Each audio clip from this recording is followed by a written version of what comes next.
Okay, leo tumeambiwa wale watu wanapanda Mount Kenya ya kwamba Mount Kenya has its owners. Kwa hivyo wakuje wakijua. Tumeambiwa pia for the unemployed youths kuna kitu inaitwa state social welfare. Watakuwa wanapata 6K per month as part of a strategy to support those who are affected by COVID-19. So tonight you're welcome to the studio. We want to discuss the issues that happened in Naivasha, where Baba was, and Laikipia, where the deputy president was. I have one quote here. I hear that my opponents have finally realized that Mount Kenya region exists. They have in the recent past been making efforts to climb the mountain because now the presidential election is beginning. I wish to remind them that the mountain has its owners. Okay, you're welcome to tell us who are the owners of the mountain. Now, if UDA claim ownership of the mountain, is it wrong for Mount Kenya Foundation to claim ownership of the mountain? Is it wrong for the dynasties to claim ownership of the mountain? They have opened a conversation, and we don't know where it will end, but it's not an easy one. When you start talking about ownership, the real owners may be silent and thinking how to put things in proper. Mount Kenya Foundation told us that they are planning for Limuru 3. So let's see who are the real owners of the mountain and where this debate will take us. You're welcome, Frank. You're welcome, Arome. Today, politics in Naivasha and Laikipia have dominated the headlines. So for those guys who are joining us through the comment section, you are allowed to make your comments. Just use a good language so that we can be able to read them or display them for the purpose of this conversation. Frank. Yes. How are you? How was your day? Iko poa, nakunywa maziwa ya Kisia hapa. Oh, poa. Arome, how are you? I'm fine, let me share two clips just to recap those who never watched news, and then we can begin. I'm fine, okay, sir. Oh, you're welcome. Let me just share two clips, then we can start.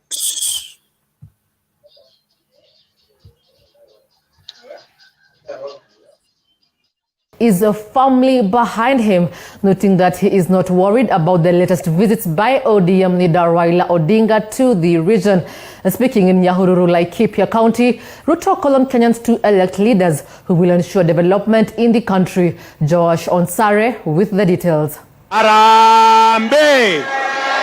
Arambe! Political leaders across the country have intensified their campaigns ahead of next year's general election, with the majority of those seeking to replace President Uhuru Kenyatta eyeing the Mount Kenya vote cherry. Deputy President William Ruto took his hustler politics to Laikipia County, where he dismissed the former Prime Minister's recent visits to Central Kenya, saying the region is firmly behind him. Mimi nawakaribisha hawa watu ambao wanatafuta network ya mulima, wale wanatafutia Google Map, Wakati hamukukuweko tulijenga kanisa hapa Mulimani. Karibuni. Mulimani ndio kwetu na tunawakaribisha wageni. Ama mnasemaje watu wa Mulima? Sasa mimi nakuja kuwaonya na kuwaambia jicho pevu ameona mpango mnayopangiwa. Kwa hivyo msikubali hiyo mpango. Safari hii safari ya 2022 ni safari ya maskini kujikomboa na kujitawala. The Deputy President and members of Parliament allied to him rubbished a meeting held between the ODM leader and business leaders from the Mount Kenya region under the Mount Kenya Foundation. Si mumesikia kuna watu wanatengenezea serikali kwa hoteli? Mungependa tutengenezee serikali kwa kiwanja, tukianza chini tuende juu, ama kwa hoteli? Kwa hoteli ama hapa? Hapa. Ungetaka kumwambia hiyo matajiri wakae na utajiri yao. Mashamba ni yao, duka ni zao, pesa ni yao, lakini sisi hapana mali yao. The DP, who accused Odinga of disrupting the Jubilee's administration's Big Four agenda, said he is optimistic he will occupy the House on the Hill after the 2022 election. Wale tunashindana na wao wanasema ati priority ni kubadilisha katiba, alafu watengeneze vyeo, alafu wajiongezee mamlaka. Sisi tunawaambia priority ya Hustler Nation ni kubadilisha uchumi, ili mwenye hana kazi apate kazi kwanza. Chama ni gani? Ati chama ni gani? MCA akitaka kiti hapa chama ni gani? Na mbunge akikataka kiti hapa chama ni gani? Na gavana akitaka kiti chama ni gani? Nataka kuambia gavana wetu ameleta mtu ya kitendawili hapa. Derito Moreithi, tunakwambia hatutanunua kitendawili. The DP's tour to Laikipia County comes a week after a visit by ODM leader Raila Odinga. Joash Onsare, TV 47. Mtakubali serikali ya hoteli.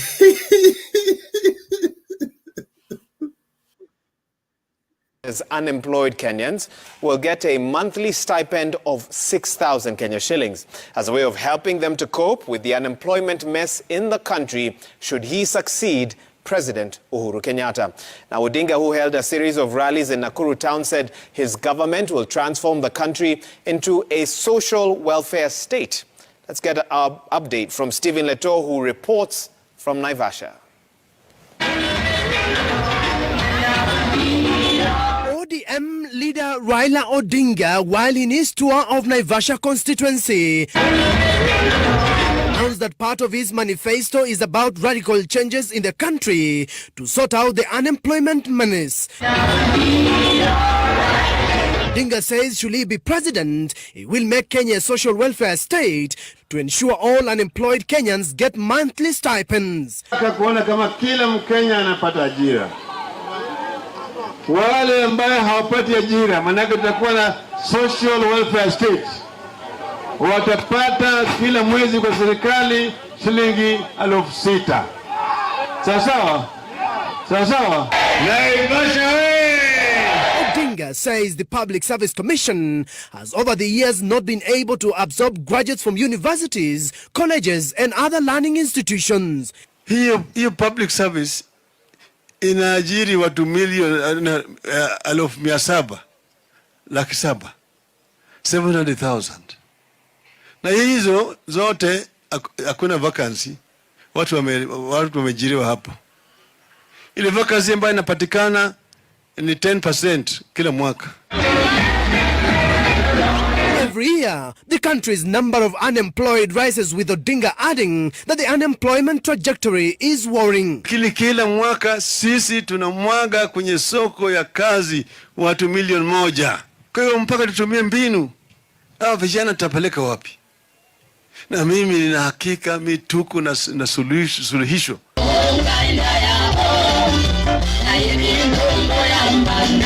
With Odinga promising a 6,000 shillings monthly stipend for every unemployed Kenyan, it means his government, for instance, will spend 53 billion shillings annually for the 738,000 people who lost their jobs due to the COVID-19 pandemic. That is besides the already existing number of unemployed youth. Odinga says his first 12 months in office will see the establishment and completion of special economic zones to boost the job market. Odinga, who visited the electricity producing region, questioned the ever-increasing cost of electricity and wants the power supplier KPLC to reduce the cost for consumers. I see the government now has said that the power and lighting companies are government projects. I hope they're going to solve this problem. If they don't solve it, I will solve it. Leaders who accompanied Odinga to Naivasha rallied residents to back his bid. Mambo ya vijana si ya kuzungumziwa kando ya barabara. Ni mambo inahitaji kikao na watu waweze kushirikiana. Shida ambayo tunataka kutatua ni wewe. Na wewe unasema mimi ndio suluhisho. Sasa hiyo tutaenda wapi hapa Kenya? You cannot be the problem at the same time the solution. You must choose one. In 2022, it will be the question of either a leader ambaye ni huyu ama dealer. Ninyi mkiulizwa mnataka leader ama dealer? ODM leader Raila Odinga says he has begun his second round climb of the Mount Kenya region with a series of rallies scheduled for tomorrow in Nyahururu, Subukia and Nakuru town. Stephen Leto, Citizen TV, Naivasha town.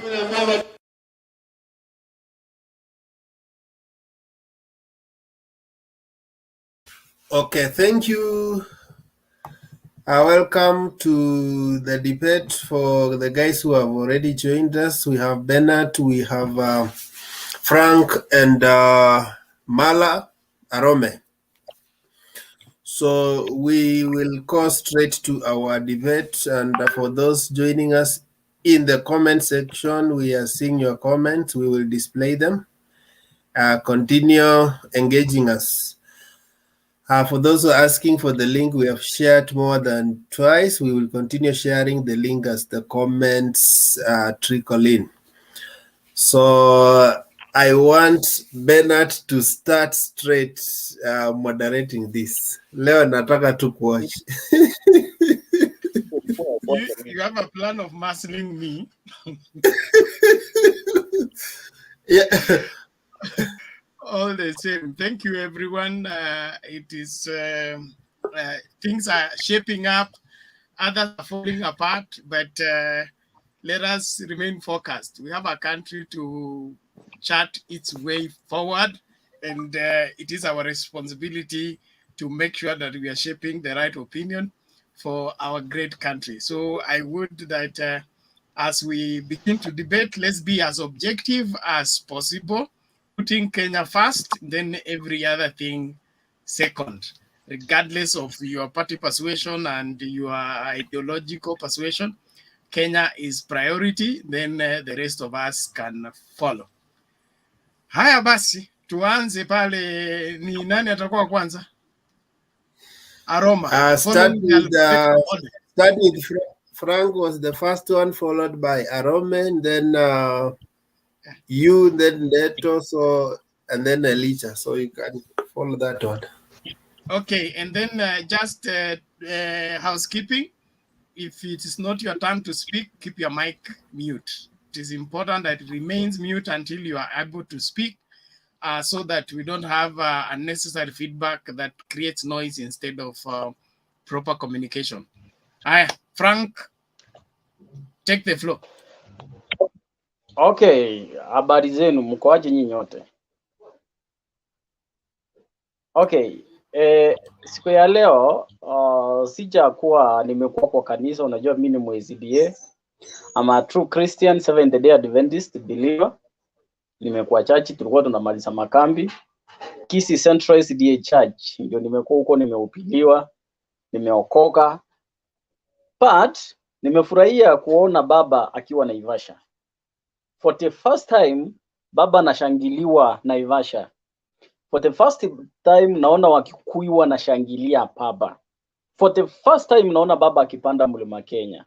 For the first time, naona mlima Kenya ikiwa nywe kwa baba. Nataka kuongelea vitu mbili tatu. Kitu ya kwanza nataka kuongelea huyu jamaa anaitwa Gachagua. Sijui ni Gachagua, Mathira MP. Huyu Gachagua mwenye aliiba sijui ni 1 billion. Sijui ni za wash ama nini. Gachagua isa Kikuyu MP. Sijui kaunti yake ni gani, mtu aniambie kaunti yake ni gani. Nimeona kwa gazeti zimeandikwa ya kwamba anasema eti mtu yoyote akitaka kuingia Mount Kenya, huyo mtu lazima apitie kwa William Ruto. William Ruto is a car engine. William Ruto is a mule. William Ruto ni mule, a mix of a car engine and a kisti. Hobu mnajua mule ni nini? Mule is a mix of farasi na donkey. So William Ruto is a mule of a car engine and a kisti. Then Gachagua anakuja kutuambia mtu yoyote akitaka kwenda kuingia Mount Kenya lazima apitie kwa William Ruto. William Ruto amechenga Sugoi, hajachenga Nyeri, hajachenga Karatina, hajachenga mahali popote, amechenga Sugoi. Sasa sijui huyu William Ruto alikuwa Mkikuyu lini ndio huyu Gachagua akuje kutuambia ya kwamba anybody wants to enter Mount Kenya must, alitumia neno must pass through William Ruto. Mount Kenya ni wana Kenya wako huko, and anybody ako free kuingia Mount Kenya akaombe kura zake za kuwa president Kenya. So kama kuna watu ambao wanastahili kuulizwa nafasi ya kuingia Mount Kenya, mtu wa kwanza ni Uhuru Kenyatta, because they say sitting president na yeye ndio kingmaker na kingpin wa Central Kenya. So the only person mwenye anastahili kuulizwa vile anastahili kuingia Mount Kenya ni Uhuru Kenyatta kama kingpin wa Central Kenya. Huyu Ruto hata si kingpin wa Rift Valley, hajawahi chaguliwa kuwa kingpin, yeye ni politician. Hajawahi kuwa kitu yote from Rift Valley apart from being an MP, apart from being a deputy president. Hajawahi kuwa kingpin, hajawahi kuwa spokesman wa Rift Valley. Then ndio anabebwa kama mzigo, anapelekwa Rift Central Kenya ili akue kama daraja, kila mtu akitaka kuingia Central apitie kwake. Nataka kuambia Wakikuyu, msidanganywe, msijaribu kuadaiwa. Serikali ya next tunaona penye inaelekea. Na huyu jamaa mwenye anajiita Gachagua, sijui ni bangi anafutanga, sijui ni sigara anafutanga mingi, ama ni pombe ambayo ilimharibu kichwa akiwa DC. Nataka kumwambia hivi, Uhuru Kenyatta ndiye anastahili kupatiana direction za Central Kenya, si William Ruto. William Ruto aende Sugoi apatiane direction za Sugoi, location ya Sugoi, not even a province but location ya Sugoi. Aende kupatiana direction huko, not in Central Kenya. Kitu ingine, kuna huyu jamaa anaitwa Mohamed Ali Chichopefu. Saizi amekuwa Chichopesa. Tulikuwa tunatarajia anaenda kuanika ile uovu yenye kwa serikali, ameamua kuingia kwa wale ambao wananyanyasa wa Kenya. Back wakati Jacob Chuma aliuawa 2016, Mohamed Juma alifanya investigation yake, akasema Ndewa Muhoro, by then mwenye alikuwa DCIA director, Ndewa Muhoro anajua vile Jacob Chuma aliuliwa. Na nakumbuka vizuri sana kwa mind yangu nikiona Mohamed Ali akiwa amesimama na Ndewa Muhoro akimuuliza, William Ruto ako linked na kifo ya Jacob Chuma, umemuita kumuuliza vile Jacob Chuma aliuliwa? Ndewa Muhoro hakumjibu hata siku moja. Huyu Chichopesa wakati nini hii hapo penye Weston iko, wakati hiyo shamba ilikuwa grabbed, watoto wa shule wakapigwa tear gas, alikuja akafanya investigation yake, akasema ya kwamba shamba ilikuwa iende na mwenye alikuwa naiba shamba ni William Ruto. Lakini leo hii Chichopesa ambaye ni Mohamed Ali is a youth leader, is a youth MP ambaye tunastahili kuangalia kama kielelezo chema, ameamua kuingia kulala na wale ambao wameleta shida Kenya. Leo hii anasimama mwanaume na miguu yake tatu. Nikiongea miguu tatu mnajua chenye namaanisha. Anasimama juu ya gari na miguu yake tatu akisema ya kwamba kuna watu wanakaa kwa hoteli ili wapangie wa Kenya serikali. Kwani hao wanakaanga wapi ili wapange serikali Hapa zao? tunaongea mambo ya Raila bana na Ruto, not jichopevu. Wamesema tuongee, kila mtu amalize. Stop interrupting. No, but you are out of the topic. I'm not connecting. Baba in Naivasha, Ruto in Laikipia. Ulienda coast lini? Leto. Franco, wait. Raila was in Naivasha with his team. Ruto was in Laikipia with his team. So whatever happened in Naivasha is what they said. Even Jichopevu was there in Laikipia. So whatever happened in Naivasha, you still in the context, whatever happened in Naivasha. Hata Laikipia. So mtu asijaribu kusimamisha hapo kuongelea mambo ya Mohamed Ali. Naongelea kitu yenye aliongea leo. Because saizi farazi ni wawili. Usipoongea William Ruto minus, ukiongea William Ruto uweke Raila kando, hiyo sio siasa. So Mohamed Ali penye yako ama wale anapatianga mahandouts kama huyu mwenye ameongea hapa. Nataka kuambia ya kwamba Kenya inajua penye inaelekea. Ulifanya investigation ukapata ya kwamba William Ruto ndiye aliua Jacob Chuma. Ulifanya investigation ukapata ya kwamba ile shamba ya Rangata ya watoto wa shule mwenye alikuwa naiba ni William Ruto. Ukafanya investigation ukatuonyesha ya kwamba Kenei na Yebei waliuawa na William Ruto. Wewe mwenyewe unajua. Pati leo hii unakuja kutuambia ya kwamba serikali inataka kutengenezwa kutoka kwa hoteli.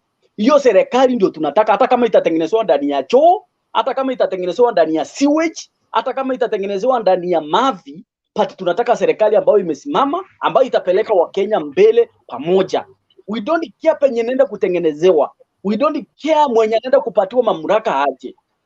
Kitu kingine, William Ruto amesimama leo akisema ya kwamba hawa wakora ama hawa wadosi wanataka kugawana mamlaka. Wekesa, allow me to interrupt this guy because he is misleading this platform. Did Kenei die before Mohamed Ali became the MP? Because he is saying he was also giving some information about the death of Kenei. I think he should be updated. Neto, please, let's do this. That information, you have it right where you are. You can confirm whether by that time there was the MP was the Nyali MP was an MP or he was a journalist, because the moment he became an MP, he ceased to be a journalist and he never did any investigative stories anymore. Moderator, kitu ya kwanza naona Charles Nchoncha amekufa. May his soul rest in peace. Ni mtu alipigania Kenya na familia yake. Nimeona Charles Nchoncha alishakufa. Pole sana. Kenei huyu nini Mohamed Chichopesa, hata kama utamtetea bwana, hata kama anakupatiana handout, hata ukatae ukubali. Ukiona mtu mwenye anatetea umbwa yake anairisha vizuri. Chichopevu alifanya investigation akiwa MP. Na nataka nikuonyeshe investigation yenye alifanya ya election, vile kura zilienda. Nikataze kama hakufanya investigation ya 2017 election ya Kenei, kama hakufanya. Hata kama alipatia mtu fulani, yeye ndiye alifanya. Tunajua chenye anafanya behind the curtains. So nataka kuambia William Ruto, hii mambo ya kutembea Kenya msimu ukiambia wa Kenya Uhuru Kenyatta na William Ruto wanataka na Raila Odinga wanataka kubadilisha sheria ili wapatiane mamlaka. BBI uliipinga ikapigwa nje. Sijui ni sheria gani unaongelea ama ni katiba gani yenye tena unataka ibadilishwe ama umeona inaendelea kubadilishwa, because koti ilisema ya kwamba BBI haiendi mahali popote. So leo umesimama na miguu yako 3 juu ya gari ambayo wewe ukienda hiyo place zenye unaenda unawapelekea wheelbarrow ya miguu 3, ukitembelea gari za miguu 4, unaenda kutuambia ya kwamba kuna sheria zinabadilishwa. Tuache propaganda, tuache kudanganya wa Kenya, tuache kuadaa wa Kenya, tuambie wa Kenya ukweli penye iko. Kama unataka kuwa president na by any chance kama shetani atakubali William Ruto akuwe president Kenya, then Kenya inaenda mahali pabaya. Sawa, wewe mtu wa Chichopesa, endelea kuongea pasi, nimekupatia platform.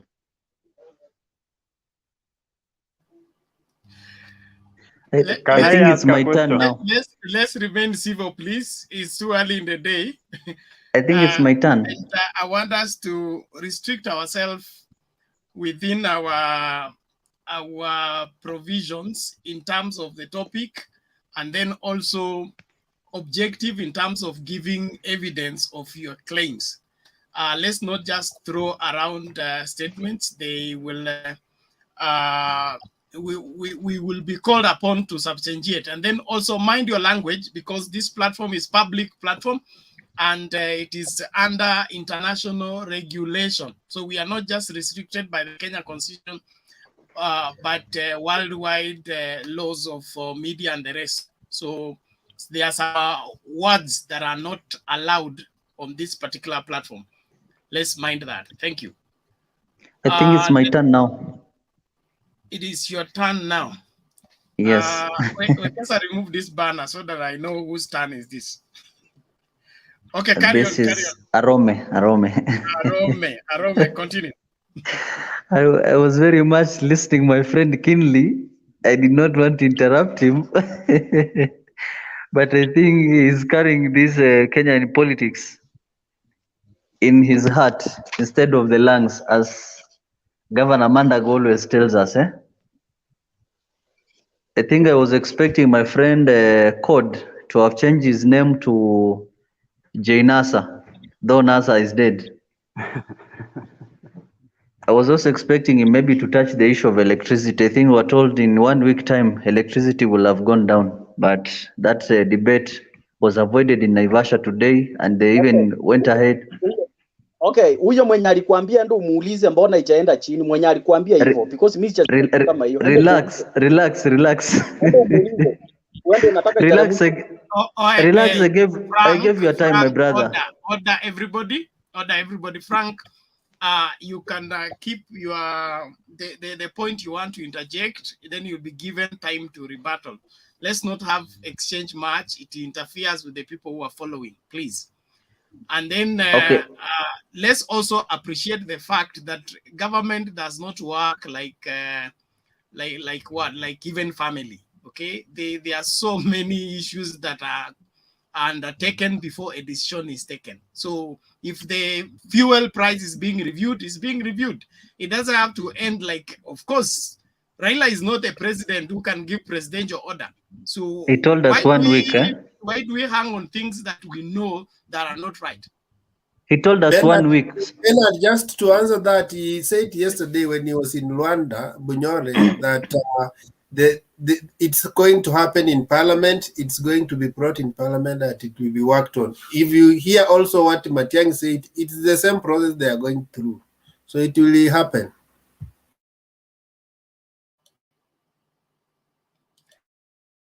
Okay, carry on, Arome. Oh, he's dropped out. Where is Arome?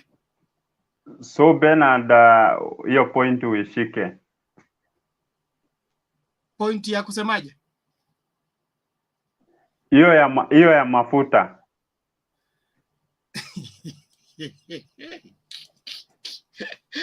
Okay, nimeishika.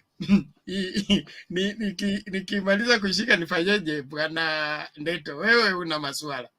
Okay, hebu tuende kwa the next contributor before Ndeto.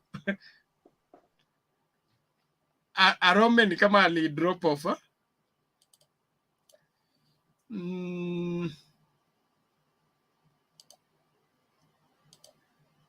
Let me get this. Ogana, ni remove this nini banner. I need to know the names of the people.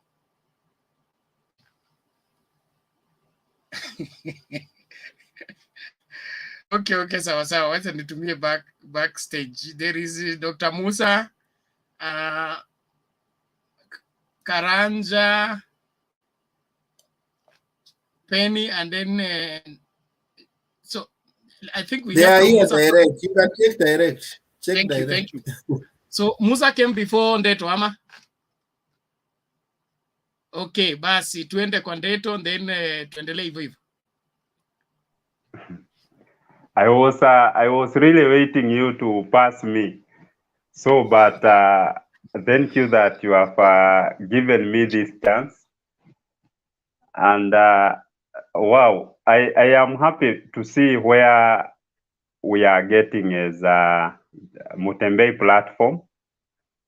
So I had some questions to the guy who just finished his submissions. He scored. I think if maybe you disagree with a certain person, it is always good as a leader or as a young man, maybe to also enlighten those people who are around you so that to evade from voting for such a person. But being so bitter that if the devil accepts William Ruto or what, there is something he has strongly put, and I've never seen a deputy president worshipping devil. He has been consecutively going to churches as far as I last checked. So when someone just utters some statements, at times they are so emotive.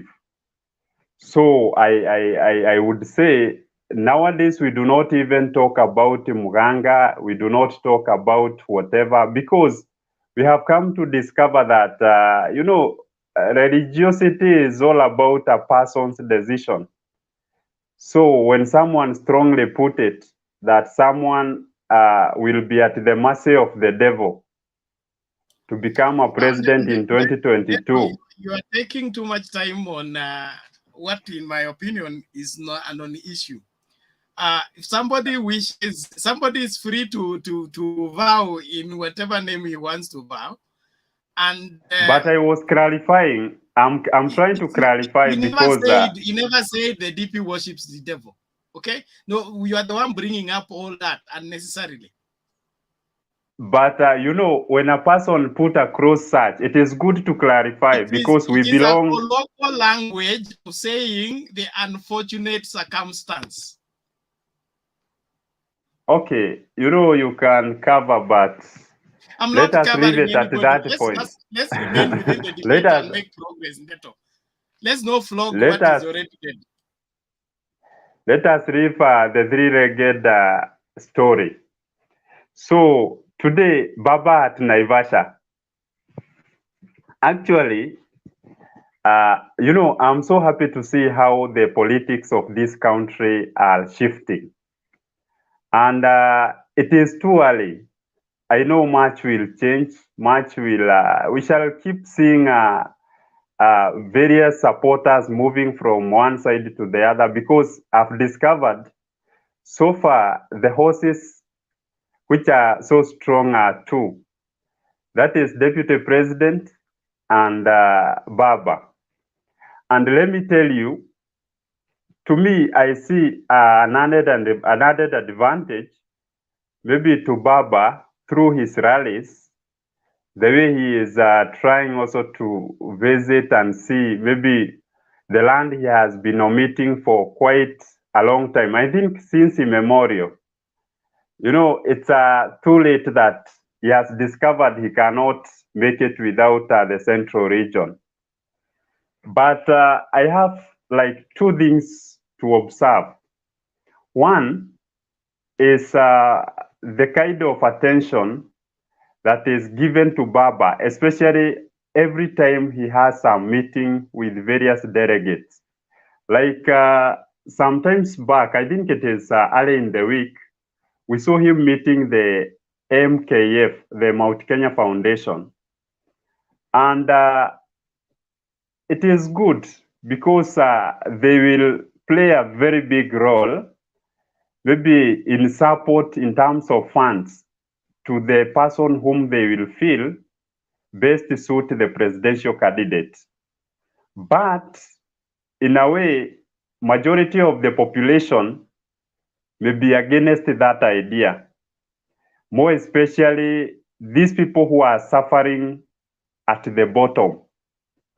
I listened to him accurately while at Naivasha, and today he claimed he had gone there to meet young people.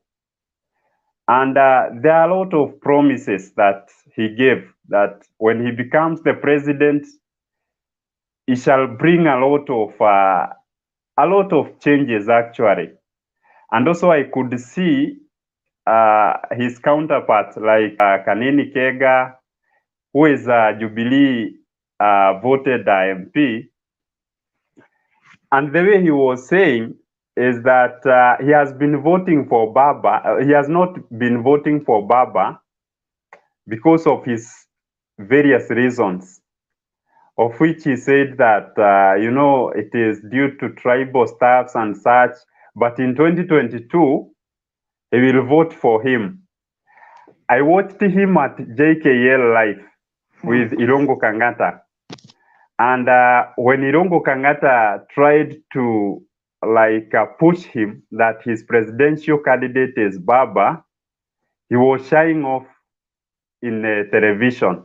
So I did not understand what is this that has happened since Wednesday to date, that now he can boldly say, well, at Naivasha, he will vote for Raila.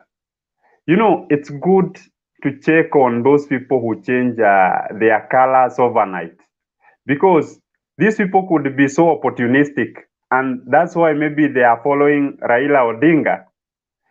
You know, if you see, if you are keen enough to see what happened at Safari Park, and the way those billionaires, they were saying that, we do not have a choice candidate, but we are going to vet and see.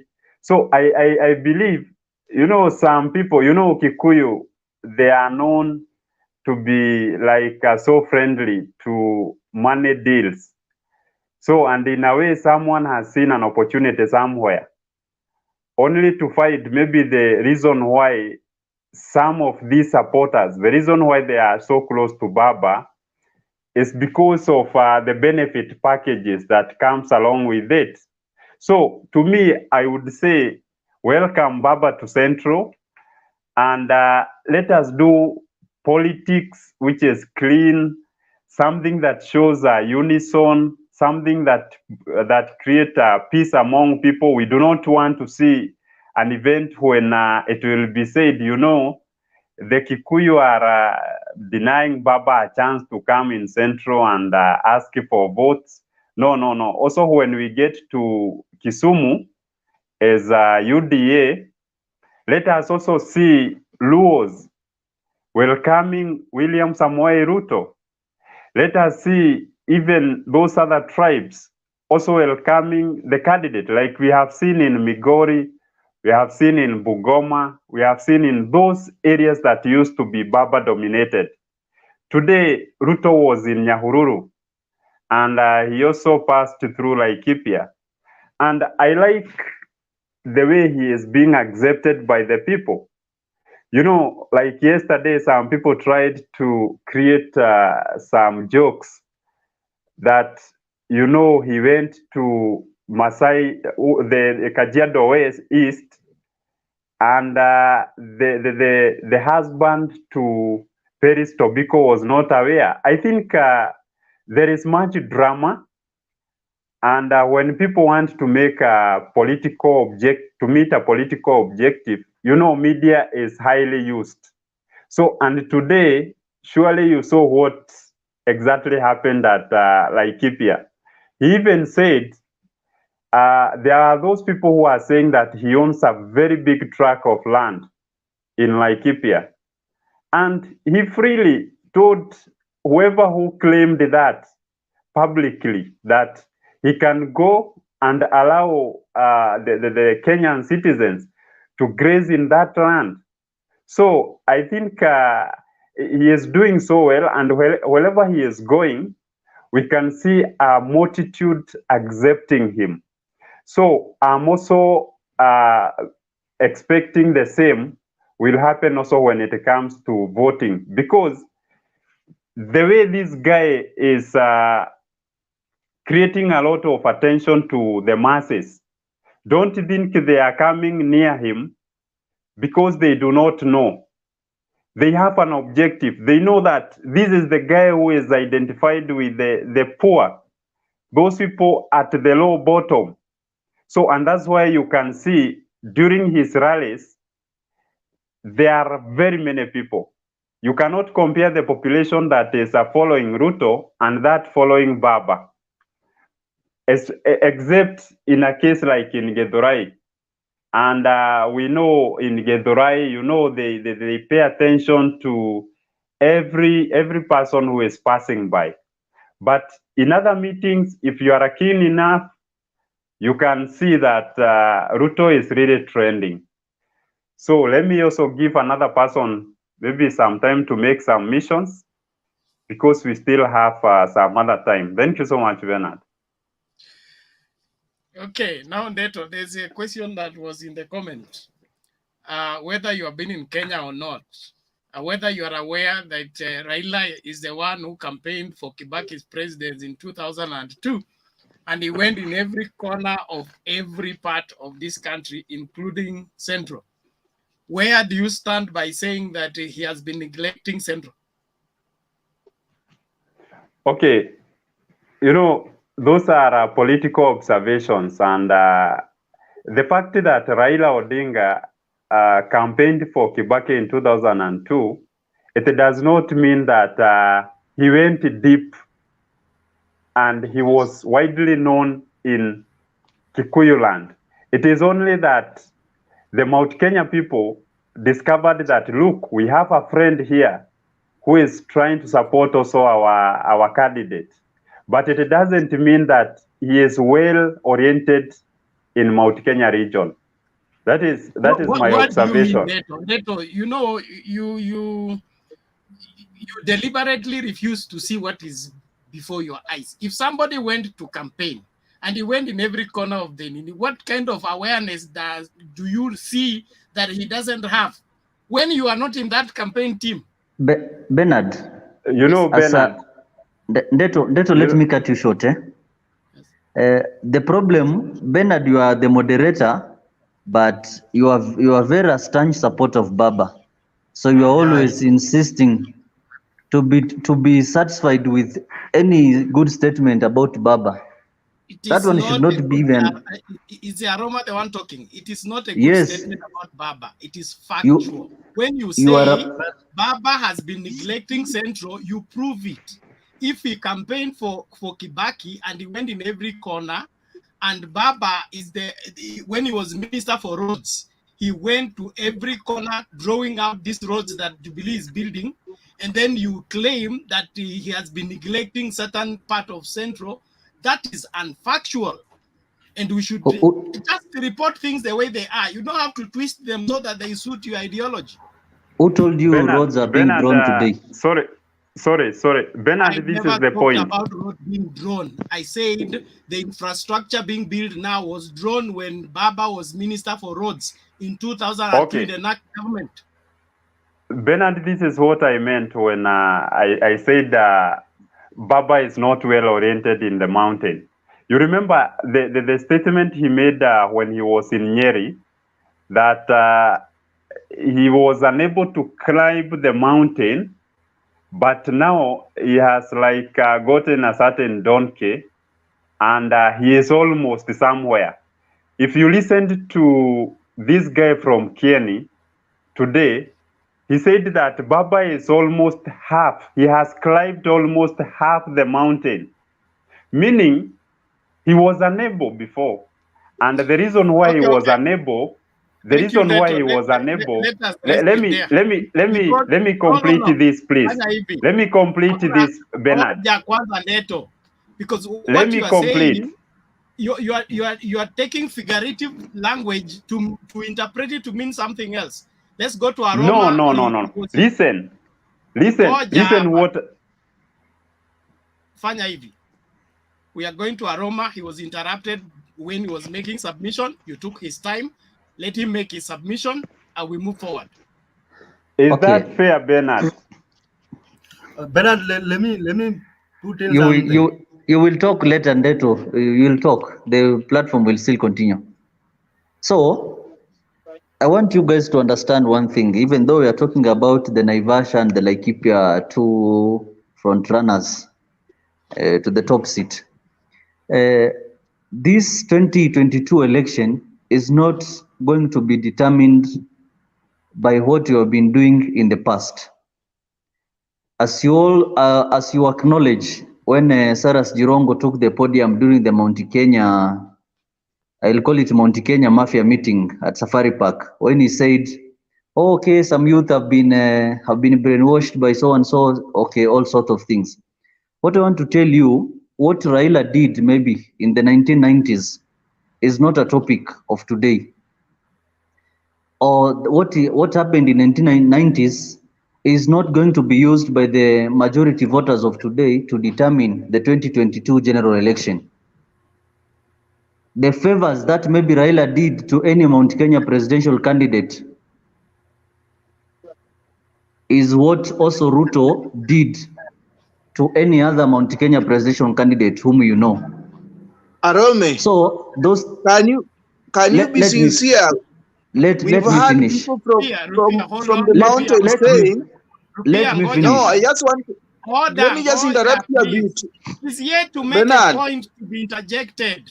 Ngoja kwanza Rukia, no, let him make his statement. After that, there is a wrong point he's making, and I want to correct it. Can I correct it, please? Statements. Bernard, I'm saying, sasa tuanze kwa drop from the studio. Let's be serious. Because in 1963 or 1964, there was Jaramogi and Kenyatta, and that is being used even right now. So don't tell us, don't lie to us. You know, the people from the other side, you are used to propaganda and you take it to be the truth, which is not the truth. So whatever you are saying is wrong. Rest it there. Okay. The point is made. Bernard, we are requesting. What I'm trying to tell you, my friends, history will not be used to determine the 2022 general election. Arome, we cannot agree. You are lying to us. We cannot agree with that. Every day people vote. Let him ngojeni substantiate how history will not. He has just said that. How can you substantiate a wrong thing? How can you substantiate a lie? You will not know whether it's right or wrong until he substantiates it. Let us use this studio. Let's hear first, then we answer. Let us use this studio for our benefit. Let us not make things that cannot make sense. Those are non-essential. Every time we vote, they are youths. They are new voters. So we have to take care of them. We know they are there. Even in 2013, there were youths. In 2017, there were youths. You can't say that this is the first time we are having the majority of new voters. They have been there all over. So let us make sense. Please, let's give Aroma time to Bernard, let me say this. Mute, please. Aroma, go ahead. As a moderator. Ebu, tafadhali, you stay in order. Mute them. Just mute them. That's not a big deal. Understand, Bob, understand the show is not just speaking in the studio. There are people following outside, and we should cater for them by debating civilly so that they can understand what is happening. If we turn it into an exchange match, we are not helping the platform, we are not helping the viewers, and we are becoming a nuisance. So let's stay in order. Let us have points. If somebody has said something that is not valid, note it down, or we'll question him after he has finished submission. Allow me to finish my point. Okay. And if you're not speaking, mute your mic so that there is no feedback. Thank you. Aroma, go ahead. So what I'm trying to tell you, I know you are saying every election they are youth. I know that they are youth. But what I'm trying to tell you, this 2022 election is very unique to this country because most of the voters, even as the statistics stands, 60% of the voters, not even 60%, is over 60% of the voters are the youth. And this youth we are talking of, these are the people who were born in the 1980s to 2002. Those are the ones who are going to be the eligible voters, I think. So I'm trying to tell you, we read history. Even me, I read history, and the history that I read about what happened a long time ago. If you tell me about Jaramogi, yes, I read about Jaramogi. If you tell me what I read about Homo erectus or nini. I read about it, but I will still relate the two stories to be the same.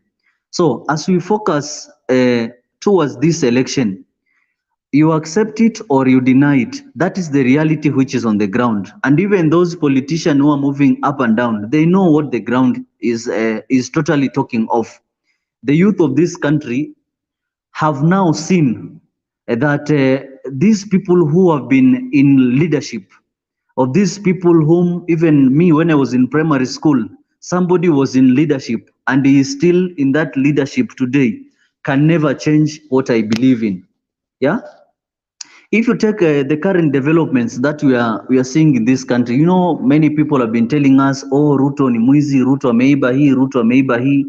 But in the real sense, I remember sometimes back, the former Subukia member of parliament, Koigi Wamwere, told us, let us not just look here.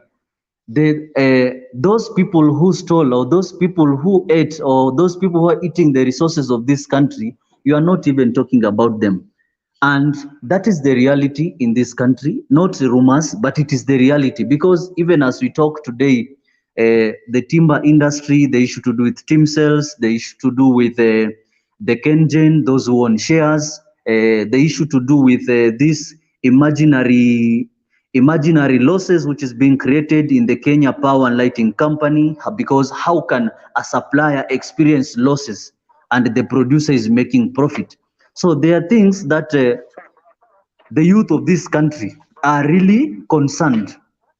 And maybe you don't know, but I'm one of the aspirants in the 2022 election. So I'm always interacting with people on the ground, and in my place where I come from, I know the things which are there. And then these people who are talking about tribalism, I'll just beg you guys, we stop this issue to do with a Kikuyu, a Kalenjin, a Luo. This one will not help you, because even me as a young man, I have gone to school with Luo young men, I've gone to school with Kikuyu young men. I have friends from all the different tribes, the Kisi. So if you're talking about tribalism, I think us as the young people of today, we are not buying that idea. So if people are busy to divide us in tribal cocoons, that one cannot make it. Because the problem that a young man from the Luo community is facing is what the problem our Kisi community is facing today. So I believe those who are taking us to the tribal cocoons are those what I will call them the 1980s and 1970s, 1960s. Those are the guys who are taking us there. But us 1980s to 2002, I think we are above that. We cannot talk about tribal politics. We are gone. So what you should also take in mind, even though every politician has a weakness, like what Maraga was telling us the other day, that these people, they will not make any change in the future. Yes, they'll not make any change, but it is a must that we have the 5th president of the Republic of Kenya. So to my opinion, I believe and I know that William Ruto can be the best president of this country, because if a great leader like the way the former Prime Minister Raila Odinga can stand in a public and tell us in a week time the electricity bill will come down, that is a political rhetoric. If you can stand in a political rally and tell people every youth will get 6,000, surely what are you trying to tell us? We should stop playing with the lives of the Kenyan people. That is something that cannot happen. That is something that has a procedure to be followed, or has a procedure or a laid down procedure to be recommended, to be looked at, the repercussion, all those things. So if somebody can stand in front of you and telling, I will do this and this, and even in the eyes of a 15-year or a 12-year-old can know this person is cheating me. So we are not. I have a question for Arome. You will ask me, and then I conclude with one thing that was mentioned about Mohamed Ali, the current Nyali MP. Kindly, my brother, I come from Mombasa myself. Nyali constituency was formerly in Kisauni constituency where I come from. So I know the development track record that Mohamed Ali has done for that constituency. So, Code, attacking Mohamed Ali is because you don't know what he has done and what the people who elected him because of what. I think the development record of Muhammad Ali can be combined for the whole, we call it South Nyanza, the whole South Nyanza region. If you keep all the leaders together, development record cannot match that one of Muhammad Ali, my brother. Thank you for listening me. Yeah, I have a question for you. Can we now have hold on. Rupia had a question for him. Bob had a question for him. Then Wekesa. Can we ask those questions in that order? I don't have a question for him, but I think I'm next. Okay, so just hold on. Let's finish with the question, then you're next. Bob, what is your question? My question is, my question is over. Okay. My question is over they always say they have monopoly over people. They are always, the Tanga people are always saying they have the people. Where is the gauge? Where have they gauged this thing to know that at least people are talking their way? How do they know? Then second thing, we've seen Uhuru Kenyatta doing some changes in the ministries. And we know the people who are holding the dockets, the CSS, their powers have been strapped. Can he see any changes being done within the government to rearrange the ills that the Tanga government has been giving the Jubilee government? Bob, let me cap it and say, you can talk of Muhammad Ali. Me, I vote myself. I vote in Maweni primary, and I know what was in the process and what he has done. I can congratulate him for some things he has done, but others were already in the process through the former MPs. Then, Bob, let me lastly, yes. Lastly, okay, go ahead. Ruto himself, the deputy president, has been in government from 1992. So when you are saying that you want to vote new people, then I would suggest you vote for maybe a fresh candidate like Speaker Muturi. A fresh candidate, maybe a fresh candidate like we've seen other candidates trying to vie. Maybe yourself, you can be a presidential candidate if you are over 35, than giving us someone who has been right in the government. Ruto has been serving the government, not even from opposition, right in the government from 1992. He has served, he has been there, he has looted, and we know Okay, how he has Bob, looted. your point is made. Wait for the answer, please. Let me take. Okay, Bob. Okay, we know the answer. We know. Bob, it's enough. You cannot ask all the questions all the time.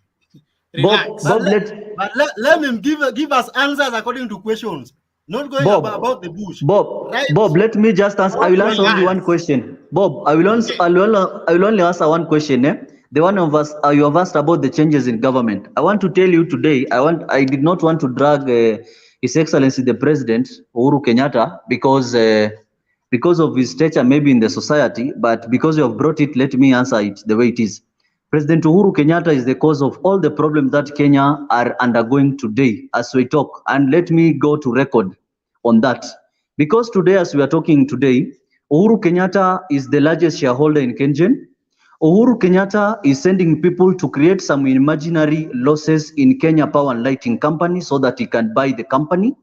Uhuru Kenyatta, the one you are talking of, is the one who has killed the timber industry in this country, which had employed many youth. Now today you cannot be a sawmiller if you don't have 10 million in your account. Uhuru Kenyatta, even as he has been mentioned by the Pandora, we are waiting to.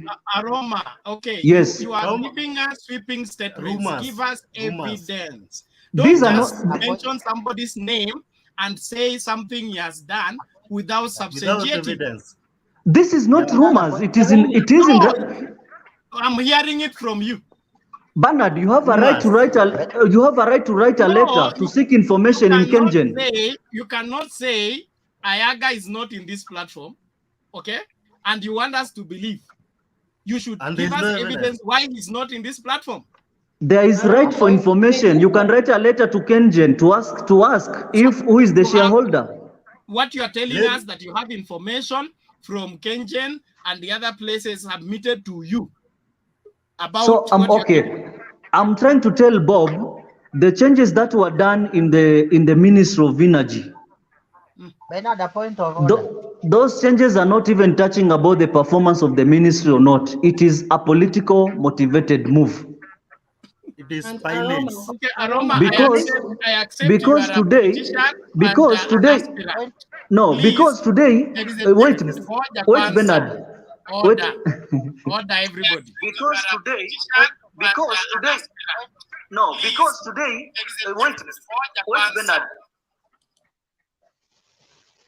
A point of order. Yes, Ayaga. Yes, thank you very much, Bernard. Arome usikuja na stories za ujinga, by the way. That is the president of Kenya unaongea. Uko na evidence gani? No, you cannot allow that. Ngoja kwanza, please. That is nonsense. On my presence. What? Are you Ayaga, your audio is not very clean. Aroma, are you aware that the DP also has a power plant in Eldoret and is one of the people that are responsible for the expensive electricity bills that you are paying? So if you want to accuse the president, the deputy president is equally corrupt, and the more reason why we should not elect the deputy president, because their regime is one that is full of plunder and looting. So ask Pandora, you will know who is looting this country. At all. Ask Pandora. Ask Pandora. Penny, Aroma, thank you very much. Ayaga had a point of order. Ayaga, please give your point of order. Every other person, mute your mic. Thank you very much. Bernard, is not in order for a rumamonga like Arome to come here to start parroting like an angel, which is not. He's telling me that Ruto is a newcomer in politics. Ruto started politics in 1992. I was born 2 years later.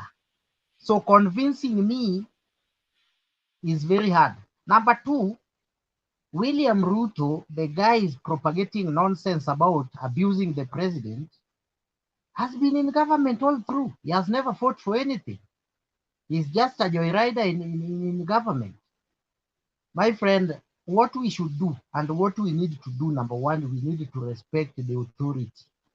You cannot become a leader when you disrespect the people in power today.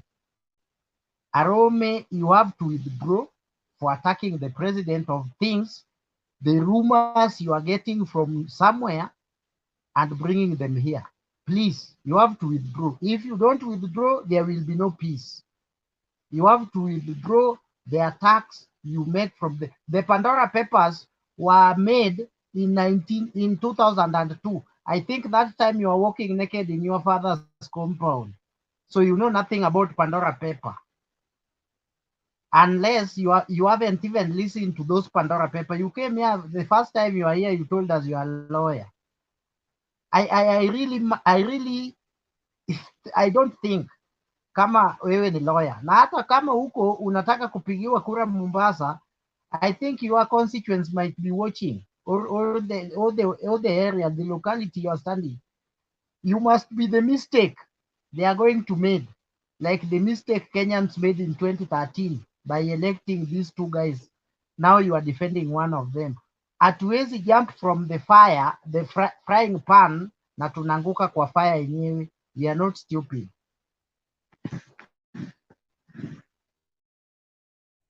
Okay, it was my chance to ask or to make a comment on the same. First, he had talked about tribalism, and he says that the youths, they don't want people who are tribal, so they are going to vote for the right people. Tribalism falls squarely under discrimination. So when we talk about if you change one form of discrimination and create another one, you have not done anything. So these guys are just thinking that they are disadvantaged in terms of tribalism. Now let them begin a class war. Today, not even, I will not talk about tomorrow. Last week. Today, when they were in Laikipia, They were fueling the class war and talking about why are these rich people sitting somewhere and deciding for us. Now, that is the most, in fact, the most dangerous war is a class war. So if you think tribalism is bad, then all forms of discrimination are bad. Then when you also tell us that we who are born after 80s are like this and those who are born before 80s, there's another form of discrimination. The old versus the young. So you cannot use the same, you cannot redefine discrimination and think you are doing something better. You rather tell us, you have been telling us you have an agenda. If you have an agenda, let's listen to you. But if you just conflating, hiyo ndio kubadilisha mjadala mnatuletea hapa. Mmebadilisha from tribalism to class wars and then to age wars. That is completely nonsense. And then when you talk about comparing Nyali to the whole of Nyanza, you know, you don't make even sense in your argument. Because when you talk about development, even there have been a ranking of MPs. How many times have Nyali MP been top one? So let's be objective. When you are ranking, rank among the MPs. Tell us that this MP has initiated this. If there are schools, he has built schools. If there are this, he has done that. List them, let's see. But just saying that whatever he has done is compared to all of Nyanza. Have you ever gone to Nyanza and seen which developments are there? People like the Raila MPs have done developments. Do you know what they have done in their constituency? So you can list and tell us that this one has done this and this one has not done this. But just generalizing, it doesn't make sense.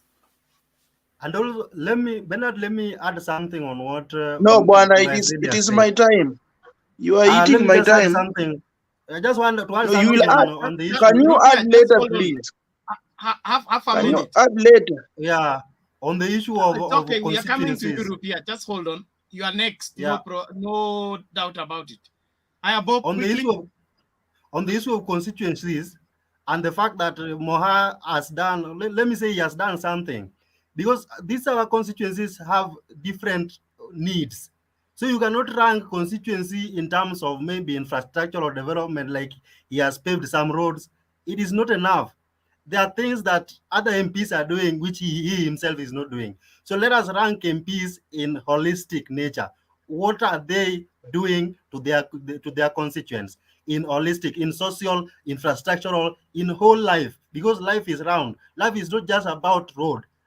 That road must also be used. It must also be put into use so that they may have something to put on the table. So when we are talking about MPs and their performance, we must know that there is a performance index for MPs.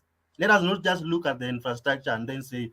Furthermore, for me personally, I think MPs should not do infrastructure. Infrastructure now, it is time it should go for Kera and Kora, and the rest to go for the counties. MPs wabaki tu wafanye debates. Hiyo ndio kazi yao. Okay. Thank you, Bob. I think Aroma is not here to respond. We go straight to Rupia. Thank you. Let me start with Bob. Bob, MPs are the legislature and they make laws. And what do you think? I don't think it can go through in parliament. So it is up to them to make the law. And I don't think they cannot make a law that is going against them. Then, my point is this. I don't want to take all this abracadabra that is made by one called Arome. Arome, you can just see how radicalized he is. And you can just see he's calling himself youth and he doesn't know his history. So he's a confused element, very confused. And I always say that William Ruto, is a toddler in politics. He doesn't know politics well. Because if you look lately, look at the moves. The stage is set, and we have, it is definite that all the candidates are now in central and they are climbing the mountain. What that tells you is that the mountain maybe will be a swing vote, and you cannot actually take that to be your stronghold, even though they have a lot of votes. But these votes will be divided among the candidates, and that one we can see. So if you plan with a swing state or a swing region, then you are not very good to go. And Ruto always, what he does in politics, he copies what Raila did. You know why Moi became president was because Moi was humble, was a gentleman. That is why he became president. He took Jaramogi's chance and grabbed the power, because Jaramogi was not humble. If he would be humble behind Kenyatta, even though they are different ideologies and policies, then Jaramogi would be president in 1978, because he would be vice president by that time. But Ruto, however the setting or the setup of the presidency, he cannot be president in this country. And all indicators are showing that, because somebody, if you look at him from when he started politics, is somebody that we can categorize as a shady dealer.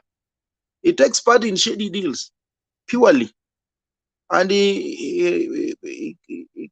after taking part in shady deals, he comes down and tells the wananchi, most of the youth, that we are going to give you money, we are going to do this, we are going to do this, with these helicopters that he has acquired within a very short time, that even if we do a lifestyle audit, he does not qualify. He cannot even pass the chapter 6 to run for presidency. So it is a very, I think it would be a very bad thing for Kenyans to come from frying pan to the fire. That is electing a Jubilee government in 2013, a government that is clueless. And then you go to one that is actually eating the country, which is very unfortunate. And the news, first of all, Arome said that history will not be used. I want to tell Arome that wherever he is, that history will form part of any election, be it 2022, be it 2027. Right now, his boss is saying that mimi nilisupport Uhuru akakuwa president. Sasa anataka support kutoka kwa Wakikuyu.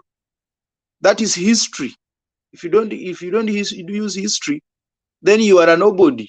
It's like you are born, you are being born every time, so you don't have history.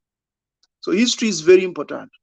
And I want to tell you that the news that we are going to have is that Mount Kenya, for the first time, will support Raila Odinga overwhelmingly.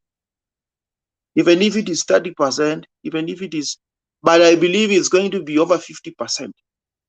Because this is something that will be historic. We have never seen it.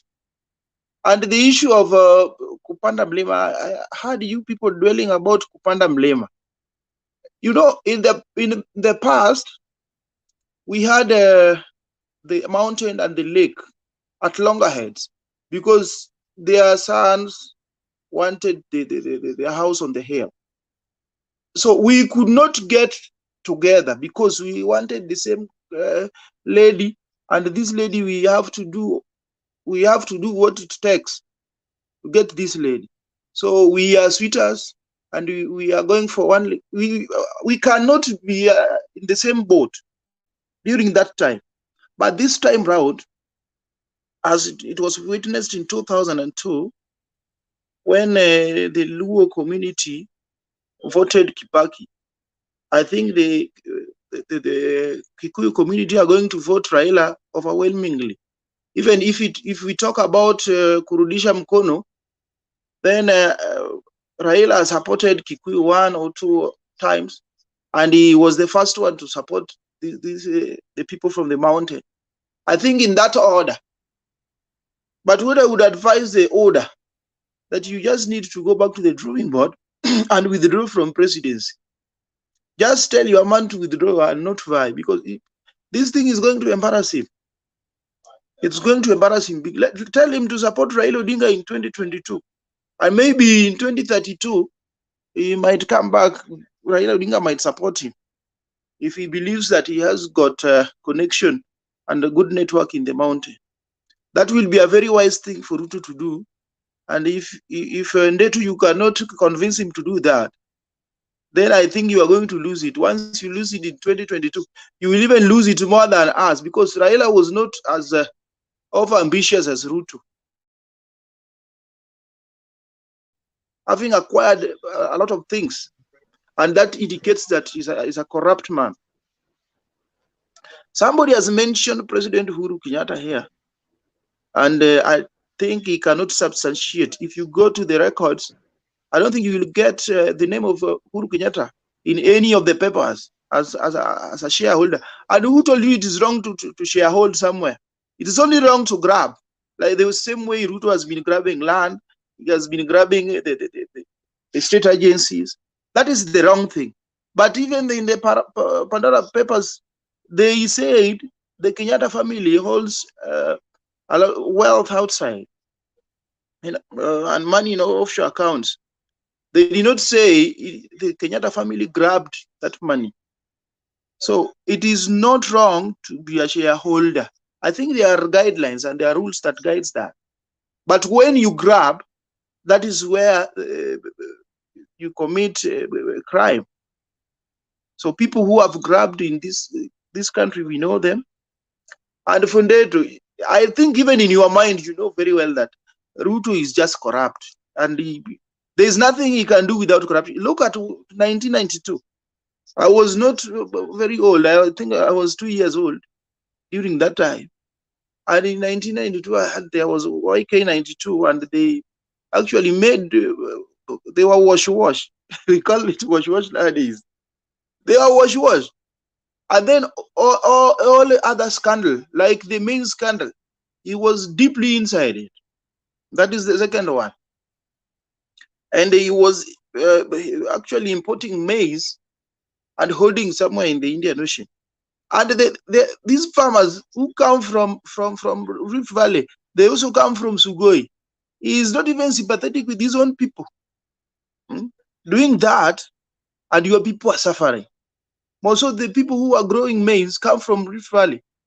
And these people could go, the maize could rot in the shambas. And when the Senate committee went to the ground, you could see how the farmers were bitter. And I'm very sure that some of these farmers are going to vote for Raila, because it is time for change. Lastly, we need to be fair to our country. We don't need to, like what Raila said today, 6,000 stipend. He also promised something.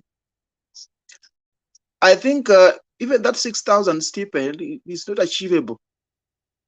We must look at the practicality of something. Like when Ruto said that he will give every youth internet, which he did not manage to give. If politicians say such things, we need not to listen to give it, even to discuss it, because these are politicians. We are not politicians. We are not. Some of us may be like Arome, who was lying here, but we are not politicians. We need to come true for our country. We need to save this country. When we are going forward, look into your soul search, and do the right thing. Forget about tribal cocoon, forget about tribal, my friend. We have been in the cold for a very long time. Our people have not been in the government because of tribalism. Summarize Rupia, and we have suffered. Rupia, please. But we are not dead. Are we dead? We are not dead. We are here, standing for the truth. If today you are happy that your person is in government, and then you are enjoying all the tenders and enjoying all the privileges, just know that one time, one day, you will not be there. And those other people that are marginalized will also come and they will marginalize you. So let us actually think the right way. This country is ripe for Raila Odinga presidency. It is ripe for a change, which is coming with it. And that is what we have been yearning for. If the Jubilee government promises jobs to employ the youths, and again, some section of Jubilee is still coming here and promising what they promised to do. Are we mad to listen to such things, my friends? If Ruto was loud enough and he was making, now you want to tell us that it's because Uhuru was the president and these people are really working together, and we know what they did. And if you can lie to us here and there that Ruto will give youth jobs or money, ile pesa yenye anataka in fact, we are waiting for the presidential debate to actually get his version. Bernard, allow me ask this guy a question. He is provoking me so much. No, I'm just mentioning I have a question for you. I have a question for you, Rupia. Thank you. Thank you, everyone. Please, Rupia, you have 15 seconds to finish. We need to move to... I want to inculcate something in you, sense, so that you see it. So what I'm saying, let us be true to our country. Let us elect leaders who can work for us, who can actually lead us to achieve our national goal. We need not to go back to misplaced priorities. Like the fuel has now gone up, and we are aware that the Ruto cronies are in it. From the word go in 2013, they were in Kenya Power.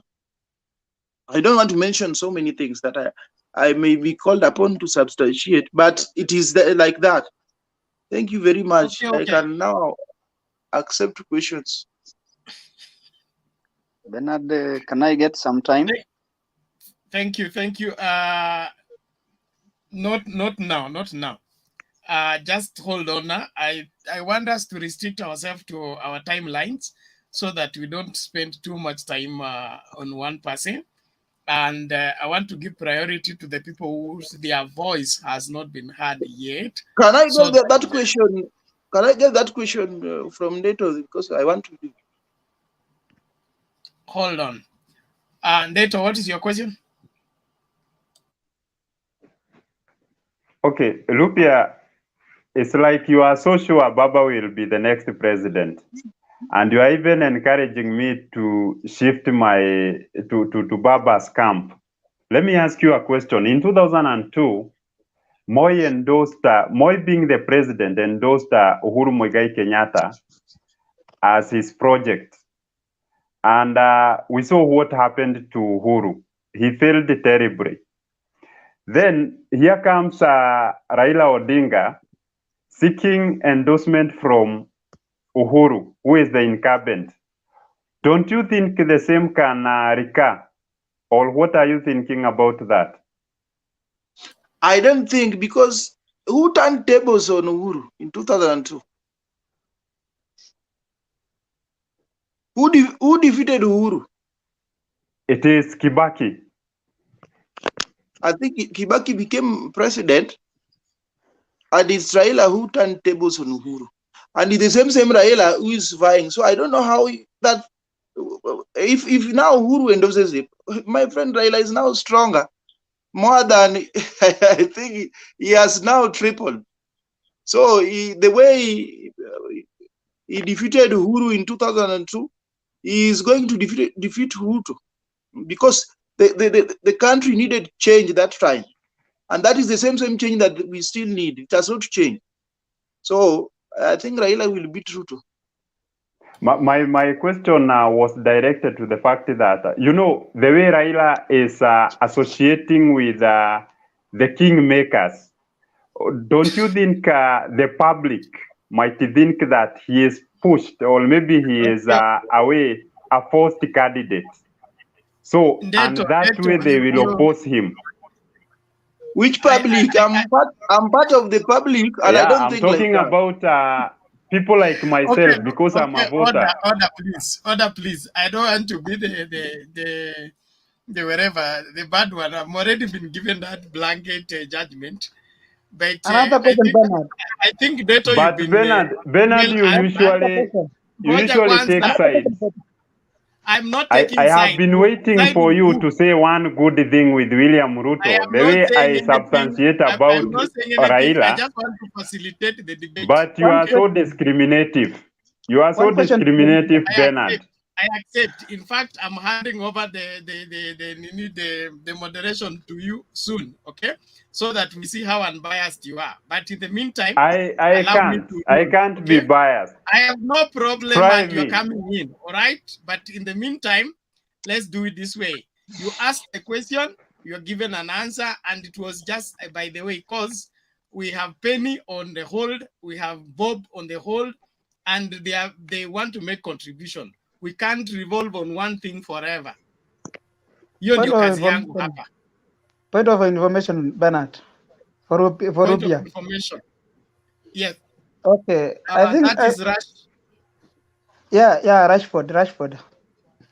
Yes. Okay, point of information. In fact, I came in when Rupia was speaking, and I didn't hear the previous statement for Rupia, but I had him saying that William Ruto is corrupt. Watch this thing tomorrow. There will be a repeat of what you are saying. And are you Rashford in the first place?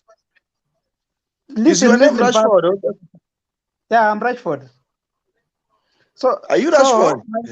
Yeah, I'm Rashford. Rashford is a player in Rupia, just hold on. Just leave the names. Look like Rashford. Information. Give us. Leave the names. Leave the names. Are you Rupia? Just leave that. But no information is that's my dad's name. William Ruto. Is Rashford your dad's name? Please, Rupia, hold your horses. You people, you're causing this need to be overstretched for nothing. Let Rashford give us the information he has. We must have a light moment in this show. We cannot just be praying and preaching and not laughing. But what is wrong with you? I know where you're I'm just asking this guy. I'm asking, is your dad Rashford? Because my dad is Rupia. Leave it about names. We are not here to discuss about the names. We are here to discuss important issues. But at least uingira jina ingine yenye is resonating. No, leave out about names. So long as you have identified me as Rashford. My point of information is that identity matters. My point of information is that you say that William Ruto is corrupt. Yes, I can accept that. There is no politician who is not corrupt. Even me, I myself, whenever given opportunity, I'll just steal. Even you yourself.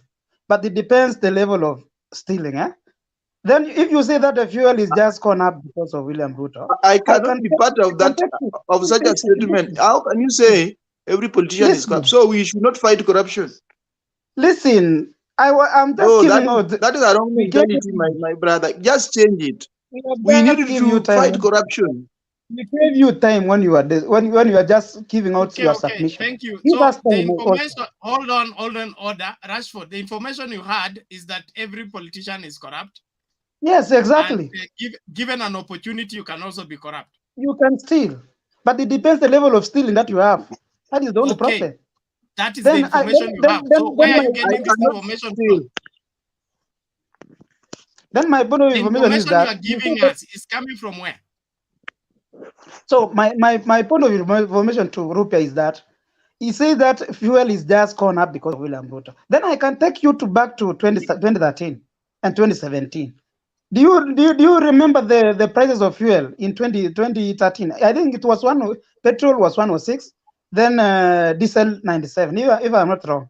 Then on 2017 it was 113 and 103, if I'm not wrong. I'm not sure of the vehicles, but I can attest that the fuel is just came out when we were discussing about handshake. So hiyo mambo mengine unasema sijui ilienda up sijui what, we just have the triple price rising up this 2021 I see, even after 2021 you will apply bottom up on fuel. It will start at the bottom where it is at 135, then it goes up. So I still doubt your you did say that leadership. we are just doing our bottom up on fuel or other things. It is life. Okay. Living Order, please. So, Rashford, have you finished your What is bottom up? Rupiah. Bottom up. Can Yes. I No, please. Rashford, thank you for information, which I Can you define bottom up? Just using when you say point using of information, when you say point of information, you're supposed to give credible information with evidence that this is what the paper said is the cause of fuel increase, which is opposed to what Rupiah said. That is at least what I understand point of information is. You are pointing us to an information that is official as opposed to the information that was given by the speaker. If I'm wrong, correct. But in the meantime, please, let's hear from Penny. Just change your name first. You will reason correct. In the interest of gender, Penny first, then Bob. Thank you. Okay. Yeah, let me make my contribution on the topic of today of Naivasha, Raila in Naivasha and Ruto in Laikipia. Okay. Today Raila was in Naivasha and we can see that he engaged the youth. He had a one-on-one with the youth who met him and they talked about their problems, and then he gave some solutions or recommendations of the problems that they had discussed. And the youth themselves also came up with some of what they want. They want the former prime minister to address. Then I think it was a very good thing to meet the youth prior to their usual campaigns, because as they put it, you cannot address people's problems by the roadside during campaigns. You also need to sit down with them and have a one-on-one, and probably even have a youth representative. Like today they spoke with the Edwin Sifuna, the SG, and he was able to relate with some of the problems that they had, and I think they already have a way forward about that. So I think that was a plus for the team, for the team. And also on the side of the DP, his rally in Laikipia was successful. And I think what is still coming out is the divisive politics that they are engaging in, because one can see how mad he was that his opponent Raila went and met the Mount Kenya Foundation. It seems it's something that is still, they are not taking it well. That is quite divisive, because what is wrong going to meet the business community? That is something that happens even in the most developed nations. So for the former prime minister to go and meet with the Mount Kenya Foundation, I don't think there is anything wrong, because when you become a president in this nation, if the DP becomes the president, he will be the president to all of us. He will not only be a president to the hustlers, but he'll also be a president to the entire Republic of Kenya. And if Raila becomes the president, he will become the president of all of us. So I think it's high time our DP should be all-inclusive. He should also go and meet those tycoons. He's free to go and to demand to meet them so that he can also have a conversation with them. But you see, sticking in the trying to hold on to the fact that you don't need to meet the tycoons, as you need to go to the voters directly. Yes, it is a good thing. I would also urge I would also urge the former Prime Minister to balance the meeting of the stakeholders with the going straight to the voters. But I think it's a strategy on his side. Yeah, it's a very good strategy for him. I think there's a way they have strategized their campaigns, and they should not be castigated for that. Yeah, so I think most of the things that I could have said have already been covered by my colleagues, and I'll not repeat. I only have something for Ndeto. Ndeto made his contributions and said that the Mount Kenya Foundations were the Mount Kenya Foundation leaders were ready to meet Baba because it was a money deal, and where money deal is concerned, our brothers from Mount Kenya normally seem so ready to cut such deals. But I wish to disagree with Ndeto, because the DP, we have had many people going to visit the DP in his home. And there have been allegations of a lot of the aspirants and some of the members who have gone to the DP's home, and they have had goodies. There are some people who are said to have been receiving in the tune of 300,000 and a lot of goodies. And you can also see that from the DP's campaigns, when he goes to churches, he always has something to give to the church in the tune of $1 million and stuff like that. Recently, when he went to Kisii, there was that bus that was donated. So to insinuate that those who are close to Baba are just close to him because of the money issue. If anything, the former Prime Minister has never been. We have never heard of a case where people are lining up for money and is dishing out money to these people. The people who love him, I think, love him genuinely, not because he gives them money, but he has a way of mobilizing and talking to his people. So one thing that we can actually ask is the DP, whether the people who are close to him are genuinely with him, or are they just with him because of the goodies that he dishes out. So I think that should also come out very clearly. Then Arome was talking about the youth not wanting to associate with a tribalistic leader, and we had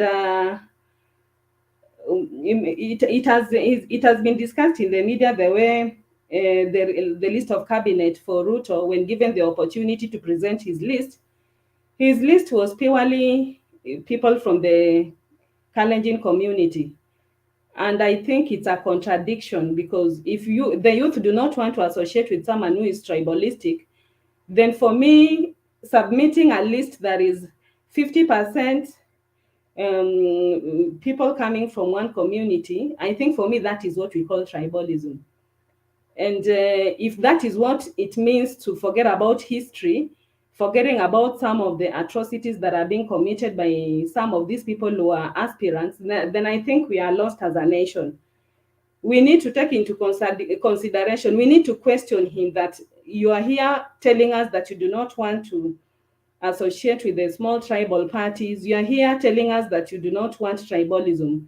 But here you are, you submitted a list of 50% cabinet, which was people coming from your community. He needs to be held accountable for him to be able to explain some of these things, because we only have one nation. We cannot allow people to just take us for a ride. Then also on the side of the former Prime Minister, I think there was this discussion of being able to allocating a budget of 6,000 for every youth who is not working. I think for me that is not realistic, and we should not allow such lies to infiltrate our rallies. We need to come out clearly and just tell them the way it is, that they should not, just because they want the presidency, they should not overpromise. They need to be realistic in their approach. Yeah, so I think that is all for now, unless someone has a question. Okay, thank you, Penny. I think that is clear enough. Kuna mtu na swali? Contribution. No, swali kwanza. I have one. Quickly, please, in half a minute. Yeah, it is good that Penny has clarified that the 6,000 staff is just but a fake promise. And let me get into the question. Tell me, Penny, Yeah. why you think that, why you have, you are nullifying the fact that the reason why Baba is coming close to the Mount Kenya Foundation is not for campaign funding. The reason why I think Baba is just ask the question again. Should I repeat? I'm saying, yeah. Tell me the reason why you think why Baba is coming near the MKF is not because of either funding or maybe partnership in the coming government, which we as Kenyans, we would like a very clean person who does not make deals with a group of people. Okay, if you are an aspirant to be a president for this nation, for me, I don't think there's anything wrong meeting any group of people who want your audience. So there's completely nothing wrong with that. They are Kenyans and they have the right whatsoever to summon. But Penny, did you listen to Jimmy Wanjigi, the deal that he had with President Uhuru and Ruto in 2013, and what it turned to be in 2014? So, and you know that costed Kenyans when it comes to development. So, are you suggesting that Baba should repeat the very same thing? Okay, his main reason of he's not the one who went to Mount Kenya Foundation. They're the ones who, in fact, who called him. It's not the other way around. They are the ones who called him. And why are you suggesting that Ruto should try to force his way to them? It's not a question of forcing his way. You see the way he's castigating his opponents for meeting. He comes out and says like it's the rich people, you know. So you wonder whether it's really wrong to meet rich people. What is wrong with meeting rich people? They are also Kenyans. They are rich Kenyans. And no, you know the reason why Ruto cannot go to them is because they are not voters.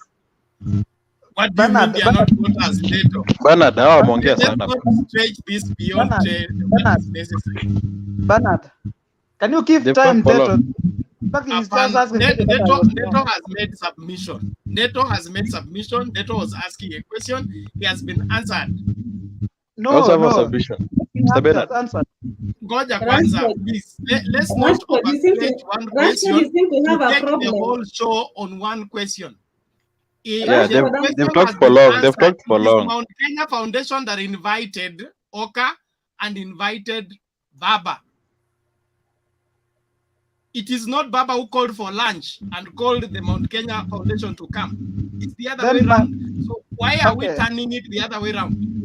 Then why Penny? Bernard, can I contribute?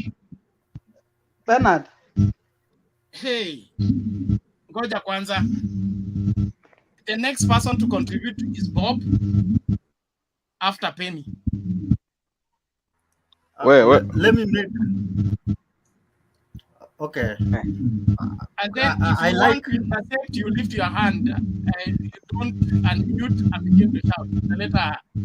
Unaleta nini?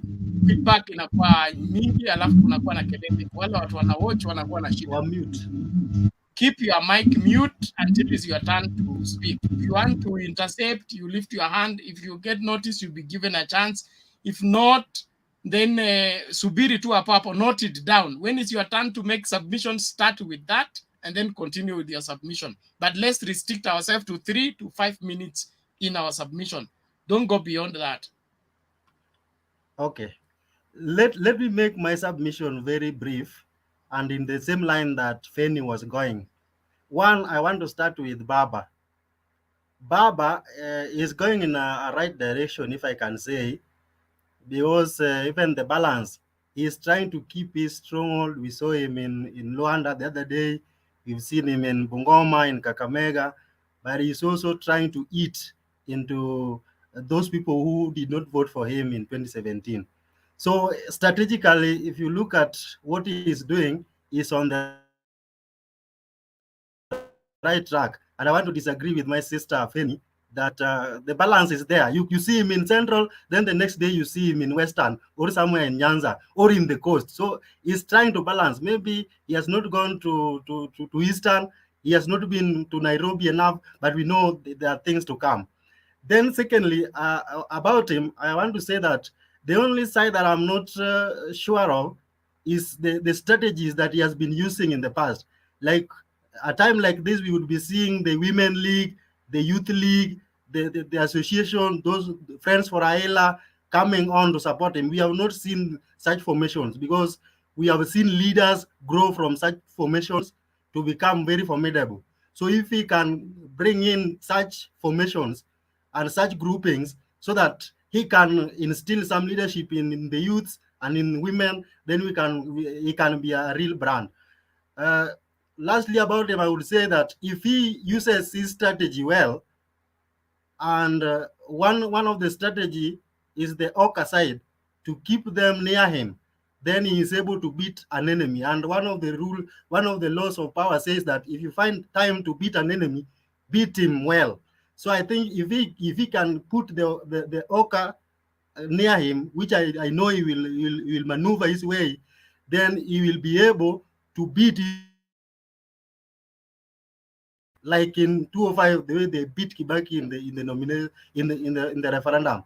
The combination of Uhuru and Raila Odinga is very lethal as it was in the 205 referendum. That is what we are likely to see in 2002. We were to see it first in the BBI, but then the court did its part, and now really I still have some things on the court, because it was our right to vote for what we want or reject, but they did not give us that. I don't want to go that way, but I want to say that the same force that was there in 2005, if they combine now, they are going to be as formidable as then.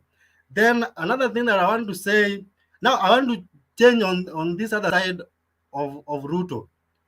If there is one person who has no agenda, is Ruto, because all parties have left BBI in the hands of court, but he's still insisting in the issue of BBI. He's still seeing people to be creating positions. He has a right to go all over the country looking for a position, but these other people cannot go all over the country to change a constitution for same positions. So I don't know why the double speak. And then just the same way as Penny was putting it, what is the problem of one candidate meeting other people? That was their meeting and they had the agenda. Can you also come up with your agenda and sell it to the people, and people can buy it? If it is about if your agenda is all about the models that is bringing that we don't even know their foundations, totally they don't have basis. Economists will tell you they have no basis at all. Someone tells you about bottom up. First, we know that every government, one of the greatest resources for a government is tax. So if you are paying tax, you are at the bottom paying tax, inaenda juu.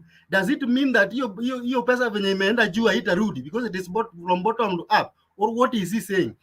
What we know and what we can deduce from that is what we have seen in the first Jubilee government. Exactly what we saw in the first Jubilee government. And I want to give one of the I don't remember the area, but I think it was somewhere in Kericho, where he said that he was the one in charge of the government. I think for those of us who are watching news, you saw something like that Uhuru is doing nothing somewhere in 2014, that is the one in charge of the government. And we know that what we are facing today are the ripple effects of the 2013-2017 Jubilee regime. And one of the things that will tell you that what we are going to do, what we are undergoing now is of Jubilee 2013-2017 is President Uhuru's speech. If you look at President Uhuru's speech after handshake, will tell you that he wanted to change the direction that the country was going. Look at his speeches in the Madaraka days, in the Mashujaa days. He will tell you that at least he saw the problems in the last regime that he wanted to change in between 2018 to 20. So what we are undergoing as per now, for example, the issue of fuel, let me be specific. The issue of fuel, we know that it is IMF which brought some implications to Kenya, that because of their high debt, they were to put some taxes on the fuel. And that obviously, if you tax the fuel, you will be increasing the prices, because fuel has you cannot read, the fuel cannot be reproduced. It is the same fuel. It's the same way that you import it, is the same way it is. So when you put any tax on it, you change the whole matrix in it. So we know that after that IMF, the prices of fuel started going up. Why? The IMF was concerned on the budget, the debt level that is now going towards 9 trillion. And we all know that major borrowings were done between 2013 to 2017.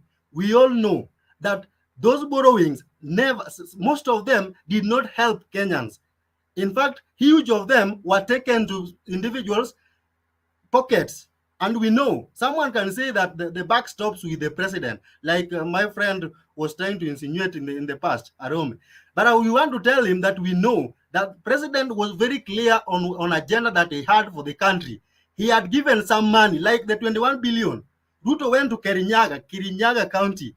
It was a conference for counties. And he said that they are a government with they are a responsible government, that only 7 billion was lost. And that even that 7 billion, they had the bank guarantee. Even now, as we speak, we have not seen anything happen in Aurora and Kimwarer, and we have not seen that money. In short, all the things that we are going under now, what we are experiencing now, are creation of one Ruto and CS Rotich. I sometimes wonder that people do not even follow what is happening. And when CS Rotich was removed, I thought Kenya would have had a sigh of relief. But this year's Ukuri Atani has not done it the way you wanted, because you wanted the overhaul of the regime, the overhaul of the taxes and the economic issues to be over, because this man Rotich did a lot of things to Kenya. Projects are being advertised in parliament. They are being done on papers, but if you go to the ground, they are not done. Even the people of Mount Kenya, I've seen them better, but I want to say they are better on their own rights, because these projects were started by this same regime, Jubilee government, but they were never finished. Why? Because resources were not taken there, but on paper they were accomplished. So the problem that we have as Kenyans is when we want to regroup ourselves and say, Sisi, they were Kalenjin. Now, if you ask any Kalenjin, I want to very blunt kidogo, if you ask any Kalenjin what Jubilee government has helped them with, there's nothing. There's nothing totally. Because if you help a Kalenjin, it will flow to Kisiland, it will flow to Nyanza, and we will all get that ripple effect. But if Kalenjin is dry, the whole Nyanza is dry. If Kikuyu land is dry, the whole eastern and the whole coast is dry. There was no money in the pockets of Wananchi as per 2013. Reason being, there was no policy of recycling money. One of the persons who was responsible is Henry Rotich. That is the tag that has brought us this far, and he should be jailed for what he has done for our country. Bob, the matter is before court. You are not judging now. Yes, but our courts, just as I have said. It's okay. So are you done? I think your time is up. Yeah, I think I'm done. If there's any question, I can answer. Okay. Questions to Bob?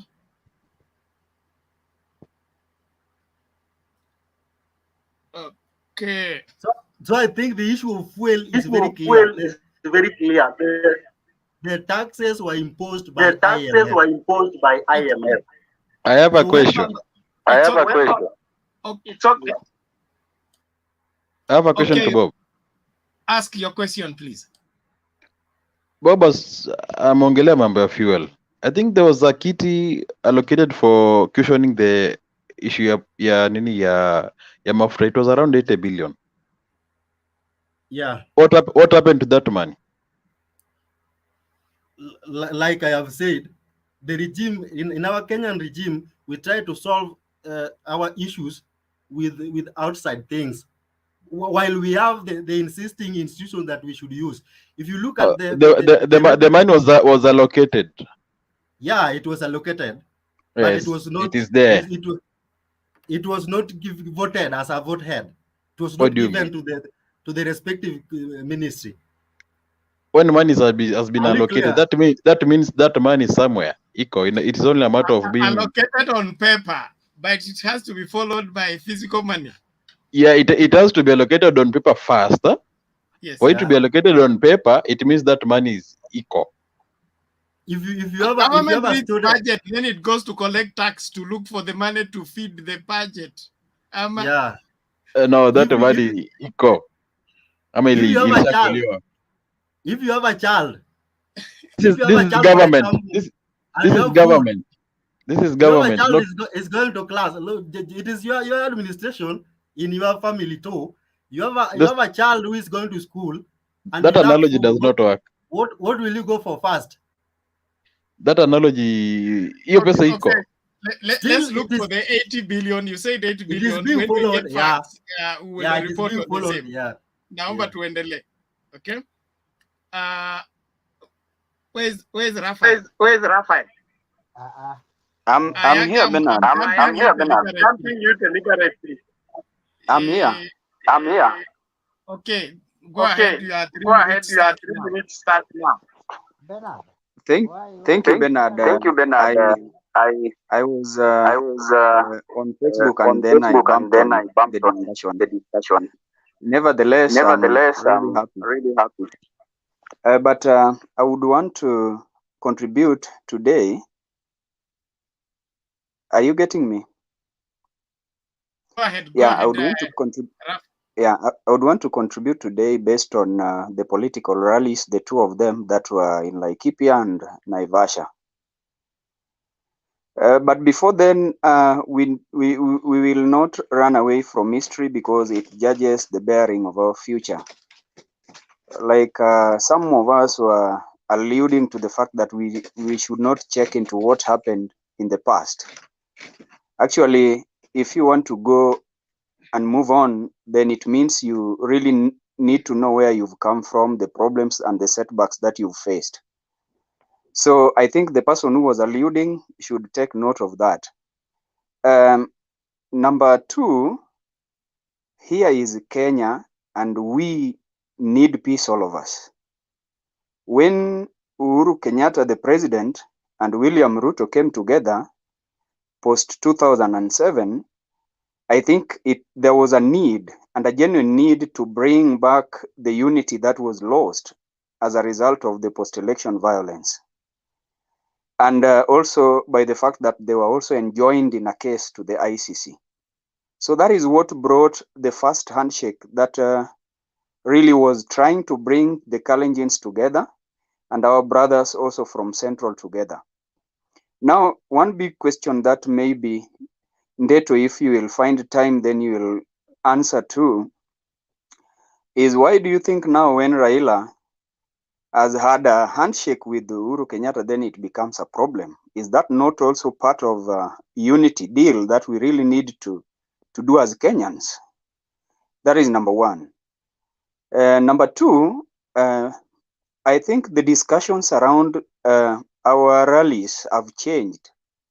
And I thank God for that, because now you realize that if I start with Raila, he really is moving up and down, meeting different people, ranging from youths, the women, which is a good thing, because each and every set of group, we are having our unique needs, which needs to be addressed politically.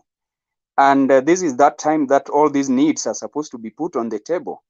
So I think our politics has changed immensely.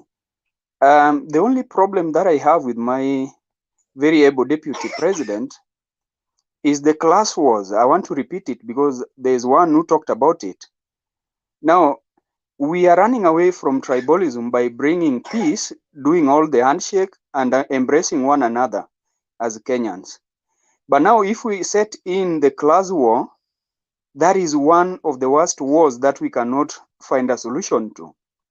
And therefore, I would urge, we are not competing in this discussion, but we would also want to see a Kenya that is moving on when all of us are united, when resources are going to be distributed equally. And for your information, in this Kenya or worldwide, classes are there. You can't fight classes and you can't finish them. You will ever find the rich. You will ever find the middle class, and you will ever find the poor.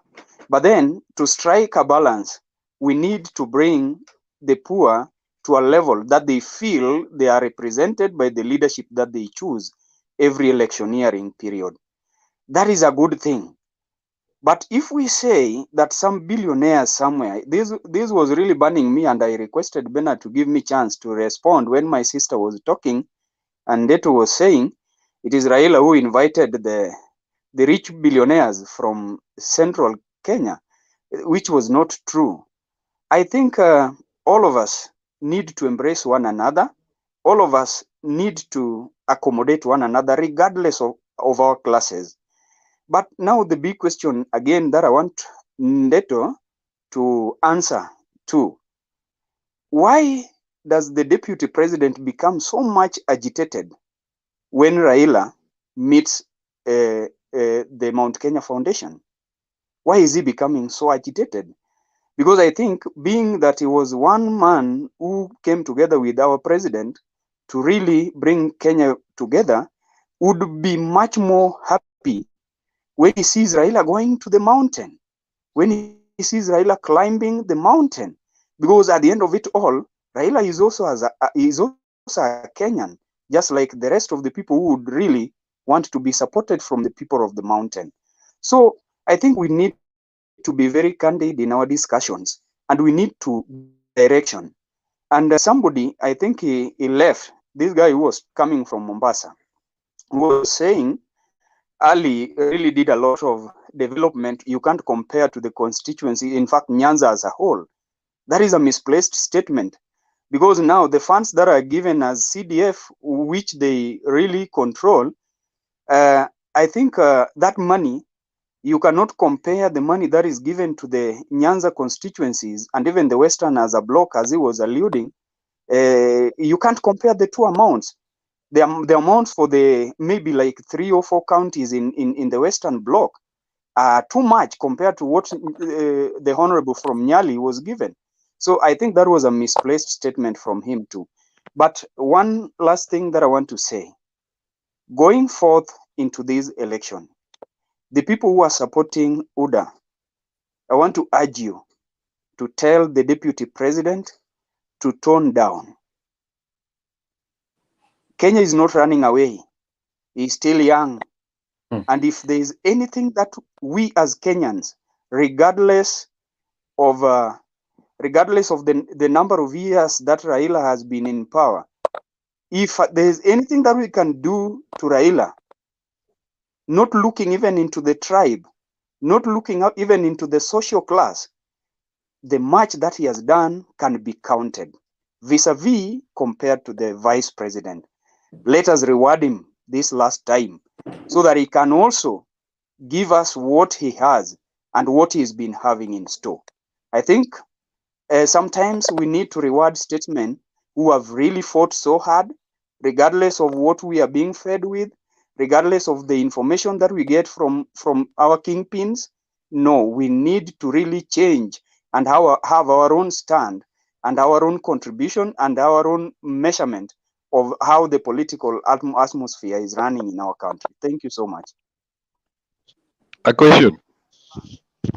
Yes. Okay, who has a question? Me, Victor. Okay, Victor, go ahead. The last person who ameongea sioni jina yake. Is he implying that we should reward Raila to be president because he has done this and that? Should we give him presidents as a reward? No. Is that what we're implying? Is Okay, there anything legal about that? Yes, it's just the last statement. That's what he meant. Yes, no, let me. He's persuading you using the track record and say he should be rewarded. Anybody can be rewarded. So that means Kenyans are free to judge everybody and vote for various reasons. You can vote as a reward, you can vote as an endorsement, you can vote as a choice. But So let me respond in government in Kibaki government though. Let me respond. Yeah. Respond quickly, please. We need to go to the next person. Samiliong, let me respond this way. We know right from the era of multipartism, this man has been in the field, and the benefit is for all Kenyans. Let me just finish. The benefit is for the whole of Kenya. When there was no multipartism, when we were having a single party state, you would see people being sacked even on the road when they are going to do government functions. And this man has spearheaded all this process. And now today, even what we are doing here would not be done then because of him. Two, if you look at this constitution that now we are bragging about, that Kenyans, we have a new constitution, which is very good for us. It has brought devolution and functions are devolved, even in our county levels. And we can see these devolved governments doing their work, courtesy of this one man. This is one person who has been detained. And that is why I'm saying sometimes when you see a statesman has done... Give a mic to someone else for a question, please. Bernard, a question. Yes. I'd like to ask Rafael. Responding. I did not finish. No. Are you satisfied with the answer he gave, or what is it? No, it's not satisfying. Okay. Let's do this. Rafael, finish your statement in the next 15 seconds. Bernard, should I answer? And then we move on. Bernard. Yes. Bernard, should I answer? There are two questions Rafael has asked. So maybe immediately you can give me a chance to respond. Okay, just hold on. Rafael, finish quickly so that we move on. Yeah. So what I was saying, when a statesman has really changed our way of living politically, sometimes because there's nothing that Raila has done which is wrong in this Kenya, that we now want to justify his non-election, even to the last times of his age as an old man. This is that time that we need to also consider Raila as the Mandela that we have in Africa, who is remaining. Thank you. What about the molasses plant if Raila doesn't have anything though to Rafael? Sorry? What about the molasses Can I plant? respond? You say Raila is nothing. He has no, there's nothing about Raila. What about the molasses plant? Actually, what I'm talking about, what I'm talking about are major contributions that this statesman has done. It's a major because it concerns the citizens of Kenya. Okay, ngoja kwanza. That is a new data. Hey, there is a new data. Okay. Is that who is talking? There is. Can I finish? Okay, that is yes. Let me finish. Naumia. Okay. hold on. Hold on. You know, when everybody speaks, it's confusing. So Samilong was asking, I had given permission to Samilong to ask a question. Let's be orderly, please. Samilong, go ahead. Thank you, Bernard. My question to Raphael is, so because somebody has performed previously, because we all know the history, we all know what Raila has done, we know what Raila has stood for over time. That one goes without any debate or opposition. But that was then. So you want us to elect somebody right now because of what he did, and yet there is nothing that is offering right now for us for the future, and that is what we are looking for. We are targeting the future. Yes. Are you telling me that you want me to vote for somebody mwenye saizi hana anything, is not giving me anything for the future because of what he did previously? Okay. Is that what you're Let saying? me respond this way. Samilong. Yes. Your parents took you to school. Mm-hmm. Now, because your future has been brightened, do you think it is nice for you to forget what your parents did to you? But that's it not is democracy. not. That is not democracy. It We is are talking not. about democracy here.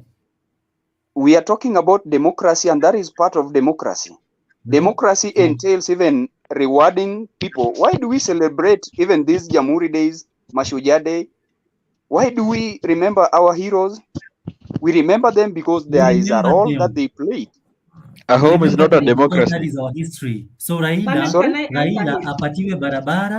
apatiwe barabara inemiwe kama hii barabara mpya, the expressway inemiwe Raila. That's it. Let us remember him with everything that he has done, but not Bernard, the can I answer presidency. Samilong? But simply by the mere fact that he has done a lot for the country. No. Samilong, I want to tell you one thing categorically. Order, please. Samilong. Penny has an answer for Samilong. Let Penny give her answer. Okay. Samilong, you're giving an impression that Baba just wants to be given this thing on a silver platter, which is not the case. Firstly, That's we what have to understand Raphael meant that. Okay. What I wish to clarify is that the fact that he has offered his candidature is reason enough for us to be able to consider what he's promising us. And when he's promising us, when he's making promises to us, that is when now we should look at the track record. Any candidate coming and promising things, that's when now we need to look at the past and be able to make a judgment for ourselves. So it's not like you are giving Baba presidency on a silver platter or anything. He has offered himself for candidacy, and he's soon going to declare his candidature. So I don't think he's being sympathized with, or he's being given this thing on a silver platter the way some people are implying. But he has offered himself as a candidate, and you should listen to him what he's promising to do for us in the future. Then we also look at the track record, what he has achieved. Then based on that, we can make a sober decision whether he's the one or not. I hope I'm clear on that. Bernard, I've seen that people are struggling with the vocabulary. Can I just Penny ameweka vizuri sana. Ngoja kwanza. Wekesa, subiri kwanza. Okay. I think Penny has finished that. Amemaliza hiyo, ameweka vizuri. Raphael alikuwa anatuenjoy. Bernard, can I come in? No, Penny, Hold Penny has on. not. Okay. Penny needs to be enlightened on something, Bernard. Kindly. Penny needs to be enlightened on something. Apart from hii time yenye Baba ameenda, this one of today, all the time akienda pahali, ukimsikiza vizuri, he is talking about history. He is telling us the way walikuwa na kina Achenga Neko, akina Tom Mboya and whatever they did. That is what he is talking about. What There is about nothing else he's talking about. How is that a problem, Ngoja kwanza Penny. Bernard, there's a problem. Iko shida. Bernard, iko shida kwa hiyo statement.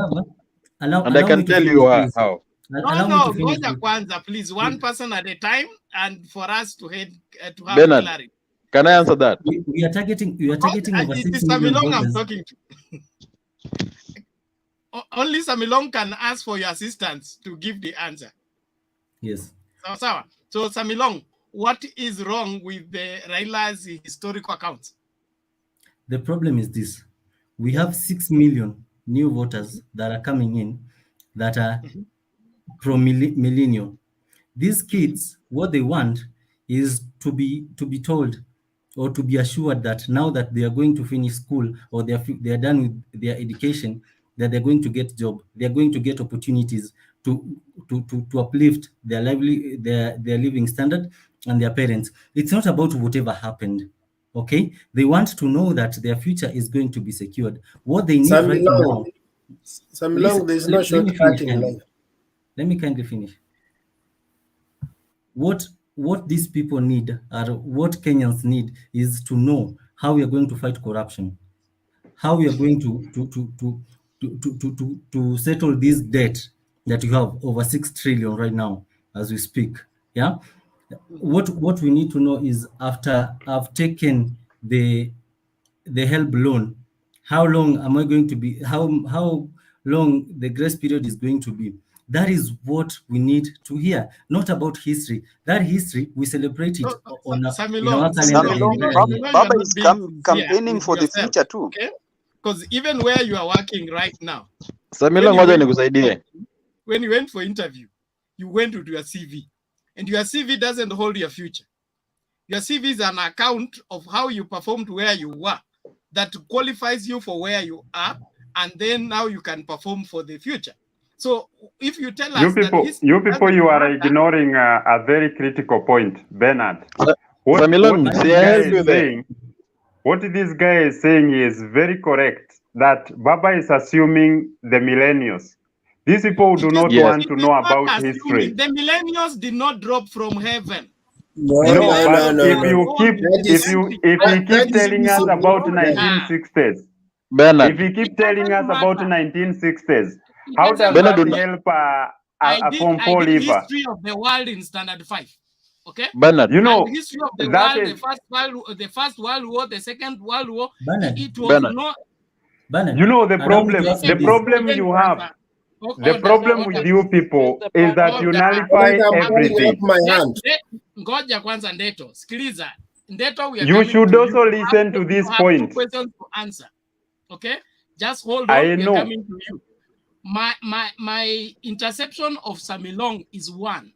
We cannot have a generation that doesn't want to hear anything about history, or we can have. They want leaders who cannot tell them anything about We can have. It is about technology, not history. You know, you're not in touch with the current technology. You get it wrong. Look here. That is assumed by the why do you think you are the right? Why do you think you are right, Bernard? You should not nullify that. You should just take it as an advice. Right, I am wrong. I'm saying, yeah, but the way you are taking it is as if you are the only person who is correct. No, you should. It is his opinion. It is his opinion, and you should not nullify him. You should have another opinion. May I interject? So look here, what you are defending is undefendable. Okay, it is very much defendable. Who was given birth that is according to your way of thinking. Given birth by another man. Bernard, give another person. You know. Ben, let me interject. It is true with the nation of Kenya. Why do you want to do away the history of Kenya and you want to retain Kenya? That is we are not doing away with history, Bernard. It is only that you are very convinced that everyone should be carried along with history. And he is telling you that there is a generation. It is misleading to say that we have a generation. No. That is an open opinion. But want to be it is not misleading, Bernard. That's where we are getting divergent. Bernard, you have become too partisan. history. Okay. Yes, Sorry, they are because not you are voting saying for any that it is party here. misleading and And he is this issue articulating of the me issue being very accused well. of being partisan because I have refused a narrative that is wrong. You That should be as doesn't have neutral as history. you History should of be as Kenya is neutral not a as UDA possible. thing. It's not an ODM thing. History of Let me Kenya is No, for Kenya. Kenya is should for you all force of us us. to your thinking, Bernard? It is Yes. not You for should not you, force but us to it your is not thinking. part of this history, and you Let cannot me run put away it in from it. the way Bernard, And try to As be a neutral as possible, and then you'll see how things as go. a historian, not Bernard, pushing ODM agenda. Bernard, History of Kenya is not ODM agenda, is not UDA agenda. History of Kenya is for Kenya, and all of us share in that history. Bernard, Bernard, as a can I ask you a historian, question? we should harvest from your. Bernard should We differentiate share in between that a history. track record and Don't history. we? That's the Don't mistake we that share in Bernard that is doing. history? Bernard, you are brainwashed. record is in I've, the I've history. discovered The that. people coming That on this record is platform part need of to get history. credible information. Not Wait, can you have order?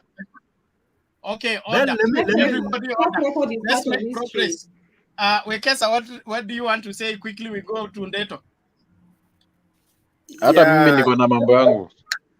don't go quickly. Even me, I've not even made any contribution today. I just Please, came to no, this no, platform. it's not I yet time can to make make a submission. You are okay. responding. Okay, let me Some just comment. quickly, Let me we are just coming comment. back for you to make submission. Okay, so I wanted to say this. That before I came here, I was just listening to a concession speech for McCain. And one of the things McCain said in his concession speech about Obama is that he appreciated the historical implication of that election. And he knew that he was not a bad candidate, but history was not on his side. In other words, America had waited for too long and that they needed a black president.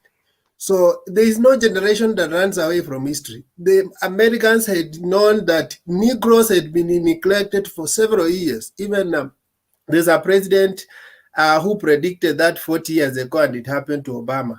He was assassinated. That is just Jeff A. Kennedy. So every Kenyan student, every Kenyan knows. And Obama himself wrote a book, Dreams from My Father. Dreams from My Father. He knew that he cannot distance background for him to be a president. He went back to search for his roots. He would have assumed and said, I don't need Africa. I'm born in America. Let me just start and go for president and I'll make it.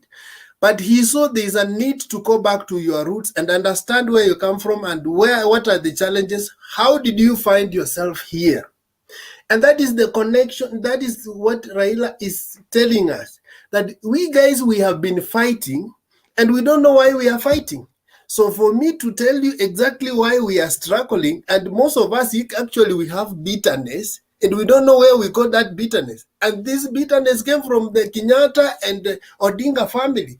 Can we look out the historical part of it and say, where did they go wrong? And why did we have even to buy this bitterness? Because we are not, why are we recruiting ourselves into enmity of people who are not even there, our ancestors? So telling us that we don't need history, then I will ask the same debtor. So why do you hate Raila? He will tell you that, oh, because Kibaki. So that is history. Why do you hate Ruto? Oh, that is history. So guys, you can, in one way you are arguing that you don't need history, but in another way, you are a result of historical events.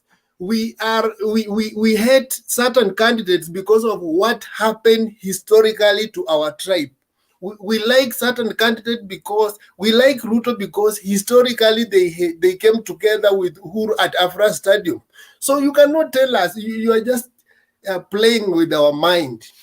And then I wanted to just comment something on Raphael. He said about why do we, it's not reward he wanted to use. He wanted to use the word called meritocracy.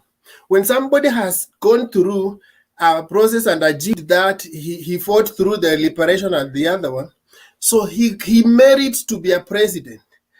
They say that God does not have favorites, but there are people, he talked like to Abraham, he said that Abraham has become my friend. I talk to him face to face. You know, God has no favorites, but there are people who qualify to have some respect. There are people who have fought for this country. They have respect, and they deserve to occupy the highest offices in the land. Somebody like Mandela. Mandela never even put any manifesto. When Mandela came out of the jail, straight away people said we want him to be president. Kabondi was taken from jail to be made MP. So don't tell me about what are you going to do for us. There are people, their struggle alone gives them the mandate to lead others, because you are struggling on behalf of people. You are not struggling because of your own family. So let's actually be realistic when we are arguing these things. Thank you. Okay. Can I contribute? Hold on. Ndeto may respond to your questions quickly so that we get to somebody else. Okay. Thank you so much, Bernard. So, Wekesa, for your information, I do not hate Raila. In fact, if there is one person I like, it's Baba, because I usually follow him. Back to the questions that Raphael asked. Why do you think now Raila has handshake with Uhuru is a problem? To Ruto, just like you see, when a new child is born, the previous child becomes a bit jealous. And you may find even there is even fighting. So the moment Raila got in almost the position that the deputy president used to be, in a way, the attention of Uhuru shifted to Raila. And I think that's where the whole problem came to be, because Ruto was no longer a factor. So he was not maybe consulted like that.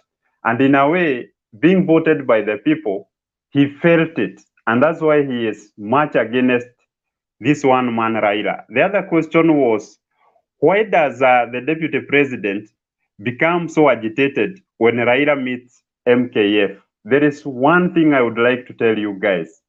The reason why Ruto feels that he is opposed by MKF is because of his model. Look, all these members of MKF, they are the owners of banks, they are the owners of insurance companies. And what is Ruto saying? Every day he is engaging the majority, the poor, to join into. He is even saying that he will set aside 120 million into cooperatives, into SACCOs, where people can access loans with low interest. And you know what the banks do? They will give loans, but with a very high interest. So in a way, these investors feel that when Ruto brings in the model, it will fight the banking system. So, and in a way, they cannot be so happy and even to support him, because I think if they were so fair, they could have called all the candidates. But it is crystal clear that they are against one William Samoei Ruto. Why? Because of his model. That's the answer I should provide. Bernard, just 1 minute, Can I support and then that?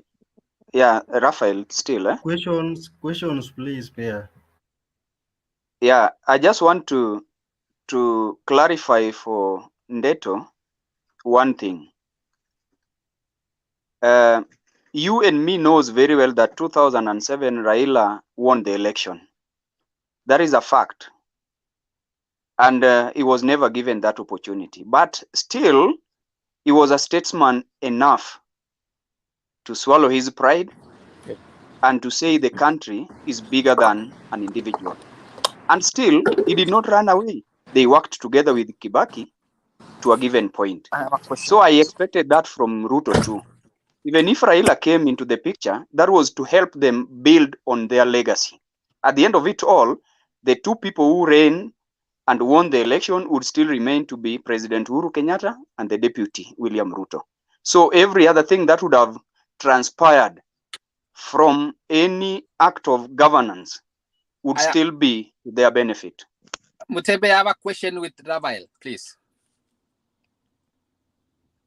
Yeah. Who is Who is asking the question? Someone wrote Naumia, but that's not my name though. That's Naumia. Not, okay. Yeah. Ebu, But Umia basi. Let me put it that way because Naumia pia because Abu Nekesa is it Wekesa or Nekesa? Yeah? Wekesa. Raphael. No, it's Raphael. Oh, Raphael. Quickly. Yeah, it's Raphael.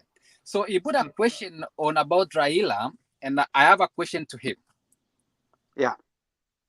Ask your question, please. Raila said William Ruto didn't give him votes in Rift Valley. Is that correct? Didn't give him votes in Rift Valley. I saw an article I wrote. Yes. Right? Yes, he did not. Yes. No, that was a collective responsibility for the leaders who are coming from Rift Valley. Yeah, like Henry Kosgei, etc. Yes. Let me finish. He could not give Raila vote. Order. Simngoje swali limalizwe ndio mjibu. Relaxini. Najua mko na majibu lakini relax kwanza. Sawa. Haya, Naumia, endelea. So he said Ruto didn't give him any votes whatsoever. And I want you to go in details. Watch the video. Fastest give we to IBC commission, whatever. I don't mind about going back about that, but I remember very well. Ruto fought for Raila Odinga in all the efforts he had at that time. So does it mean that when you say, hey, Raila is, I even don't know how to comprehend about that because it's so disgusting about it when you say like that Ruto never gave Raila votes. Those are your statements. What I said is in 2007 people went for an election and the result was as clear to everyone who is here and everyone who is not here. Correct. And we know very well that Raila won. But then together all of them including Ruto, they went to work with President Kibaki. But then Ruto became so much agitated when Raila was now coming to Uhuru. I fail to understand why. Because even the other time, Raila is a person who would go low. Instead, you would say the country is bigger than me. So let me go low so that this country can move forward. Why couldn't Ruto do that during the handshake? That is my contention. Don't emphasize too much on Ruto, but do you remember? I have a contribution. Bernard, let me add something, Bernard. Ndeto should answer to that question together with this question. Hold on. Order, Bob. Question. Go, now these questions are too much. Ndeto was the one answering some questions. I think the question has been answered by Naumia asked the question. So it is time for the response to the question. And you by hijacking it. Naumia's question is Victor, we are coming to you. Okay. So, Naumia was implying let Penny respond to Naumia.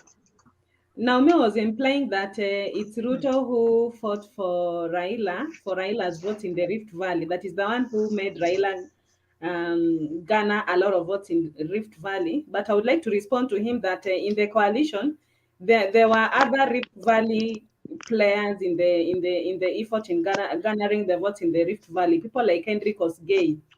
Yeah, so it's not only Ruto. Ruto has this habit of taking credit for everything that happens. Like even currently, he is taking credit for all the things that Uhuru has done, even way after he left the government. So I don't think it's right for him to say that he made anyone prime minister. He's the one who made the president into the president. It was joint effort. There were other votes from other places that contributed, and in Rift Valley there were also other leaders and key players like Henry, just to mention that a few. Okay. Yeah, Kones. Can I continue, Kidogo? People like Kones, Kipkalia Kones, and Laboso who died, may he also rest in peace in the aeroplane. They really did a lot of work. In fact, they prepared the ground even before Ruto joining the Orange Movement. So Orange Movement was, and I don't see any group that will be like that group. It was a formidable group of people who gave themselves to revelate the country, to change the country. It was about change, and everyone was contributing. So, Ruto, may I speak dog about Ruto? It is said, though I don't have the fact, but some secret meeting says that when they were selected to go into that committee, it's one of the betrayers who accepted the Nusumukati. Then he came out using lip service, but inside the meeting, that one is far-fetched. it is confirmed. This is confirmed. And That the should be dismissed. the bitterness between Raila Amolo Odinga. Let me say that the bitterness between Raila Amolo Odinga and Ruto was there. That's a rumor. Naivasha. It was in Naivasha, made in Naivasha. Just leave it. It's a rumor. It is a fact or a rumor. Bob will withdraw that statement. President of Tanzania, who was part of the eminent people who are striking the deal, he gave us. Mkapa wrote it. If you are following Mkapa's book, read the Mkapa's book. Give us a reference. William Samoei Ruto was to the Ruto and Matakarua were the greatest stumbling block to the negotiation. They were all digging in until they had to be locked out so that the deal can be made. Bernard, can I contribute? Bernard, I think we need to think outside the box. You know, people argue like this, that it's me who gave so and so the vote. When people come together and form a party, everybody has interest. For example, you have come, you want to be an MP. So even if you are campaigning for me to be president, you have become an MP. If you are campaigning together, it's, by the way, like Uhuru. Okay, Ruto can claim he made Uhuru president, but Uhuru made Ruto deputy, so you cannot argue like that. He was still from an MP, now he became a deputy president. So when we come together, everybody benefits. I'm campaigning for, like, for example, right now when you see Malala seriously campaigning for Mudavadi because he wants to be a governor. So in fact, he's writing on Mudavadi to become a governor. So in the real sense, Uhuru said that all these MPs from Central, they wrote on my name to become MPs. So they should not say that they made me president. In fact, most of them used my name to become. So we cannot argue in a secluded way. Everybody helped each other to become who they are. Because if Ruto stayed back and never supported Raila 2007, he would have not been anything. If he never stood with Uhuru to become president and deputy, he would not have become anything. So let's not argue that way. Okay, thank you. Bernard, nipe chance. Nimeweka bench sana. Ngoja kwanza Victor, wewe. Subiri kwanza, you are the one going to do next. Let's sober up and let's give accurate information. If you are not sure about information, that information is on Google. You just Google, confirm, and then give it. Let's not do a lot of guesswork because there are people who are depending on what we are saying here as credible information. So to me, platform kusambaza maswala ambayo hatuja confirm. That is my standpoint. Otherwise, let's hear from Victor quickly, and then we move on. Thanks. My contribution is about this history thing. You see, me as a millennial, ukuja kuniambia mambo ya history ati sijui huyu alifanya nini kuhusu nini. My current problems ziko sahi. I want them to be addressed today. While a youth maybe in America is concerned about history, as struggles zake si kama zangu zapa Kenya. I'm still struggling to get money. History may not make sense.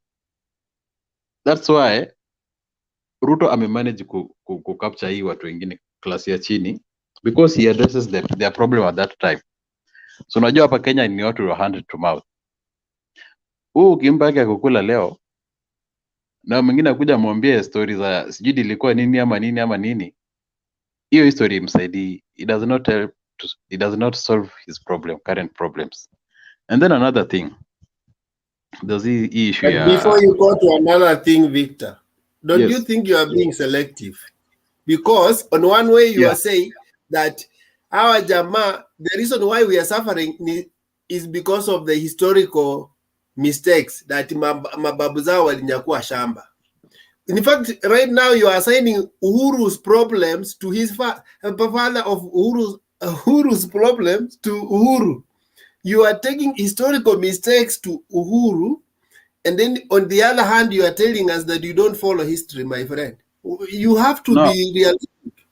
Okay, Wekesa, let him continue, please. Okay, nikiendelea, umeniinterrupt mpaka hata karibu na sahau. What I meant, your history. Does that history na solve shida zangu za sahi? Of course not. Ukikuja uniambie history na mwingine akuja anipe hata pesa kukula leo usiku. Utasikiza nani? Of course, wewe mwenye amenipa kitu kesho niamke. Hiyo ni reality yenye iko kwa ground. Wale wazee wanaweza identify na hiyo history, sisi ma youth, hiyo history it concern hata kidogo. Aya, juu ya campaign sisi tunaongelea. Of course, you don't expect Ruto to endorse Raila's way of campaigning. Neither do you expect Raila to endorse Ruto's way of campaigning. While Ruto was giving out money ama cash ama wheelbarrows, Raila alitoka kupinga hiyo vitu sana. Si ndio? Now Raila ameenda commit na the tycoons of Central. Of course Ruto must be threatened because that is perceived stronghold as at now. So you don't expect Ruto endorse ama these are competitors. So huyu akitoa na narrative yake, huyu mwingine atakuja kupinga. Of course kuna watu wanahitaji wheelbarrow na Ruto hajapenda tu wheelbarrow yake, amepeana vitu mingi kushinda wheelbarrow. Amesupport businesses, but wamechoose kufocus on wheelbarrow kwa sababu it's somehow demeaning. So it is just about strategy. Kama Ruto anapeana hii, these other people should come up with their strategy that will work, that it overwrite what Ruto is doing. Ni hayo tu. Okay, thank you, Victor. And before you go, you said something. You said history will not address my issues right now. Yes. Is there not a difference between the cause of a nation and my personal needs? Excuse, come again, sijakupata. For example, I may be hungry, okay? Yes. But the country is on fire. Yes. Should I put the fire off or feed myself first? And then when I'm satisfied, I can attend to the fire of the country. You feed first. You feed first. Yes, and then you fight that fire. fire. Wait for you to finish eating, then you get the energy to put it off. You feel okay, although this is your knowledge, I don't know, nimekisa sioni kama ingiani, but of course shida you are in this world, hii tumbo ndio inatusukuma. No, my question is simple. Okay, this is where I'm coming from. There are things we do not necessarily for our personal benefit, but they are for the national good. So for us to be viable leaders, we must be selfless, whereby we forget ourselves long enough to think about others, and that's what we call a cause for a nation. You're not being honest. You're not being honest. You're not being honest. In that, let me explain. Yes. These leaders wamekuja natuambia as if they are fighting for this nation. Actually, they are fighting for their own. We are secondary to their needs. After they have made money for their generations, many generations to come, now they will come kuja kutusaidia. First of all, hakuna leader. The upper Kenya, there's no selfless leader. There's none. Hakuna Mahatma Gandhi. You advocate for selfless leadership. I advocate, but currently the crop of politicians we have right now, there's none. So, but you agree And that what are you doing to change that? is selfless. Excuse? You agree What are that you doing to change that? the best leadership, the best Unauliza approach to maswali leadership utawili. is selflessness. It should be selflessness, Uh-huh. but this world is not an ideal world. You should not forget that. You have answered yourself. I agree the world is not ideal, okay? But we have Yes. ideal So, way of going about leadership. Subiri kwanza, wewe ukiniambia kwamba mimi nahitaji kiongozi ambaye atanipatia kitu ya kula leo. I don't care about history. What you are transferring to the next generation is that it doesn't matter how you get what you eat, as long as you are eating. Now that way, will we have a nation at the end of the day? Shida yangu ni ya sahihi.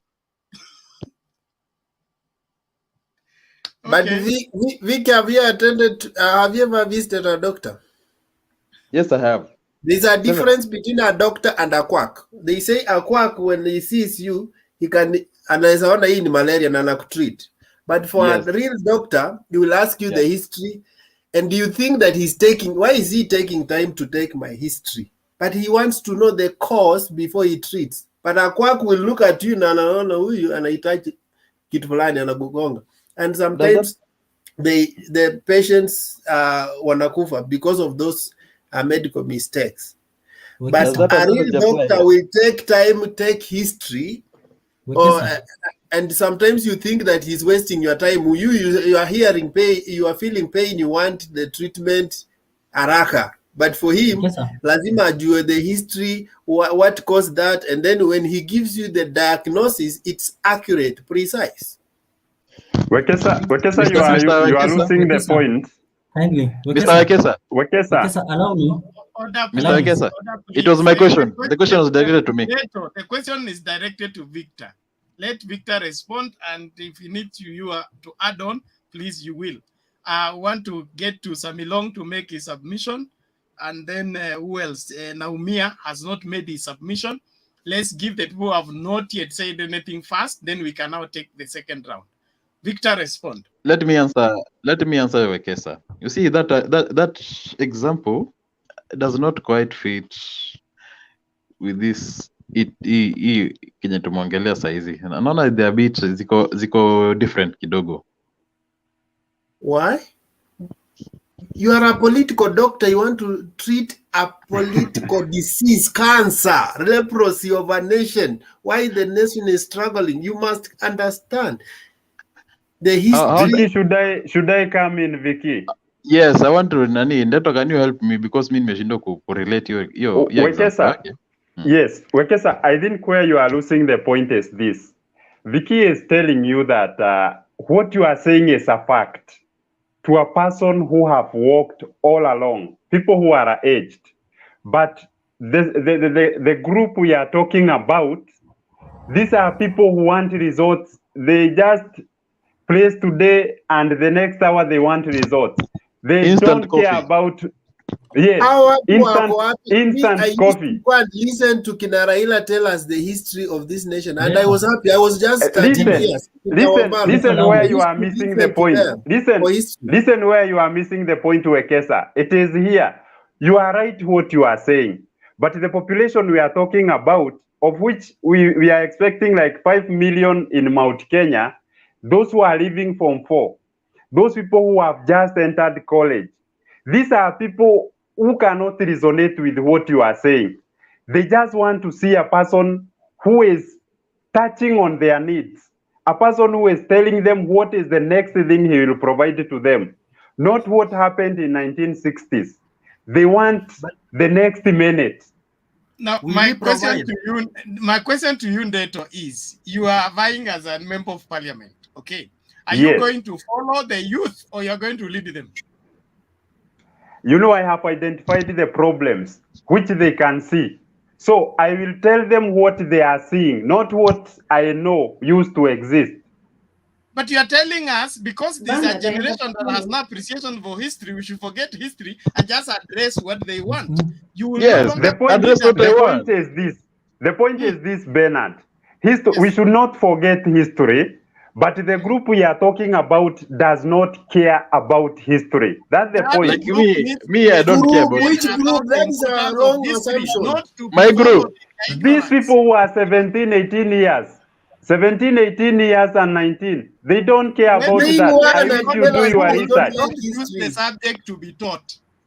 You get in Hey. class, the lecturer will come and teach you as a I'm not- leader. You don't go and solicit from people what subject they want to be taught. You tell them we have come from this way, we are going this way. The reason why we are deciding this way is because of that way. History Bernard now the fact- grade 1, 3 or 5. History But inaanzanga the grade fact 3 or that hata history hata history ilitolewa. ya shule inaanzanga standard. Hata ilitolewa. History ya shule tu inaanzanga standard. Hakunaga history. Hakuna Ilitolewa. history siku hizi. Bernard, Social because you are a historian, you should not bring us. You should not refute.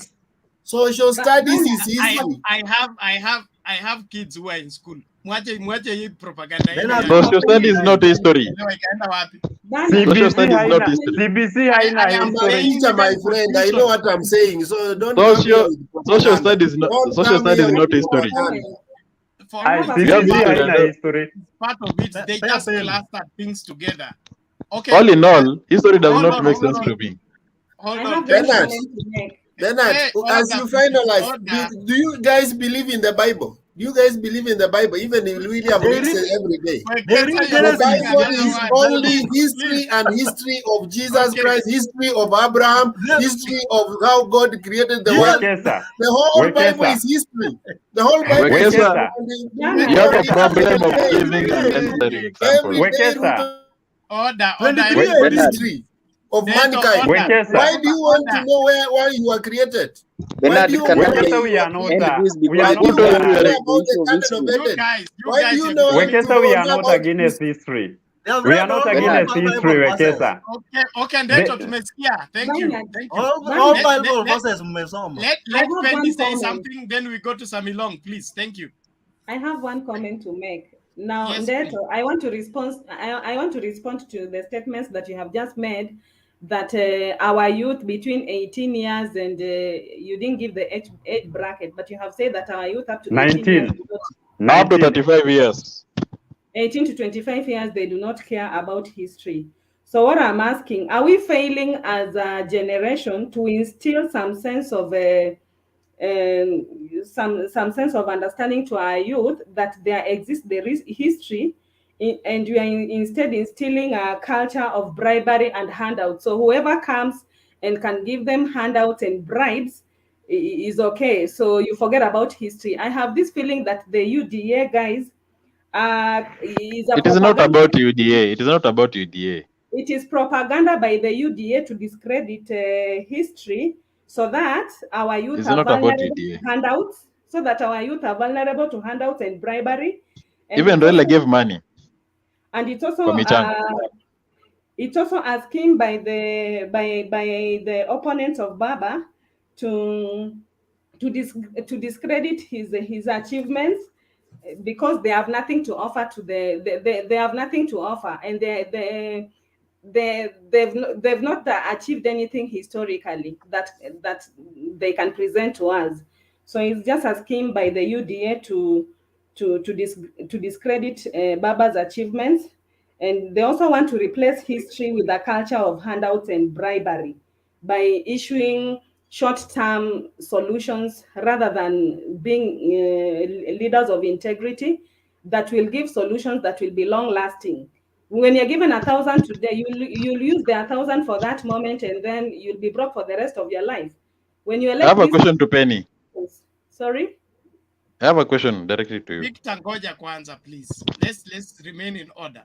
If you have a question, you lift your hand, we'll pick on you. Thank you. Penny, conclude, please. Samilong is waiting. Yeah, so I think this idea of forgetting about the history, it's actually coming out as a propaganda that is being used by the UDA, because they know that they have a dirty history of things like Kiamba. They have a very dirty history of corruption, and therefore they feel that Baba has a very rich history that is recognized internationally in South Africa and all over the world, Baba is recognized. The only place, like the Bible says, that a prophet is without honor in his own country, it is only in Kenya where Raila is not honored.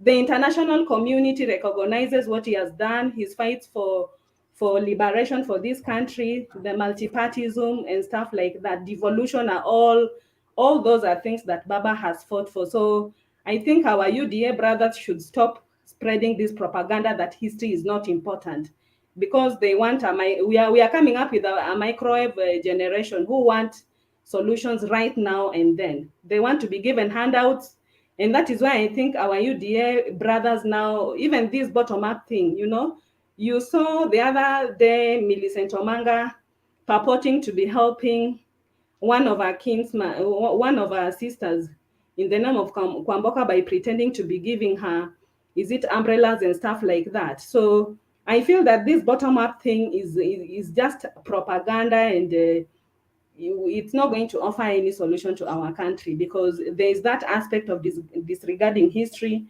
and instilling a culture of shortcuts, of people who do not want to work hard. They are being promised handouts, you see. They'll be allocated a 120 billion from the budget to just, from the bottom. So Penny. that's my submission. Okay. Penny. Thank you, Penny. Question to Penny. I also have a question to Penny. Ngoja kwanza Ndeto. Okay. The first person to ask for question was Victor. Yes. Let's follow that order. Thank you, Victor. Now Penny is against people giving money. Yeah, amesahau saizi ametuambia Raila leo amepromise the youth atakuwa anawapea 6,000. Mwenyewe amesema that is hiyo itawezekana. Yes. Si ndio? Yes. Raila ameshakuwa recently amekuwa kwa michango za kanisa. Ametoa hata almost 1 million sometimes back. Ametoa wapi? Yes, there was a michango But Victor, what makes Raila's contribution the standard of what is right and what is wrong? No. Let me finish. Yeah. Alichanga Muranga. Yes. Penny. Yeah. Ako against Ruto kutoa michango kwa kanisa. Hii ya Ruto ni handouts. Sijasema kanisa. I'm talking about handouts. You are talking about someone who is able to solve your immediate problems, and we have seen women lining up and being given 1,000 or 2,000. Can 2,000 in the current economy, 2,000 shillings, unaweza tumia for 1 week? Let me answer you. Hizo line umeziona wapi, Penny? Ngoja nimalizane na Penny. Let me answer Penny. Stay in order, please. Stay in order, please. Ni mimi nilikuwa kwa line, na? Yeah. Victor, hurry up. We are spending too much time on this. So, giving handouts. I don't see anything wrong with handouts. I also give out money to someone who needs it. Is there anything wrong with that? So you're being given. There is everything wrong with it when it's a government policy or when it is an ideology for somebody seeking office. Do you need money to vote in someone? Do you need money to vote in someone, or if I buy the presidency, then I refuse. I am entitled to it because I bought it. So when I'm in office, I can do as I like because nilinunua.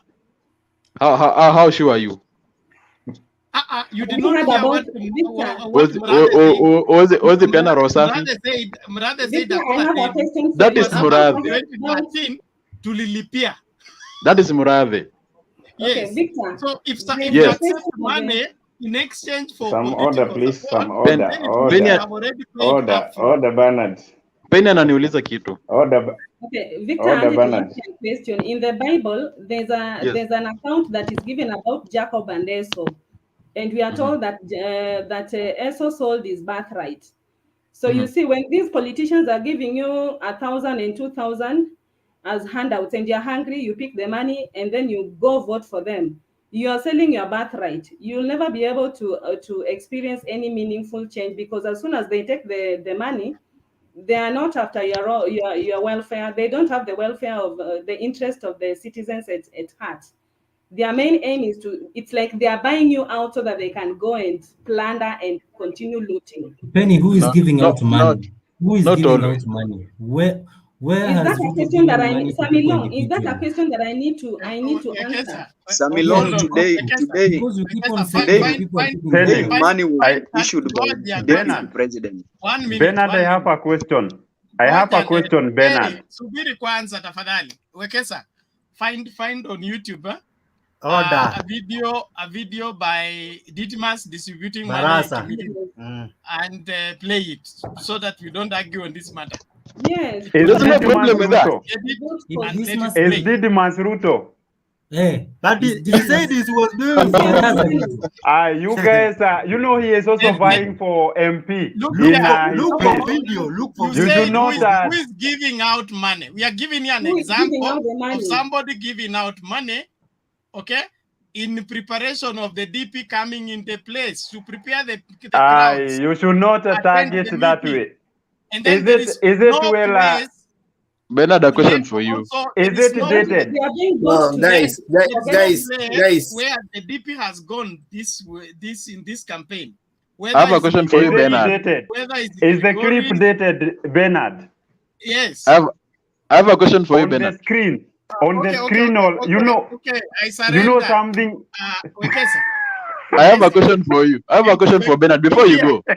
Order. Before you go. Now that you are back, okay? I have been before you go. Answer my question. Before you go, Bernard, Mr. Bernard. I am not going anywhere. I'm here. Victor, you say I'm running away from your question. Unajua penny ya kumaliza kuuliza swali yangu mliingilia. Victor, you didn't even answer. Hawa watu wanaweza tuwekea clip ya 2017 alafu watuambie ni ya 2021. In fact, there's not dated on the screen. Let's be very specific. That clip, they were disputing money when they went to a mall. You can ban it may have been juicy. So don't complicate it. It was recently wakikuwa hapa. And we doesn't matter. The same day. It was circulated the same day. Wekesa videos can be edited. Videos can be edited. If it is not dated on the screen. If you have not seen it and you have already concluded, Wekesa, unajua sijakuuliza swali. Wekesa, I have not asked you any question. Let me ask you now. I have a question for Penny, Vicky, before you go to Wekesa. I have a question for Penny. Yeah. On this handout thing, I would like you to tell me. Okay, you are saying that there are those people who are giving handouts. Yes. Right. Yes. Why do you think young people between 18 and 35 are not listening to history and they are following those who are giving them handouts? Because that is the culture that you are instilling in them. We are failing as a No. society. Wait. It is because in Kenya there are no jobs. Like in the country I come from, Nyandarua, 26% of the youths do not have job at all. So, and I've not heard Raila Odinga telling us how he will address the issue of youth unemployment. He will give them handout of 6,000 or what? I would like to tell us what is in his manifesto that will address young people.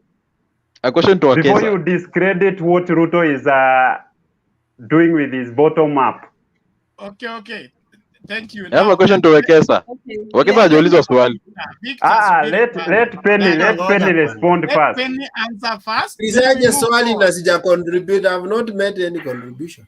I was just responding to people's meaning. Wait for my contribution, ask me question. Okay, Penny. Let me assist Penny. I will ask you a question. Wekesa to contribute first. I'll answer you.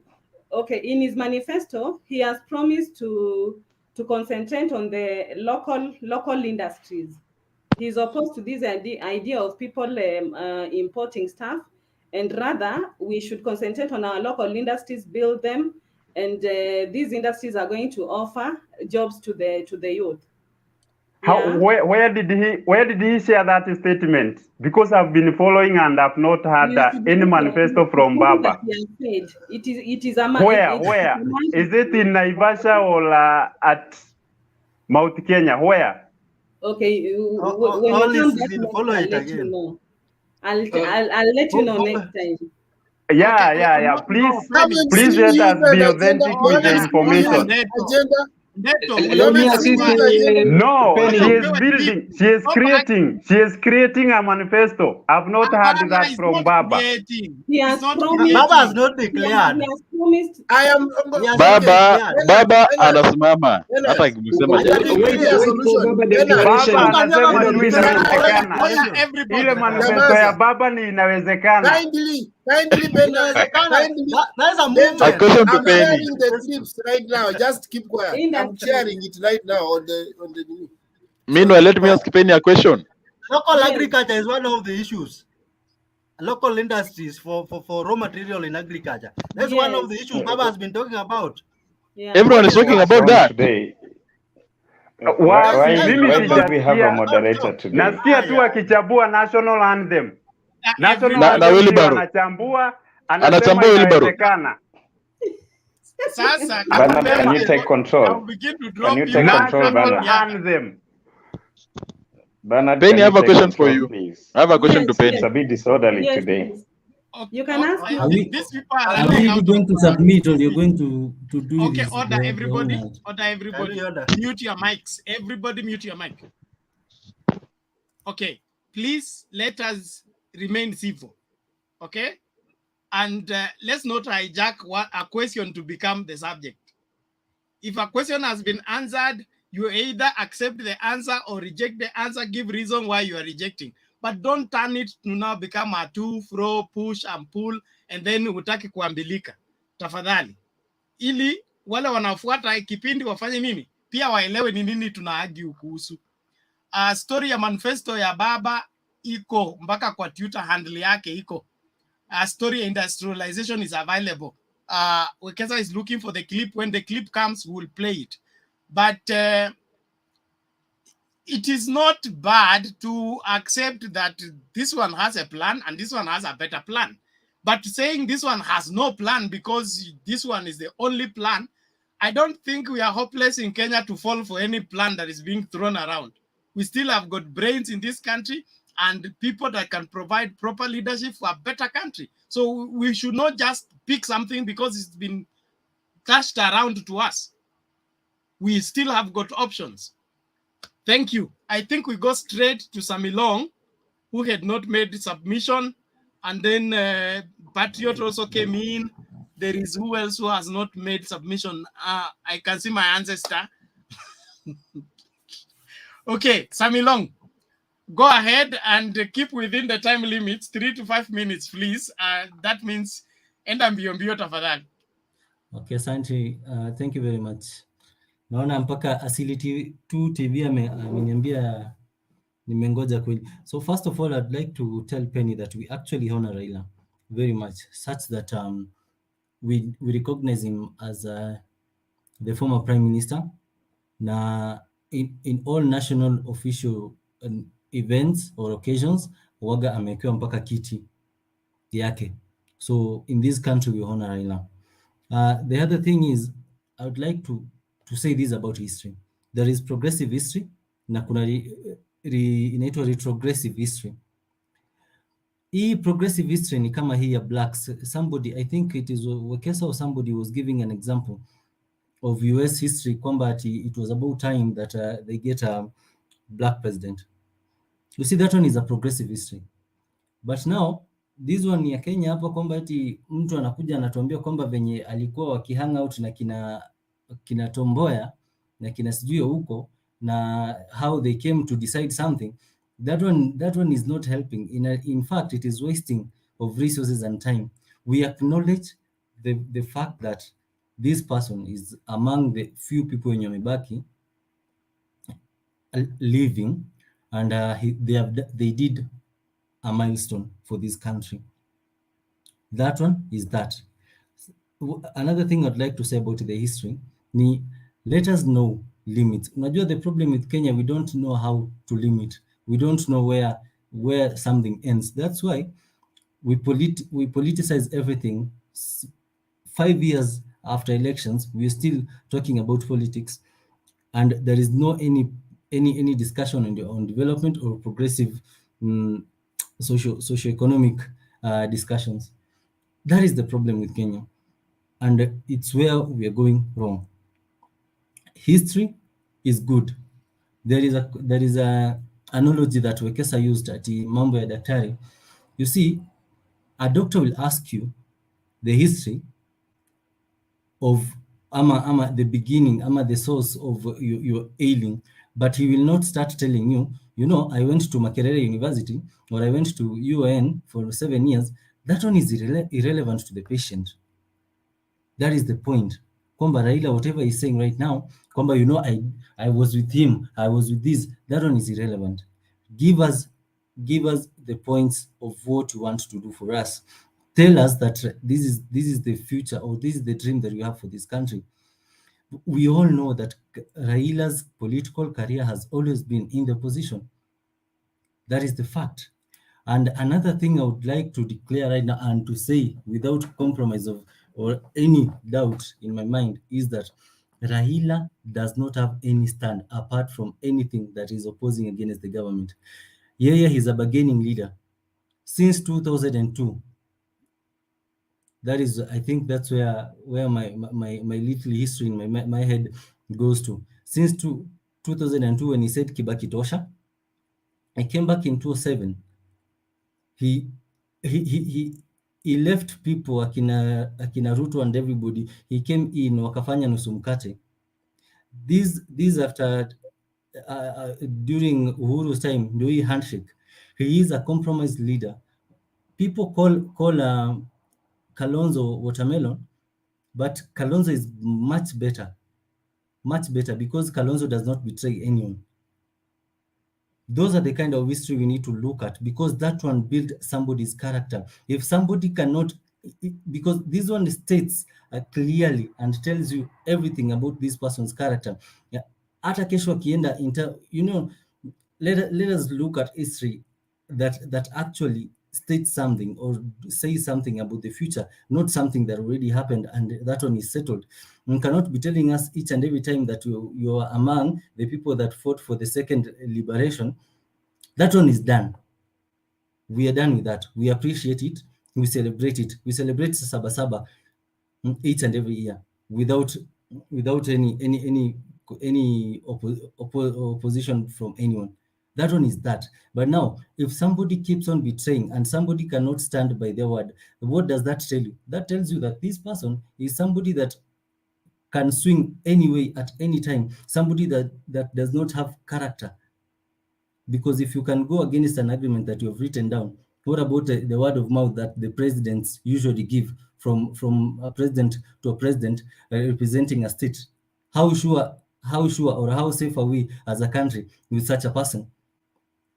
Leaving that aside, about this thing about Sijui Ruto is and I don't play whatever Raila did with the Mount Kenya people. I don't really think it's anything to go by, because we have always known that they've been fighting bottoms up approach each and every time. So this is just the Ruto side reciprocating the same, trying to tarnish the Baba strategy to doing his campaign. So it is just about campaign strategy and everything. And then another thing I'd like to request is political tolerance. Because in this country, our democracy is one of the very few democracies in East Central, West, East, and Central Africa that is being looked up to. Political tolerance is very important, because without political tolerance, that is how we'll go back to 2007. Whatever happened started by that. Kwamba, I cannot listen to this one because of this. I cannot listen to this one because of this. You know, we live in a free world, and Kenya, we are lucky to be one of the countries that we enjoy almost the freedoms as the developed countries in Africa when you look at it. So it is actually very, very hypocritical for us right now to not tolerate something from someone else simply because I don't like that person. Listen to Baba, listen to Ruto, listen to Mudavadi, listen to Jimmy Wanjigi. then make your decision. Political tolerance is necessary, and it is a maturity stage that we need. We have to. It is paramount to this country. We have to exercise it. It should not just appear, but it has to. And then Penny talked about this woman called the lady who gave Kwamboka umbrella. This is a pure and clean example of what we mean by empowering people, because this lady was suffering. In case of rain, anafunga kazi, but now with a bigger shed, she can do whatever her work. She can go do her work without any obstacle.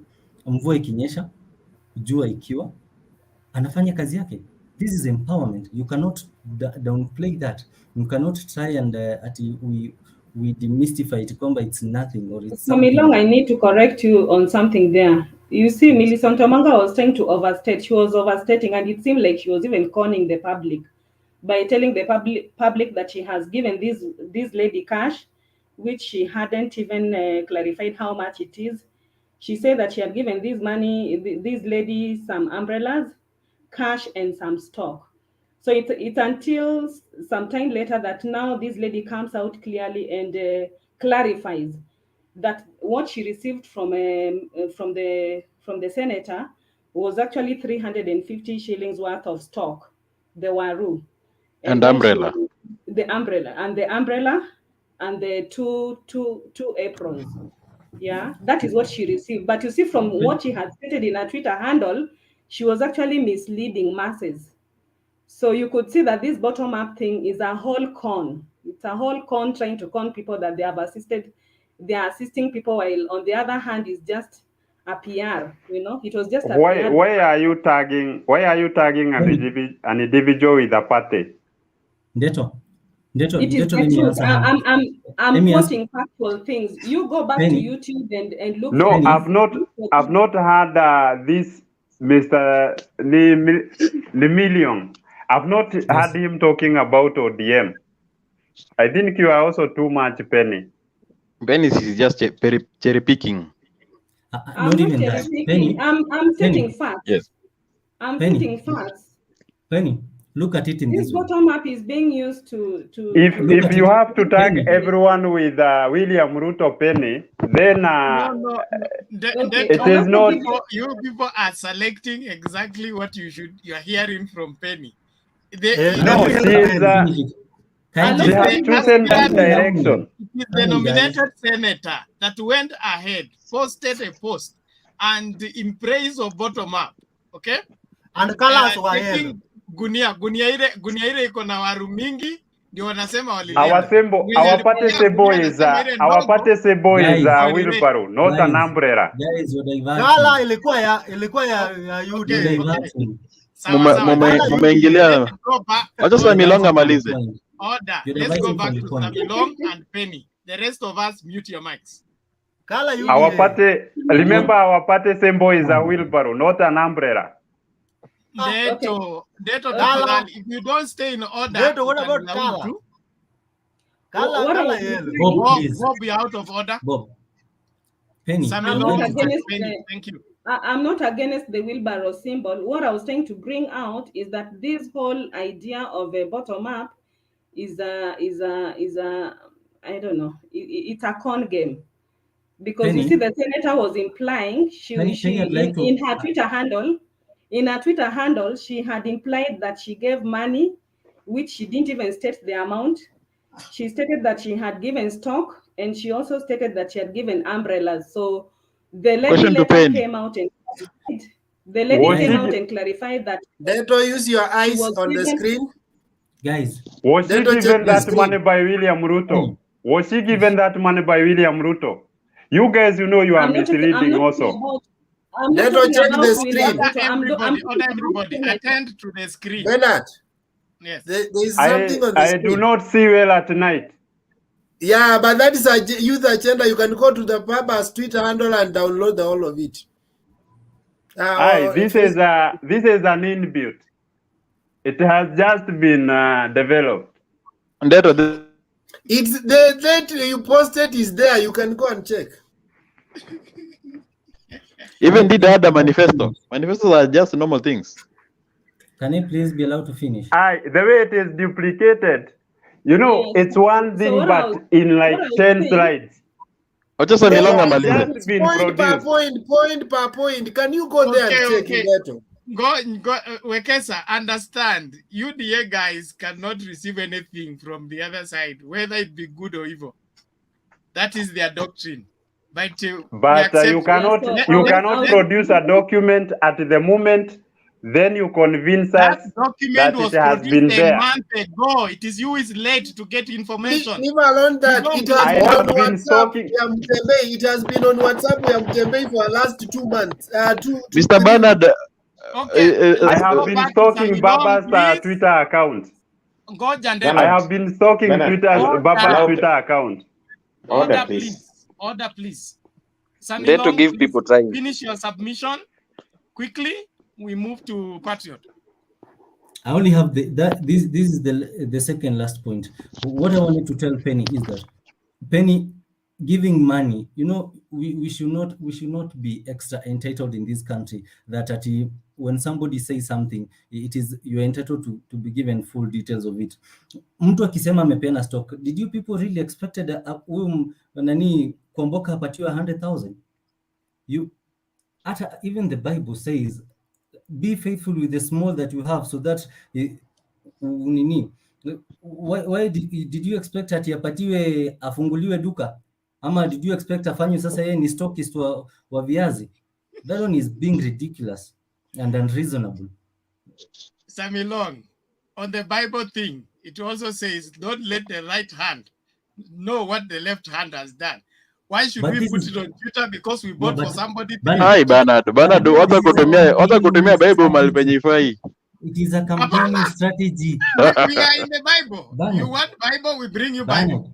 Bernard. No. In politics, the right hand must know what the left hand has given out. It is not applicable because this is campaign strategy. If you are giving out arms, don't let the left hand know what the right hand has done. It is not applicable here. Why should you put it on Twitter? It is not applicable here. That's why I'm telling you. So you choose in politics, the right hand must know what the left hand has given. We're just being in politics. This is standing law. Anyway, I want to speak about now the handout, the so-called handout about Raila, the 6K. Surely, you want to tell us that I could hear you.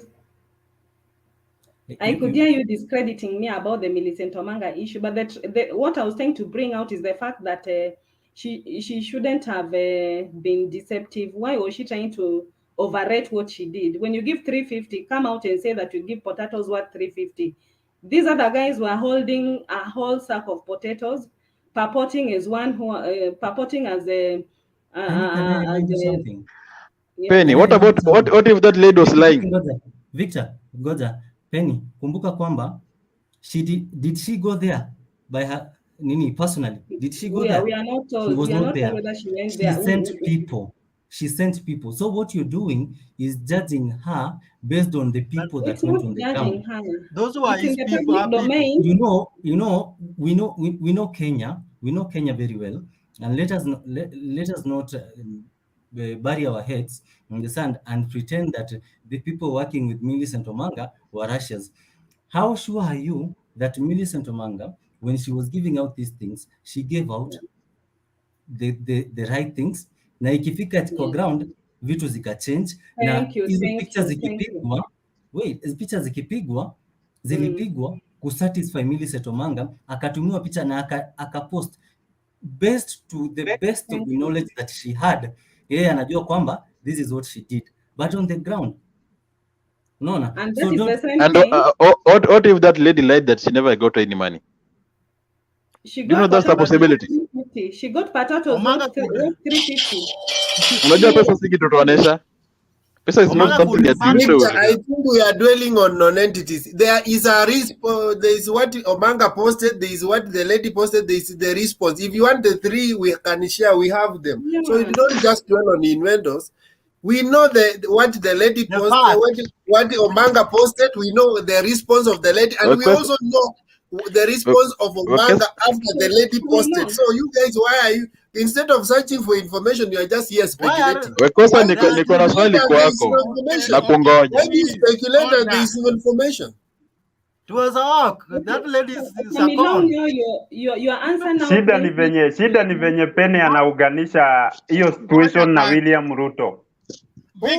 Hiyo ndio shida. It is a UDA thing. Victor. Omanga is a UDA. Every lie has a reason. All of them are UDA. What will be the reason for the lady to lie about the money she has received? Yes. May I ask you a question, you guys, all of you? If today I am going to a certain school and I have a certain uniform, niende na huko nje niimbe matunda ya wenyewe, ni shule ama ni mimi? Who will be dealt with? Is it the school administration or it is you? The school's reputation will be at stake, and you as an no reputation. will be punished. You know, character is about yourself, not about where you go to school, and that's where you people you are making it wrong. Now you are in the character. I would love to attend the school. You are in the character. Those Bernard. characters are around Ruto. Because the school Ruto I attended, the principal used to tell us as we go home, make sure that if you want to misbehave on the road, we remove the school uniform. What is that?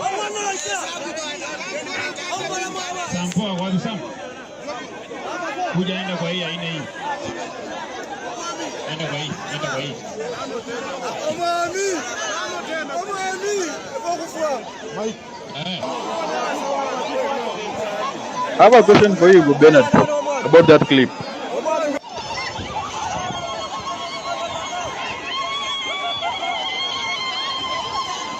Imetosha. Nimeona posta ya 2017 hapo.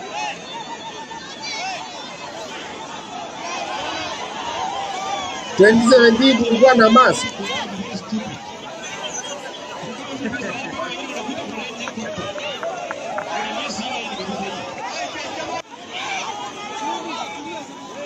So the immediate needs are being met, eh? Hapa hakuna mtu ako na mask. Hakuna mtu ako na mask hapa Wekesa. There's nothing wrong with handouts. I always I usually insist on that. Mask hata moja. Penny. You want me to replay? No need. Usireplay, hakuna mask. Hebu angalia vizuri. Hakuna mask. The immediate needs are being met. Okay, I can restart if you have not seen a mask. No need, inatuestia time. Weka tuone mask. Hiyo ndio mask, hiyo ni mask, hiyo ni mask. Gani?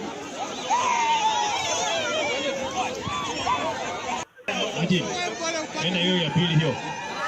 Ya tatu. Haya, ndio angalia vizuri, nimereplay. Angalia vizuri kama utaona mask. Na ujue kwa kila soko kuna kuanga na mwenda wazimu. So there could be one mask in 2017. Hakuna mask hapo in the first place. Ngoja tu ngakuonyesha hizi, nikwambia I will even stop there. Nikifika tu hapo kwa mask na stop. But what is wrong with that? Lakini kama ni moja hili mask. Haya, huyo mama umeona anakimbia. Wapi?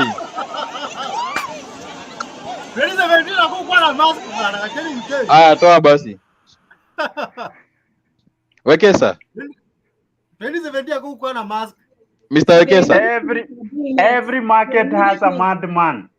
Every market has a mad person. Every market has a mad person. Guys, we don't have to confuse you. Wekesa, show me UDA. Wekesa, show me UDA. Show me William Ruto or anywhere where UDA or William Ruto is mentioned in that whatever. I'm guessing that you speak the same language. So tell me. Okay, let me tell you. This was the rally that was at Chwele, where they said that there were a lot of people. So people say that the crowds were bought and transported. That was the rally that was at Chwele. Are you okay now? They are speaking the same language.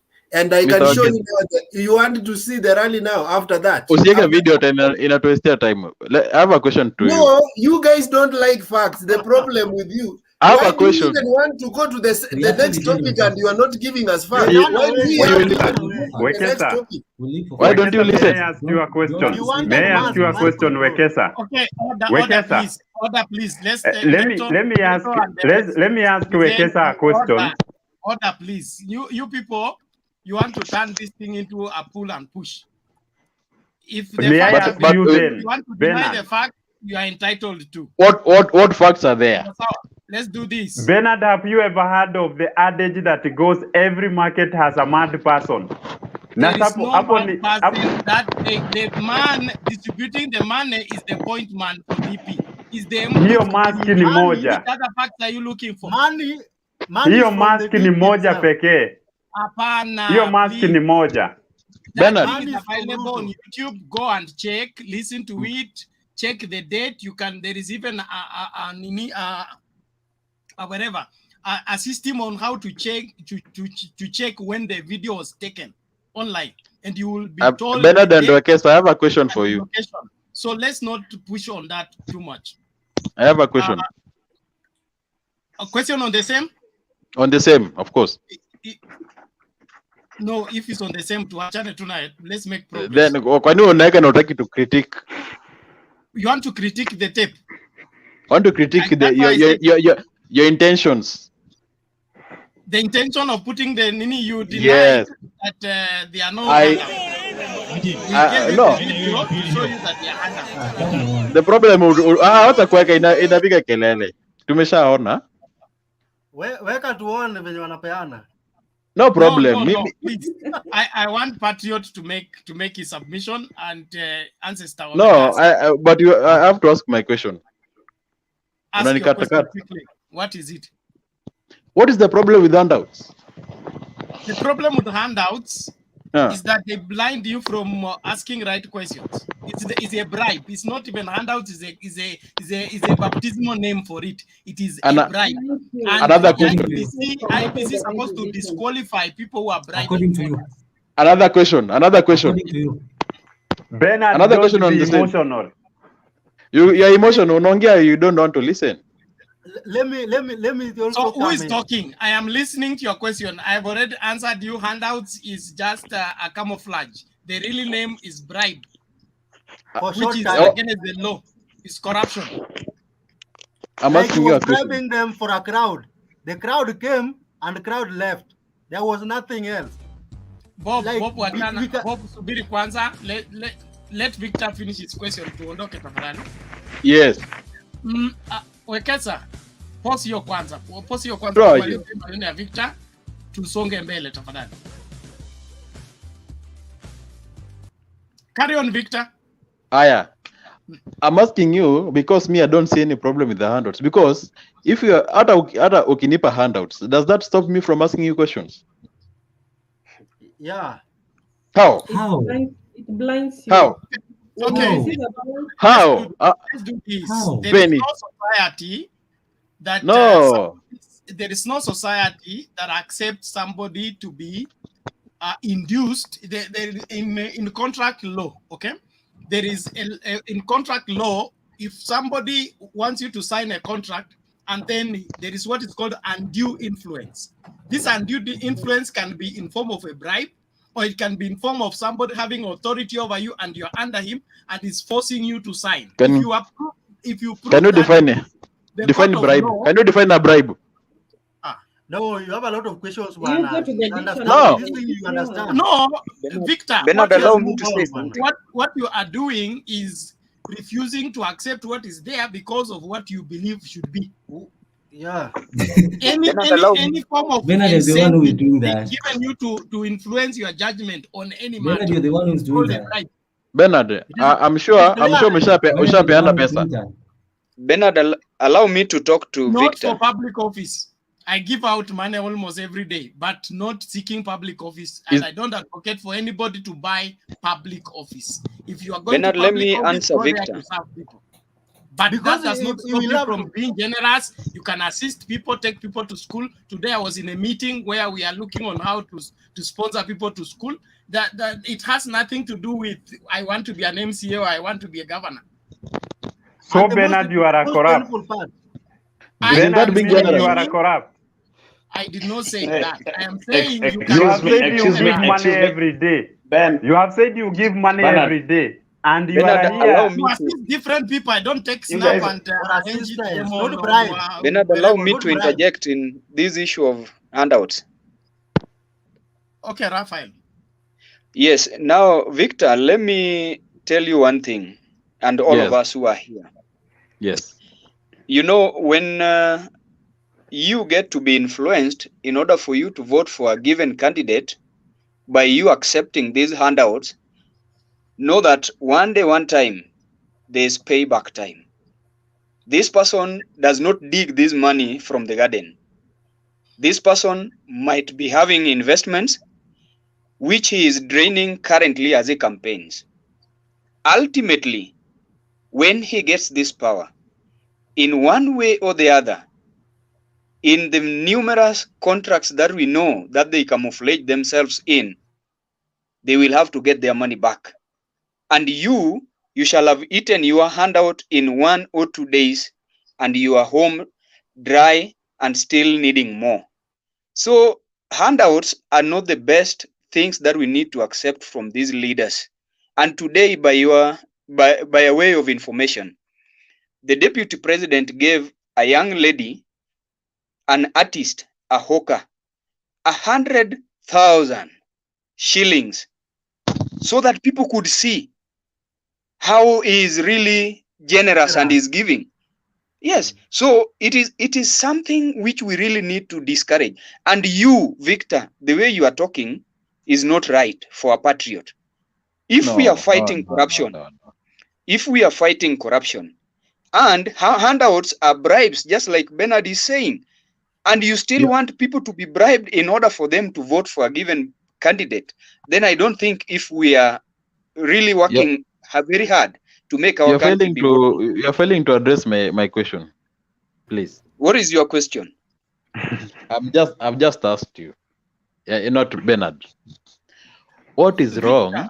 Victor, the greatest problem we have had since independence is an economy of handouts built on Harambe. The reason why we are not developed as a nation is when we wait for somebody to come and give us something. Until devolution came, the development of this country had been unequal all through. The best government that functioned and helped the economy recover was Kibaki government. The Kibaki government thrived on one policy. They banned public harambes, and it was illegal for a member of parliament or public officer to conduct harambes. And when harambes was contained, corruption was also what? Contained. Reduced. The main contributor to corruption in Kenya is handouts, a pressure given to public officers to dish out money. So what do? They have to do shady things so that they get extra money to be dishing them out. How is that affecting? The economy becomes bad, you continue suffering as a citizen. We cannot continue with that. Can you differentiate between being generous, giving handouts? No. We don't have a problem with that. I think, Bernard, what Victor is missing. Let me give you an example. There's nothing I'm missing. Please, nataka tumalize. Yeah, in 1 second.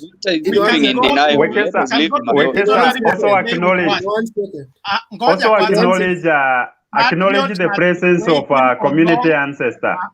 Acknowledge the presence of community ancestor. Bernard.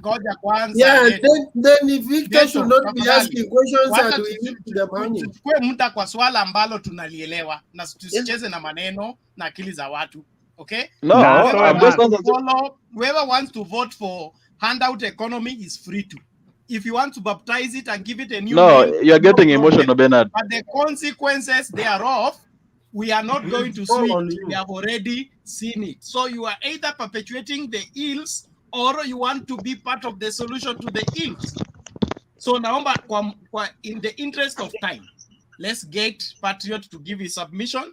If you have any issue on the bribes and the rest of handouts, when we come the second round, introduce that. But tusiweke watu wangoje sana when we are just revolving around one thing. Thank you. Na hii second round haifiki, Bernard. Hii second round haifiki. New people are coming in. Na uambie community ancestor atoe mask. Wewe ndio unauliza maswali mingi. Community ancestor is not affecting you with his mask. He's a very law-abiding citizen. He is alone. He is alone where he is. Even on air. By putting he is alone. Wewe umevunja sheria na unataka watu wakufuate kwa kuvunja sheria. Hiyo ni makosa makubwa sana. All the same, please, Patriot, go ahead.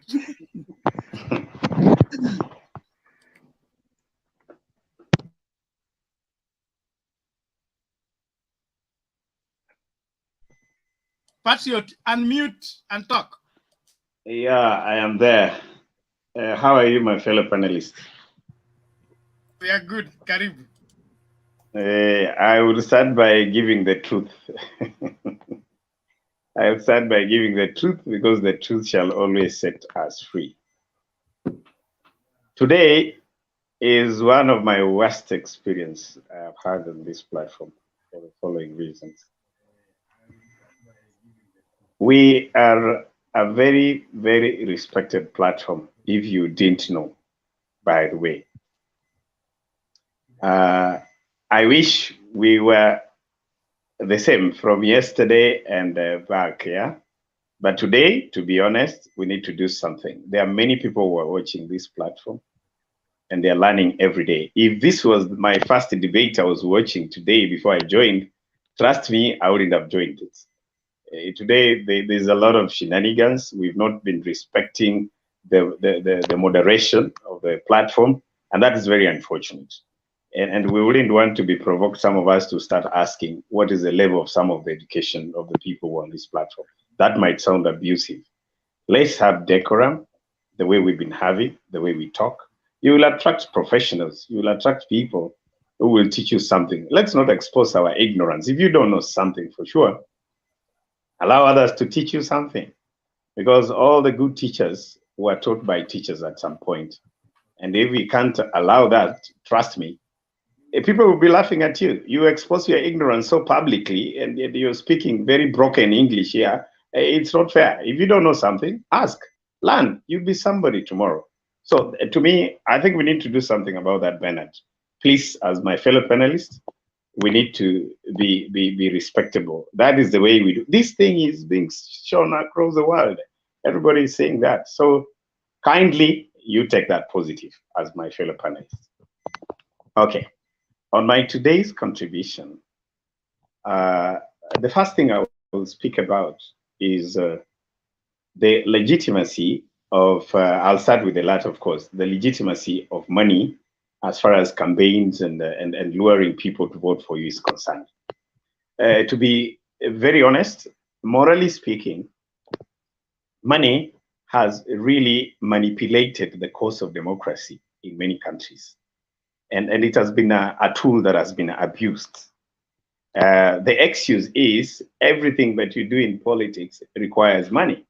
And that is why most of the people have gone to the extent of not really seeing the thin line between using money for the positive cause and using money to abuse that very cause of democracy. So it's really a very interesting thing, but clearly speaking, why democracy has not been so much achieved, especially in the African continent, is the abuse of money. You know, those who have actually abused that. They have used it to the disadvantage of those who don't. So the have and the have not becomes the main thing where it is supposed to be issues. And politics has been really something that is not progressively achieved in the African continent. And let me speak about Africa because I'm an African. That's where we need to speak from. So money is really not a good thing, but unfortunately, you need to register as a voter. you need to pay the fees for you to be a member of a party, and all that money is involved. But that abuse, it's something that really touches on the morality of the leadership of the day. And that, in my view, if you're to ask me, we need to curb. We need to have limits on where money can be used up to and where it cannot. That's why you hear IBC speaking about how much a presidential candidate can spend, in his campaign, how much an MP, how much the local MCA and stuff. So it is a topic that really borders around morality, and in my view, we really have a long way to go on how we use it positively. But unfortunately, today, those who have the money are the one who seems to be called leaders. Now, back to the main issue. Baba was in Naivasha, and the deputy president was in Laikipia. I will be very categorical. What Penny said, I listened much earlier before I came to the platform, that for sure, Laikipia rally was very successful. The rally of the DP. When you look at it politically, it was a very, very, very successful rally. The rhetorics, the choruses that were coming from the people. For sure, if there is a time where I felt that Ruto has genuinely, has the genuine numbers in Mount Kenya, today is when I felt so, as a supporter of Baba. That is a deeper discussion for another day. Now, the issue that I want to also weigh into is the presence of Baba in Naivasha, of course. Baba seemed to propagate issues, right? Those are now the nitty-gritties of Laikipia rally and the one of Naivasha. Naivasha was issue-based, forum, but on the other side of Laikipia, it was just political rhetorics. If you listen to it keenly, you'll actually realize that, what was happening in Laikipia was purely rhetorics. And, the deputy being a person who understands what to pick and on which crowd and what he knows his people want to listen to, he picked the right rhetorics, and you will see it going. The only thing I want to say, let me still speak about Baba's rally. The rally of Baba was about issues. It was about the youth. They presented their manifesto. He did that, and it was good. Truth to that is that that is a strategy of Baba. Does that mean Baba will not go to the other mass? He will not do rallies? No. Baba knows how to pull rallies. He's a smart fella. Go to the history. Unfortunately, some of our panelists today will want to treat history as trash. There's a friend here called Sir somebody. Who was that?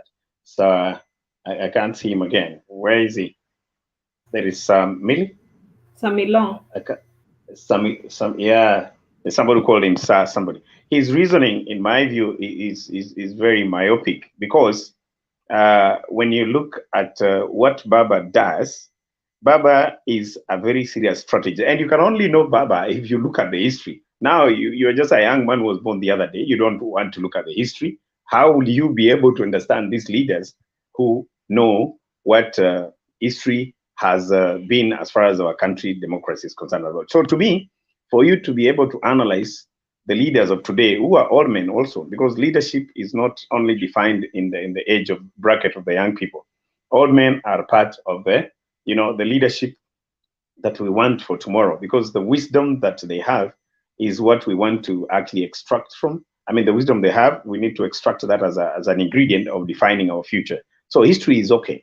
I'm a scientist, for information. From a scientific point of view, it is very clear that all the research data that you have is historical.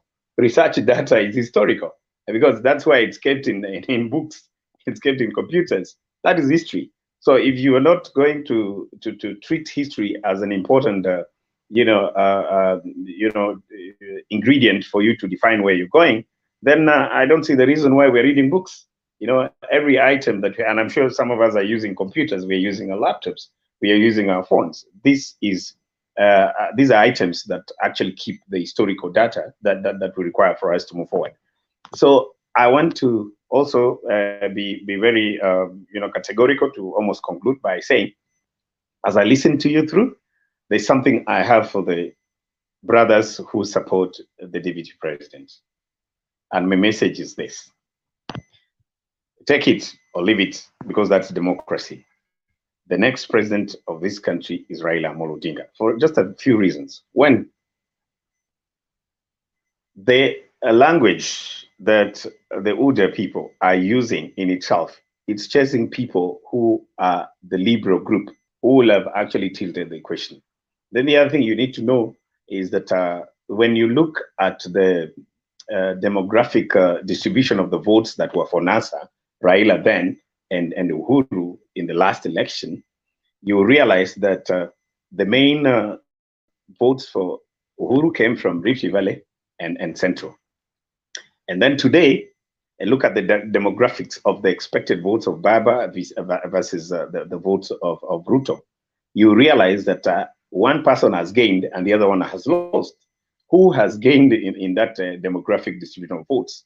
Scientifically speaking, Raila has gained. We didn't have the support that we are seeing that is coming from Mount Kenya today to the basket of Baba. It wasn't there, nothing. Anything that came from Mount Kenya was suppressed by computers, by all that, So if we are going to have Raila scoring close to 30% as far as the votes of Mount Kenya is concerned, round one, Baba is the president. And why do I think Ruto does not have the numbers? Ruto has only Mount Kenya and Rift Valley. Where else does he have his votes? Assuming Salim Devadi, Kalonzo Musyoka, the Oka group are going to back Baba, something we highly anticipate, then we will finish this thing 8 in the morning, the way they put it in Swahili, Sambili Asubuhi. So why do I say this? If they want to get some numbers from Baba, first let them change their language. Let them be very practical. Let them have professionals who speak of these rhetorics that are not explained. When you speak about bottom up, and yet we know the people who have the money are up there, how will the money come down? By the time the money is down here, that is already a trickle-down effect. That is what I think that stands to be the case now. And that's why from our side, we've been advised our language will always be very important, how we move forward. The Oka people are not flower girls as far as politics is concerned. I know we need them. If we don't score round one, round two, they will be with us. That is the most thing that we really look at. Lastly, I don't want to bore you, Bernard. This is my last, comment. The track record of the person we want to be the 5th president of this country is very, very, very clear. One person brought a very, weird and skewed examples how Raila is not trusted. Let me teach him a little bit of that history, which he doesn't want to know. Raila Amolo Odinga, and I'm not going to his father, I just want to talk about Raila Amolo Odinga. Raila Amolo Odinga, when he had a beef with Kibaki, who he was actually the man who campaigned for him to become the president, Raila decided that even as he was vilified by the very president who he worked for, he decided let him go, and his position was taken by Simon Nyachai. If you didn't know, that is the history. Simon Nyachai was the opponent of Kibaki that time, but immediately Kibaki took over. He didn't honor the agreement they had with Baba then. So Baba, honorably, what he decided was to quit government, and what Kibaki did, he appointed the man who was actually against him, and which is okay in my view, because that's what Baba did at the end of the day with Uhuru Kenyatta. Kibaki decided to bring Nyachai in cabinet. How did Baba behave? Baba did not keep that grudge. He went out and he decided to forge his political way. Now, when it came to 2007, the very fight that is very historical, that young men need to be reminded today, that contention was so serious to the extent that this country will have gone the Somali way. Baba decided in his own wisdom that anyway, I am not bigger than a country. This country is better than the two of them. He decided to take the lesser position, which was called the prime minister. And I remember when we went to Kisumu, the first rally, that was the first time Raila was thrown stones by Luos. They were told, listen, we send you to become the president. We didn't send you to become a prime minister. That was a moment when Raila faced his people against what they didn't know was important. That was a man who will not keep that in his heart. And finally, he decided to have this country back to peace. Then lastly, the handshake we are speaking about today. which happened just in the other election. Baba, if you ask me, he still won the election. The servers have not been opened up to today. They can't tell us they won the election. And to me, I know Uhuru knows very clearly that the votes from Rift Valley and Central did not add up to 50+1. And probably that's why he went for the handshake. So all that under the water, what we need to do is this. Give credit where it is due. If I quickly have to speak about Ruto, no boss has ever worked with Ruto and they have ever agreed at the end of the day. Moi died without agreeing with Ruto. They never forgave each other. The very Ruto, when he was given the cabinet seat with Raila, he decided to start stealing maize. And when Raila spoke, he went out of the way. He broke ranks with him. When he came to Raila, he broke ranks with Uhuru Kenyatta. Okay, remember? He left Uhuru Kenyatta in Kanu before he came to Raila. Nobody who has ever been the boss of Ruto who is living in good side of history, including Jirongo. So the two are not compared. You can't compare the two. Baba has been a forgiving person. What does the Bible tell us? We must forgive in several times. Between the two, your guess is as good as mine. Who forgives and who forgets? Thank you. Okay, thank you, Patriot. I think that settles that. Kama kuna swali. Question. Mkono tuone. Question. Okay, Victor, very briefly. Yes, yeah. Niko na swali kwa Patriot. I mean, he has talked about the demographics may change in Central. Does he have any data to show that?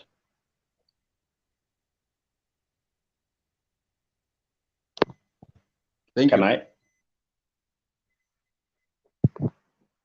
Hello? Respond, Patriot. Or they give all the questions. I just said that I answered once. Okay. What do you think, Any other question to Patriot so that he responds at once? Yeah, I have another question.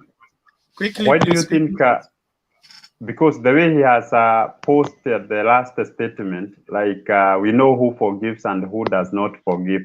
The one who does not forgive, why do you, what indicates that he does not forgive? Give a scenario or a case that proves what you are saying. Okay, another one maybe. Can I answer, Bernard? Respond, please. Okay. Thank you so much for the two questions. One, it is very clear that Baba did not get this kind of huge crowds when he campaigned in 2017. And the Mount Kenya Foundation, who are a very serious element in the opinion shaping of the politics of Mount Kenya is concerned, now that they are with Baba, 2017, they were not with him. So you can't tell me those are not votes. That changes the demographic numbers to the advantage of Baba. Number two, you can see even the contention, the much hype around Mount Kenya today, if you know the history, but unfortunately you don't want to look at the history. The history tells us that, 2017, Raila was a no-show as far as Mount Kenya was concerned. He wouldn't appear there. And as things stand today, trust me, the DP will invest so much. As far as I'm concerned, he's going to try and go to Central Kenya like 1,000 times. He's going to give money to the shoe shiners, going to go to the border, build many churches. Some of them who are not genuine. He's going to do a lot of things because he knows if he loses Mount Kenya, any 30% he loses, this is scientific, and you can do your research so that you can rebuttal this tomorrow. If he loses 30% of Mount Kenya, trust me, we just need to let the Luyas to kaa kidogo, baba achukue kitu. Sambili we are giving him. So the other question my brothers just asked, if I may go to that, is that we can only analyze somebody using data. The absence of data means it's not there. So if you think that the deputy president can be trusted, it's up to you to rebuttal and give that evidence. But from my end, I have evidence that Raila can be trusted and he can be forgiven. So the forgiveness proof is not on my end. You prove your innocence by proving how Ruto is forgiving. Okay. Patrick. Okay, Patrick. you know, Wekesa, Wekesa, you are The diluting. answer, I want to answer on behalf of Patrick. Let me Just one. pass. Patrick has not answered. Wekesa, you are diluting. He has answered well and perfect. have not been given Neto, an you are answer. back again. Please relax. Umeuliza swali. Ngoja ujibiwe. But I did not ask Wekesa. I did No, not you ask wanted the answer. Wekesa. You wanted the answer. No, Patriot has not given Why you don't away you forward, want to be Wekesa. answered by Wekesa? Because I want Patriot to answer me. He And has answered. he has said there is no data to prove that William Samoei Ruto has ever forgiven. Is there any data that William Samoei Ruto maybe has wronged someone somewhere? Is there such data? Bernard, just to answer my brother, because he seems to be comfortable me doing the answer, if you don't mind. Ndeto, if you say today you are an engineer and you go for a job application, you want a job. When they ask for your papers, you prove that you are an engineer by providing your documents. So in this case, the data that you are asking me, I don't have.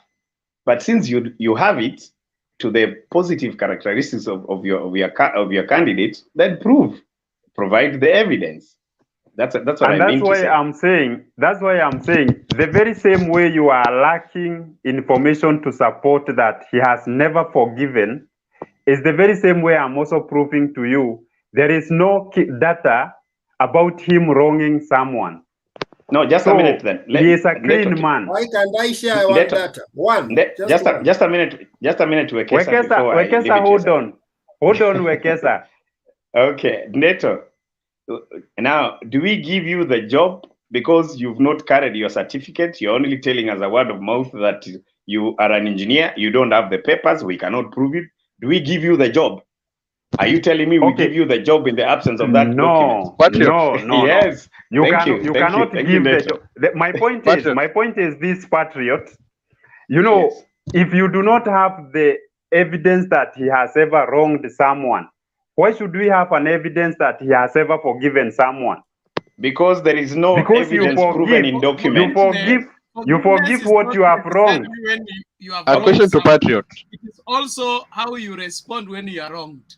Okay. A question to Patriot, please. Hey, that is philosophy. That is philosophy, Bernard. To provide data. No, Bernard, please, I beg your pardon. If I wrong you, Bernard, pardon, please. Just a question to Patriot. Philosophical. I am saying forgiveness is not just when somebody does something wrong. It is also when somebody has done something wrong. For example, Moi detained Baba without trial for 9 years. Okay, that was an injustice done against Baba. But when it was necessary that Baba works with Moi, he had to bury the hatchet and go for merger with KANU for the interest of Kenya.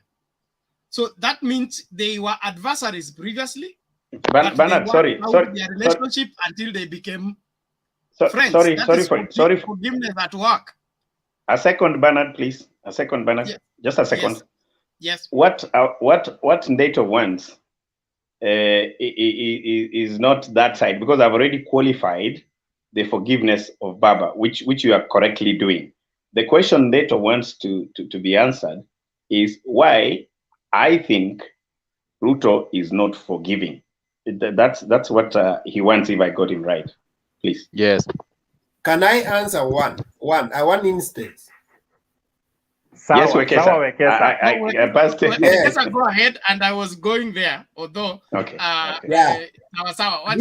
This guy, I want to use his own one. This guy was on record. He came on TV and said that 4 times the Baba called him, and he refused to pick his call.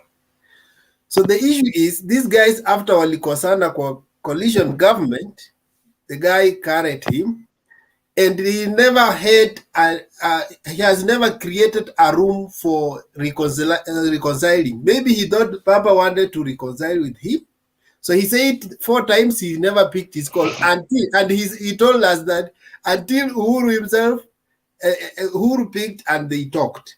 So Uhuru was willing to forgive. No, wait, I finish. If you wrong me, am I the one to seek apologies or it is you?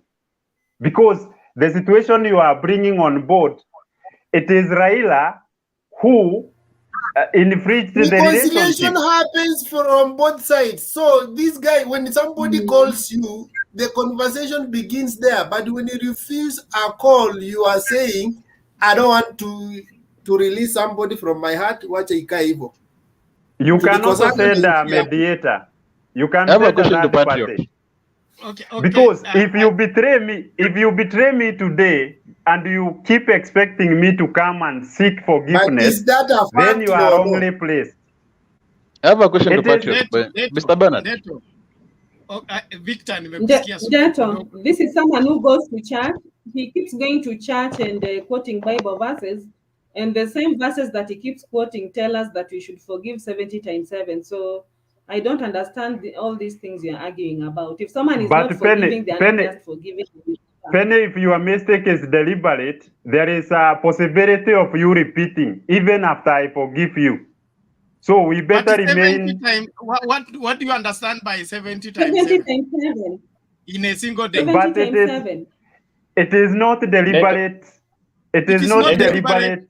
It's supposed And to for him, he has never attempted. With Moi, he has never attempted. Okay. Let me add one. Let me. Forgiveness and unforgiveness. A question to Patriot. Deto has facts, okay, on what he wants to stand for, and he's not looking for information. He already has that information. If he wants no. You cannot take that way, Bernard. I know you because have you are like you are diluting everything that I have said. I am not diluting anything, Deto. Look here. You know, it is you people who are not justifying what you are saying.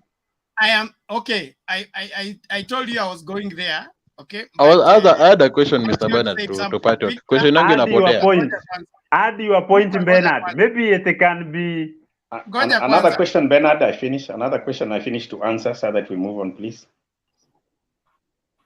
Sorry? Hello. There's somebody who wants to ask another question, please. Victor wants to ask you a question. But I have a question. Let me finish with Ndeto Kwanza. Okay? Okay. The track record of somebody's relationship can only be tracked into his previous relationships.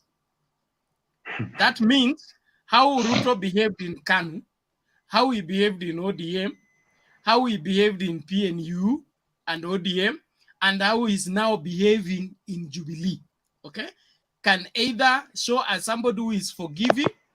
That means who did he fall out with previously that they are now working together with now? But Bernard, an evidence of forgiveness and reconciliation. Bernard, is it the deputy president or the president who brought all this? Because the other day I had the deputy president when the churches recommended that these people should be brought, the relationship should be restored. Ruto said he is even there early in the morning. So that means for him he is clean. For political. Bernard, let me ask Patriot a question. Patriot. Okay, ask the question to Patriot. You want to... Oh, no, you see, yes. Patriot has not answered my question, neither has he answered Benani Ndeto.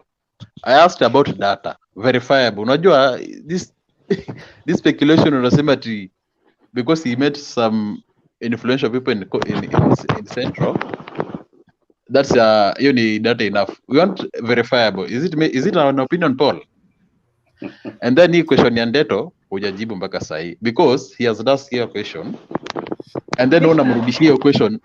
We want him to provide you with the answers to your questions. Ukaleta analogy that maybe someone is an engineer anatafuta kazi. Wewe mwenye una advertise kazi hujapenda specification ya kazi. So you want huyu mtu anatafuta kazi akuja define kazi yenye unafaa kumpa. You have not answered the question. That's all I'm trying to tell you. And due to the fact that he had already arrived to a conclusion by comparing, by contrasting Raila and Ruto. I think he should provide a clear answer. He's supposed to come up with those answers. To evade from misleading, misleading people. Vicky, Vicky, order, are you accusing or you're asking? I'm asking and accusing at the same time. Okay, let me do it then. Let me do it. Yes. I am able. Come up with the data. Okay, let me. Unataka hii data mpewe link ama mpewe nini? What's a two Patriot? Patriot is the one who is only Nico Patriot. It's okay. Now Yes. give him time to provide for you the data you want, or Yes. lead you where the data is. You know, Okay, there are things when you're giving Na information, Wekesa amejaribu kumsaidia ikamlemea. Ukajaribu kumtetea Bernard ikamlemea. Kwanza Ndeto, you are in a very good, you are in a very bad habit of trying to stretch small matters and make a mountain out of a molehill. No, if something is small na inakulemea, it's not healthy kama for kitu you. ni kidogo. Hakuna kitu cha kulemea. Wewe tumekuambia tu vizuri. Small things imekata What kujibu. kind of a person you are? Vicky, I'm ready to answer. I'm waiting for you people to keep quiet. No. It is small, but you people, you are unable to answer. Bernard, that is my hiyo ndio inanifurahisha. Ni kidogo lakini hamwezi kujibu. I have a comment that will answer. You know these guys don't have any content. Okay. Hold on. Let's listen to Penny. Okay, Ndeto, if you want to know, if you want to,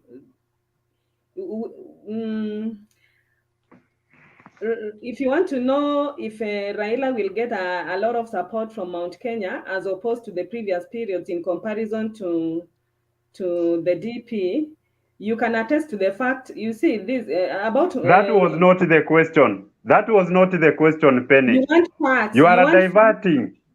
No, you are diverting. It is about forgiveness. It was about forgiveness. Let me check on these guys. Let me check on them. Bernard, once and for all. Please, let me do it. Please. Can you allow me, Bernard, please? Okay. Use 1 minute or two, please. Okay. Thank you, Bernard. The point is this. It is not that we don't have the data. I wanted you people to reason with us. But since you have refused, we'll give you the raw material the way it is. Yeah, bring it. Listen, Ruto and the current president, Uhuru Muigai Kenyatta, they came together forming a block of votes. So Ruto brought his votes, Uhuru brought his votes.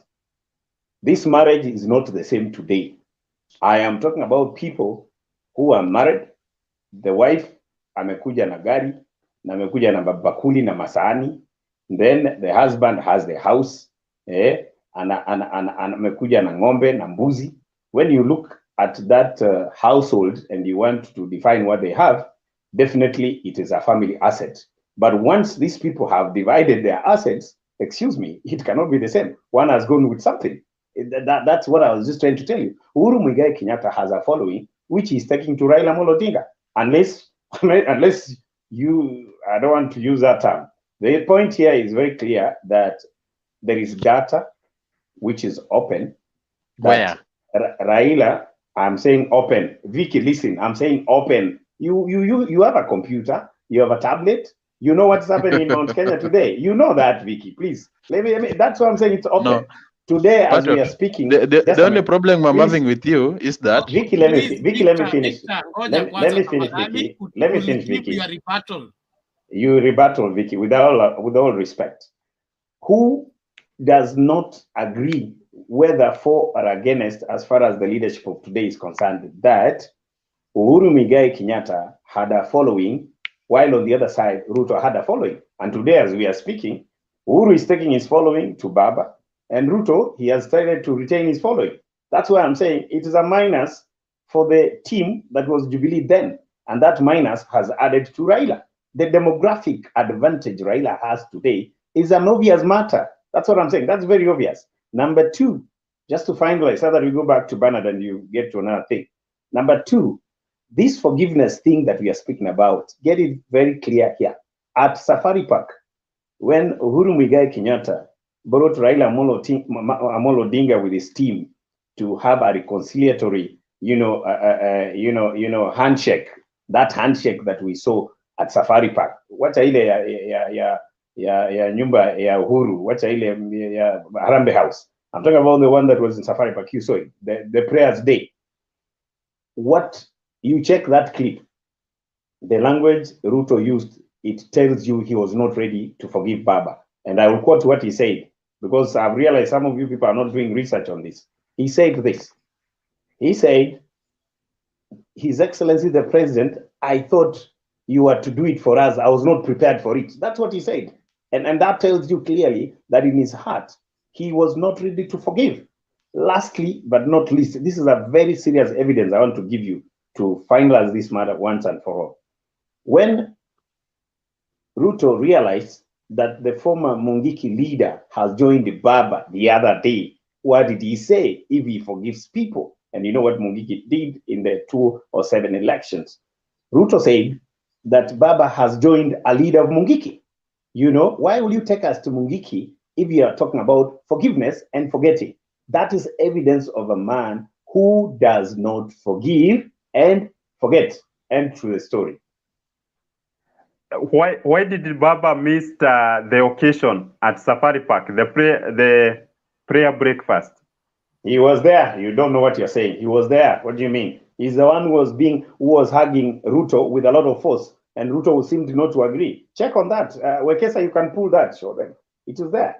You people, you don't seem to have these things. You just want to discuss without evidence here. Please don't rebuttal what you don't know. If you don't know, ask, and that can be given. I wish you yes. provided that clip. I wish you no, provided that clip. No.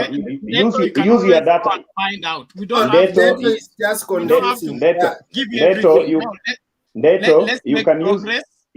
You can use your data. You can use your data and data to find out some of these things instead of us. You want me to teach you all through these things that are very obvious on the internet. They are there, data, and you can check them for sure.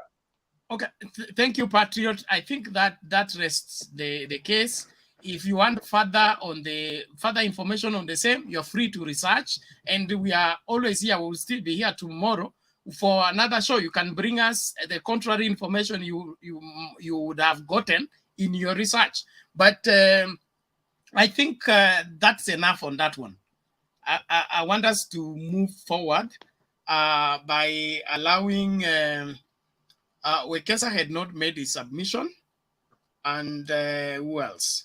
A community ancestor, mulimwambia atoe mask, akaenda kabisa. Okay, and then Themba came in. We have this Vince. So we'll have Wekesa, Vince, and then Themba. Wekesa, please. 3 to 5 minutes.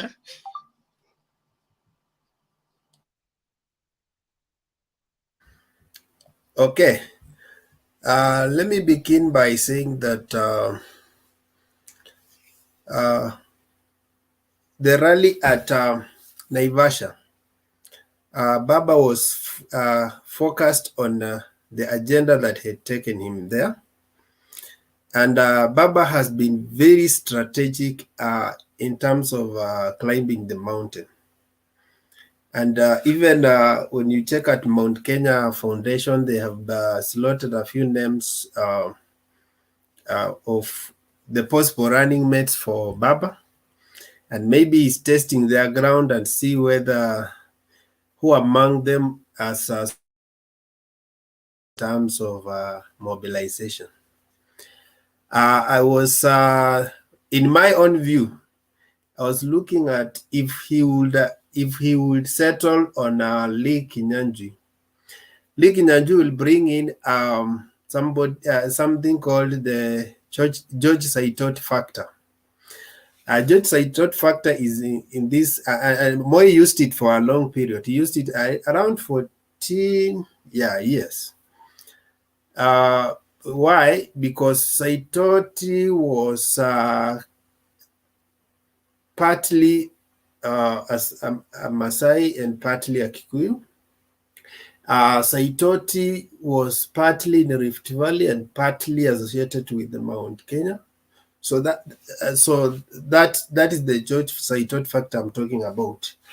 When you look at Lee, they have been thinking that he is part of the Kikuyus in diaspora. So they can still have a Kikuyu factor, but outside in Rift Valley. So he will be hitting two birds with one stone, such that he's focusing on the Rift Valley part and then also still appeasing on Mount Kenya. So that's why they have also been considering that candidature, and not only just for the demographic part of it, but there is also the character part of it. They say that Lee is a solid person with a composed demeanor, actually can make a good running mate.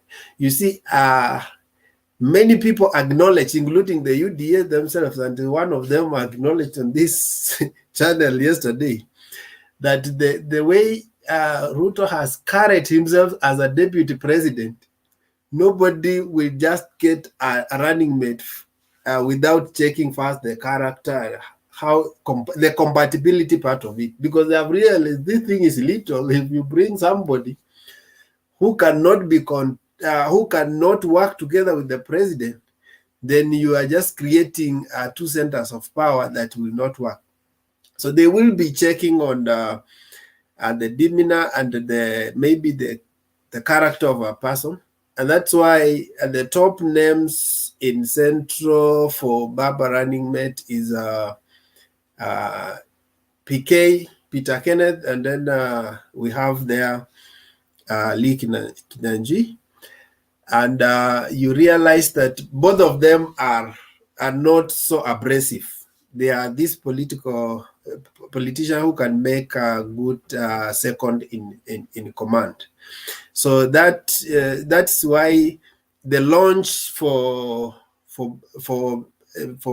Azimio la Umoja happened in Nakuru, and there is a focus that also Nakuru is a cosmopolitan area. So to climb the mountain, first of all, you begin with areas. In maths, we say you solve from known to unknown. So they are beginning with areas of that it's easier to work out. Then before they enter the strong areas like Othaya or Konyeri. In terms of Laikipia, what happened, I will echo what my brother said. As much as you dare want to tell us that we have the agenda, I normally say that the agenda of UDA is that we have the agenda.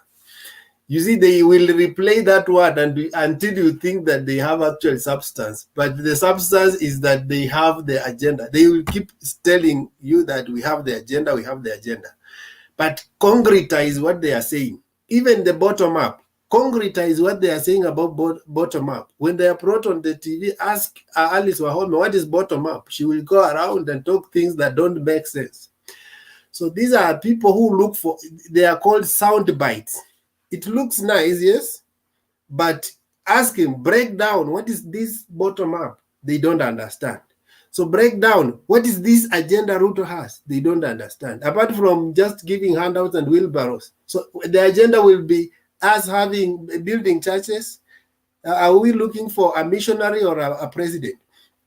They are confusing us more with that appealing to the mass as an agenda for somebody who has a real agenda for running this country cannot approach the way Ruto is doing. And he has run for 4 years until at some point I asked people, is Ruto running for presidency of Kenya or the presidency of the universe? Because you have taken so long. I think people ran for 8 months to campaign and then amass the population. But this guy has run for 4 years. The only post maybe he was looking is to be a president of Africa or a president of the whole world. But having done that for 4 years, he has also realized he did not take time to understand and peel. Maybe I think the problem is they assume history. peel back the mask and know that how do I approach Central and consolidate that vote. They just thought that if you go to the masses and make noise, you have owned them. People who play the draft know that if you don't have a game plan, sometimes you can push all your ninis, but wakati mtu mwenye anajua kenye anafanya, hizi zote zikifika mahali zitakuliwa zote. So what is now happening to Central is the reality is sinking to them that actually they don't have control over Mount Kenya votes. Yes, they went there, they are more known, they are popular, yes, but in terms of control over Mount Kenya vote, they don't have. And in every society, they are what we call the strong man. And they are what we call territorial control. There are people who control territories. This happens in all civilization, you can check.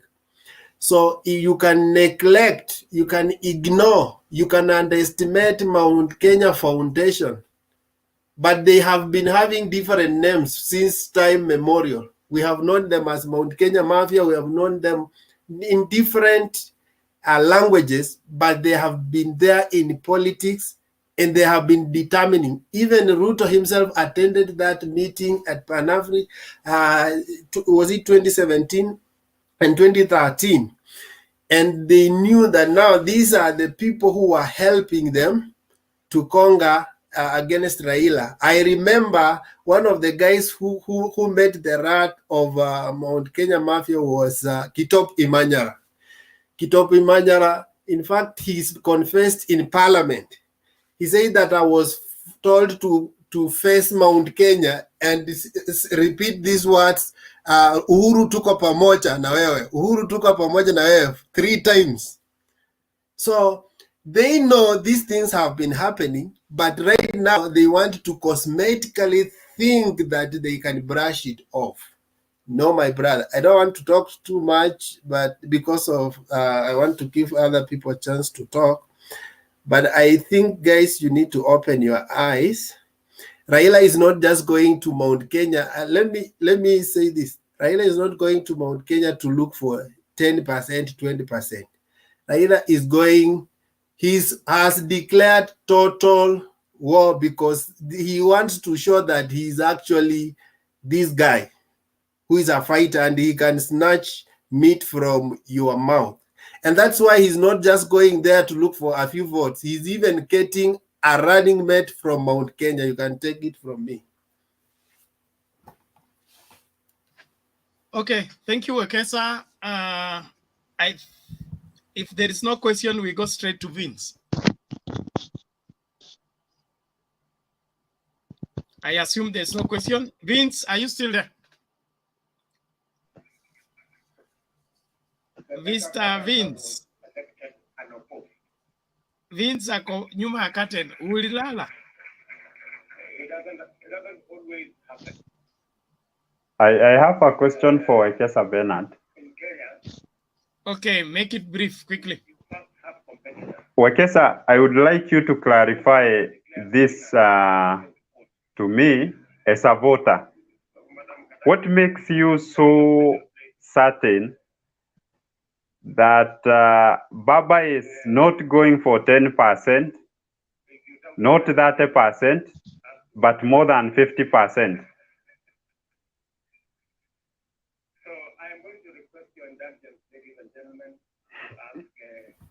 I have told you that these guys, okay, one of the things that Baba said, there are 2 statements Baba said, and you will understand him.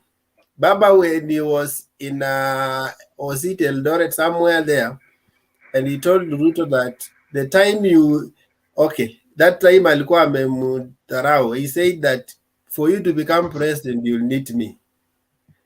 He assumed him. Okay, now when they started the handshake with Uhuru, there's something that Baba said. He said that these guys, they are in the junior league. Me and Uhuru, we are in that higher league. So let them do what they are doing. And that's why when he began 2017 campaigning, these guys didn't bother. They knew where they will catch him. And right now, if you ask me why I am certain, ask yourself, why is there so much noise for a campaign that has just happened less than 10 days? It's almost nullifying the work of 4 years. So allow these guys to do 3 months. The difference, just 3 months. And we will come on this platform and tell me whether by December, let's come here and tell me whether the things have not changed. Wekesa, the reason I have asked you that intentionally because there is a certain governor from a county in Central who used to work very close to the government. We can label him a deep state. And he said in Citizen TV that system is a real deal. So the issue of voting, people can vote, but there is this one factor, system. And here you are. Okay, I know where you are. Let me finish, Wekesa. Here you are assuring us of more than 50%, and yet in 2017, you people, the supporters of ODM were talking about regression analysis was used to doctor the votes. What they had their server. What would you say about that? Now, you have seen in my submission, I've not talked about deep state. You are bringing the issue. Yes, the deep state exists, yes, but that is not our focus. We don't have a weak candidate. We have a candidate who can win election. In fact, if a deep state exists, the only thing we want the deep state to do is not to interfere with our votes. The problem has been that deep state have been interfering with our votes. This time round, we want deep state to stay away and let's go. And we will get our numbers right. So we have the numbers. We don't want support from the deep state. Okay, sir. Thank you, okay, sir. No, okay. I want us to go straight to Themba, but before that, for Ndeto. There is a reason why DP didn't want the BBI to go to the referendum. And that is when it comes to groundwork and issues to do with campaign, it is very difficult to beat Raila Odinga. And then what do you mean? When he does it twice, he has been beaten severally. So if he is beating the president in Kiamba, what about Raila? What is this? What is this big about Raila? Goja, I am Mr. just Bernard. giving you historical facts, okay? Bernard, is Raila? Those are not facts. These There are no facts there. Ask at the end of the statement. So there are not facts there. Stop shouting. I'm just giving you historical realities, okay? When Baba led the no campaign in 2005, then repeated it in 2007, okay? It was too much, and Ruto was on that team. So he knew that if the BBI will go to the referendum against him, then they come now 2022, 22 will be a walkover. So he fought everything, tooth and nail, to stop that. He knows that as much as he makes roads around the country, when he's alone, he's okay. But if the other team begins to do that, they will undo everything he has done. So it is not something we are informing him. He knows, he has been in that team, and that is why he's agitated about everything, every move that is being Question done. to you, Bernard. You can ask him. Question to me. Yes. Ask. Are you implying that BBI failed because of Ruto? Who celebrated the ruling? Who was the first person to celebrate the ruling? Even our... I celebrated. You celebrated. I also celebrated. I also celebrated. I was the person to celebrate. Even invoked the name of God, and we know who the person is. And so those lawyers and all the people that he was hiding behind Linda Katiba, but we knew Bernard, he tried to are you implying Ruto influenced the judges? You just wait. Okay? Bernard, I have a question. I have a question, Bernard. Okay? Bernard, I have a question for you. Don't be in a hurry. We are in Kenya and we are not going anywhere. Bernard. Let's go down another 5 years. You will know what happened. Actually, But Bernard, I want you to learn to manage your expectations. There is nothing we have not seen. Learn to manage your expectations. I told you I'm a life ODM member since conception in 2000. Okay, no one has disputed that. We don't have a problem with losing or winning, but we want Bernard, to have credible results. I have a question for you. Believe in winning cleanly, not dubious ways. I have a question for you, Bernard. Quickly, the question is, yes. The BBI was proposing about judiciary ombudsman, a supervisor to the judges and such. Are you telling us that the judges were so blind to let that pass? And because the way you are attributing the failure of BBI to one camp, I fail also to understand.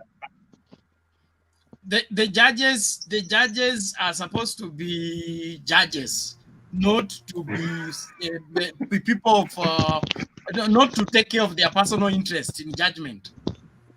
So even if they are against BBI because of the ombudsman, you are implicating our judges. They take care of their personal interest. They don't listen to the judgment. Is that what you are telling us? But the judiciary it is an independent body. So if there is an interference with the executive through a ombudsman, don't you think that was also a reason why even this document failed? We are not going back to that because we've been telling you that ombudsman is not a new office. It's already in existence. BBI was going to fail even referendum. In fact, Rieda MP was the head of ombudsman in the other government. So and it was nothing new. Moi or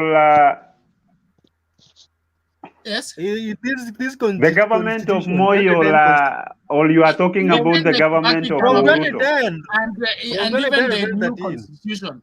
We have 2010 it was not 2010 the Katiba was not changed. It was not promulgated. So this is a new constitution. No, they just wanted to reinforce it so that they can take care of the rot in the judiciary. Whereby if I go to court and I'm given a judgment that is not satisfactory, I have an office where I can go and complain. Today, when you go before the judge and the judge sentences you for 10 years and you appeal and they ratify it's another 10 years, you go to court of Supreme Court, they confirm that is the end of you. You have nowhere to go and complain. Even when you have evidence that somebody did what? Where is the link between something like that? So what's the link between the failure of BBI and the UDA and Ruto? How do you link the failure of BBI and Ruto? I am not linking it. It is Ruto who has linked himself to it. You're the one who implied. Gone around the country saying they stopped it with God. Okay. And yes, there was the hand of God. Even you can claim God. That's what I'm saying. So the person who claimed they stopped it with God, okay? Yes. That's why we are saying he had a hand in it. He was hiding behind Linda Katiba. He was hiding behind. He was so the judges are influenced from the word go. But the judges are influenced. Don't worry, we will revisit. But why were the seven members leaders meeting at the coast? Which seven leaders? For where? Akina the president, the prime minister, Mudavadi, Kalonzo. Wewe unataka serikali ifanye kazi kwa kupita kwa nyumba yako? Wanafanya kazi kulikuwa na positions. What is going to happen in 2022? Okay? Like the let's say even the reshuffle that have been taking place, they were not decided last week. These things were decided before Jamhuri, long time Mr. ago. Bernard, the government works prior. Then I would like you to manage your expectation. These expectations are unaweka juu so that next manage my expectation just so that when you lose the elections, mnasema mliibiwa. You are the people who need to manage your expectation because can you prove you won? Different. All the same, what I trust you maneno. Let that rest. Servers were Let not that rest. opened. Open the servers. I'll go. But ODM had their servers. Order everybody. Open the servers, you see what happened. Thank you. Baba servers were Baba there. is in State House. Ngoja Baba is kwanza. already in State House. Why should we open servers? I told you my We see suit what is already happened. ready. Now We are it just has talking passed. Ndeto and Victor. every day. ODM had servers. All the Baba same thing. alishachotwa. Order, Ndeto. Thank you. Ndeto Temba, and please Victor, come in. can you be Temba, orderly? take over, please.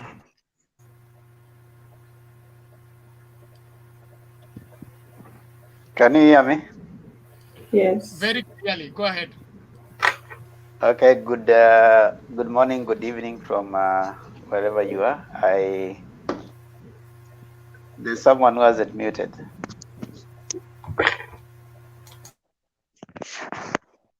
Thank you. Just go ahead. Go ahead. I'll take care of that. It's nice meeting all of you here. I can see Ndeto, Penny, Patriots. The discussion today, just before I go into the discussion of the day, I want to pick, I don't know if it is selective amnesia from most of us. Well, it's okay to gun up for the positions that we truly gun up for. I know we have very staunch UDA members here, and their position is not necessarily to be convinced. And also, we have strong ODM and others. But as much as we give our positions, let's try and not have selective amnesia to things that actually have been documented. They are part of history. They are part of us. We may spin them, but they will remain the truth. So I think history is hard to change. You know, someone may want to change that certain things happen, but it doesn't matter how much we spin them. They still remain the way they were. It's interesting that right now we are struggling to ask, give me the evidence that Ruto has not gone out there campaigning and has lost. Ruto led the no campaign for the 2010 constitution, and he lost. You know, he had rallies. I mean, that one is documented. There is evidence out there. You can go look for it. You'll find it. He lost. Yeah. So that one is something you want to tell someone, prove for me. It is also documented that immediately after BBI was, brought down by the appeals court, Ruto is in record going out there and saying that they are happy that it has been defeated. But still the same guy, if you follow his actions until the time the Court of Appeal pronounced itself to it, he was neither here nor there. You know, it was in many occasions that even he was asked to some point, it was believed that he was going to be the one who was going to lead the no campaign. But his words, I don't know whether it was in Narok or where, he said that they want us to take a no and yes, but we have refused that invitation. So that was maintaining an interesting perspective, so that if it goes through, he still gains. If it goes no, he still has the celebration. That was wise of him, but we need to appreciate that yes, there's evidence that Ruto, first, number one, he lost the 2010, he led the no, and Ruto has never been on the side of the constitution making any time of the country. Tell me one time. During changing the constitution to multipartism, Ruto was in Kanu. He was the one saying that we should continue being a one-party state. You know, during the changing of the constitution into 2010, Ruto was on the no side. You know, he lost. Right now, during BBI, Ruto was neither here nor there. Right now, what Ruto has done is come in and start telling us, I want to bring the so-called bottom-up thing that we don't understand, and I will take things to people. And Ruto says that he's going to give Mama Mbogas and all that money. There's no mechanism, no nothing. So that means what? Probably he's going to think of changing the constitutional structure that we have. So you see, this is a man who has not been consistent on anything, but that is besides the point. I think, Ndeto, I want us to be also very categorical. You see, the law, the courts pronounce themselves to facts before them. So if a court pronounced itself to something, it's because the evidence provided to them did meet a certain threshold, but it doesn't mean that it is not there. For example, if Ndeto, you go and steal Wekesa's phone, you steal Wekesa's phone, and Wekesa goes to court and says, Ndeto has stolen my phone. It is the burden of proof is on Wekesa. That is not a right. That is not a right example, Themba. You know, let us not use. No, Please, let us use another example. For example, what don't you understand about for example? Relevant examples. Relevant. Mark the word. Use an ODM supporter. Use an ODM supporter. Thembo, You are use not my even name, a UDA supporter. Use my name, Thembo. You are Neto. And if we take you to court, we will not even mention UDA. We'll mention Themba, use me as an example. Leave Ndeto alone. Use me. Use one of us. Okay, use UDA as an example. Go ahead. Okay, if you take Patriot, if Patriot steals Wekesa's phone, and Wekesa takes Patriot to court and says that Patriot stole my phone, the burden of proof is on Wekesa to prove that it is actually Patriot who stole the phone.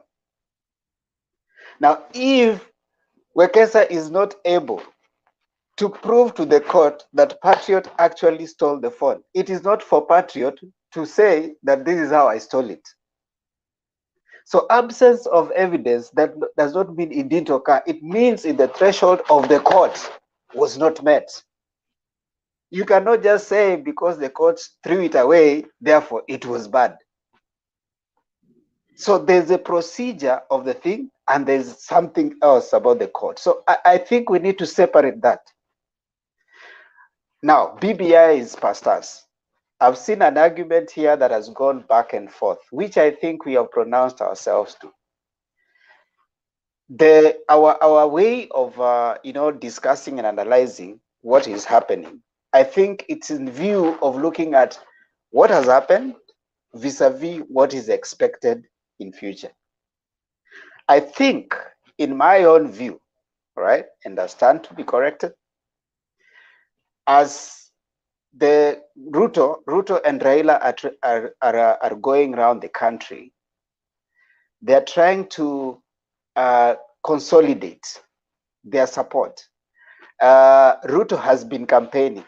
Baba is trying to consolidate, trying to talk to people, have a conversation. Remember, he hasn't yet declared if he's running or not. What he's trying to do is trying to consolidate and talk to people. What are they saying? Now, after that is when now he's going to go to come and say, remember, his way of movement is about inawezekana, unity. A united country is very important. Now, I'm so disappointed that Ndeto and other UDA are deciding to have selective amnesia. Why did we have the first handshake between Raila and Kibaki? The deep state had stolen for both Kibaki and Uhuru. But why was there a handshake? Whether you have a deep state or not, there has to be some psychological conviction that the people are behind you. You can have the deep state, you have the instrument of power, but governing becomes so hard for you if you don't have the people who have voted around you. So when you ask that, because that Baba has deep state, why is he still going around? It's because of that. We don't want a situation where, yes, the deep state, if it is there and if it does, gives Baba power. And then people who are UDA start saying that we want this Kenya to be separated. No, you have to have that kind of threshold that even if, yes, the deep state, you see, the deep state made Uhuru the president, but he couldn't govern because half the country had not voted. Kibaki too, he had already been given, actually was sworn in, I don't know, at night, but he couldn't govern. There had to be a handshake. We don't want that kind of a scenario, with or without the deep state. And I like what Bernard said. We don't want any interference with the voting system. Let the people convincingly go out there, get their votes. And after that, let the people govern, not because somebody somewhere has interfered with it. Now, everything we are seeing right now seem to suggest that the people who probably have been manipulating the process are leaning towards Baba. Now, that is a plus, but not everything. It is not that it's the only thing he's looking forward to. He's trying to consolidate his masses, still have the advantage that he has the masses behind him. And then, of course, the deep state will not have to interfere if you are winning convincingly. Why do they have to interfere with your vote? You are winning. In any case, they'll just be adding something to it. So I think as we discuss, even as we hold our positions, I know we will fight. I know we will say how, convince, all do that. But you see, if someone believes that the sun is the moon, even if you tell them, let me tell you how the sun is not the moon, they will still say, no, you haven't convinced me well enough. They still hold that thing. So there's no time we'll come and say, tell me how, tell me what. We will not. Better just take the position, but argue. Let's say facts remain facts. Let's not have mislead people that we don't know what happened. The first handshake between Kibaki and Raila, and the second handshake that happened between Uhuru and Raila. I think we'll be a little dishonest if we come here and start telling people we don't know why those two handshakes happened. Thank you so much, Bernard. Thank you, Themba. Any question to Themba? Yeah, I have a question. Themba began by saying he will be commenting on that, and then, of course, talk something on the topic he hasn't. Themba, tell me something about Laikipia.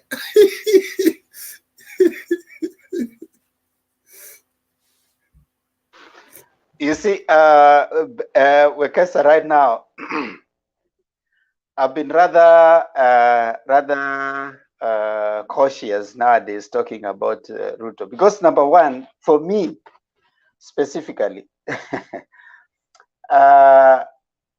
first of all, the Uda people have let this country down.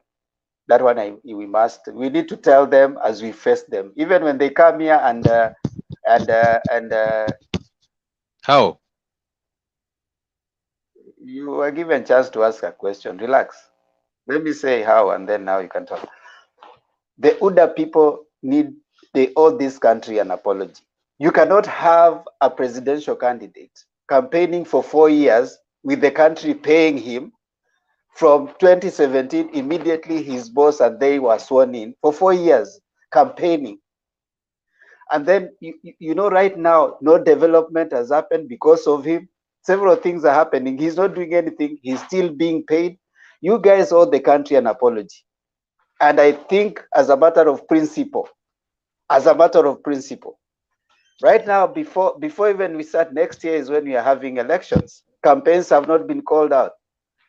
Your guy has been going continuously to every place, and then you stand here saying, "Oh, Ruto is popular on the ground." I mean, how can we be so foolish? How can we be so lame thinking that someone who should be serving us right now, we are still saying we clap for him because he's been popular? He should be. We paid him. You guys went and probably elected him later in 2017. He was supposed to serve you. You're supposed to be asking him, what have you done with the 4 years or 5 years you have been in that office? He should be giving you an account for what he has done in that office. Not making noise about you're going to give you another 5 years. Then you come, and then what do you tell us here?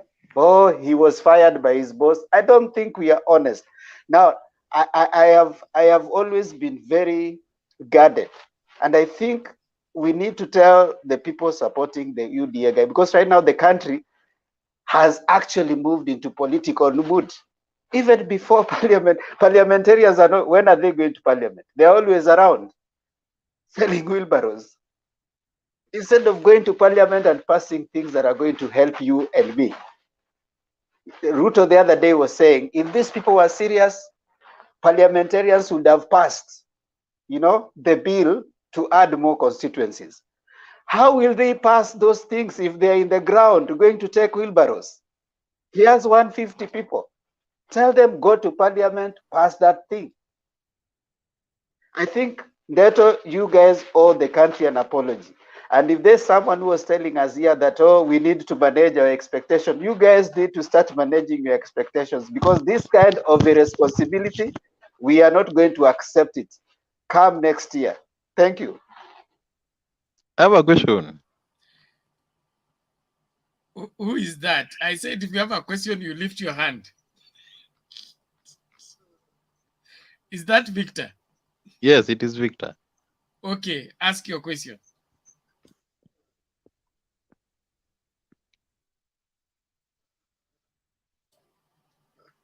You are mute.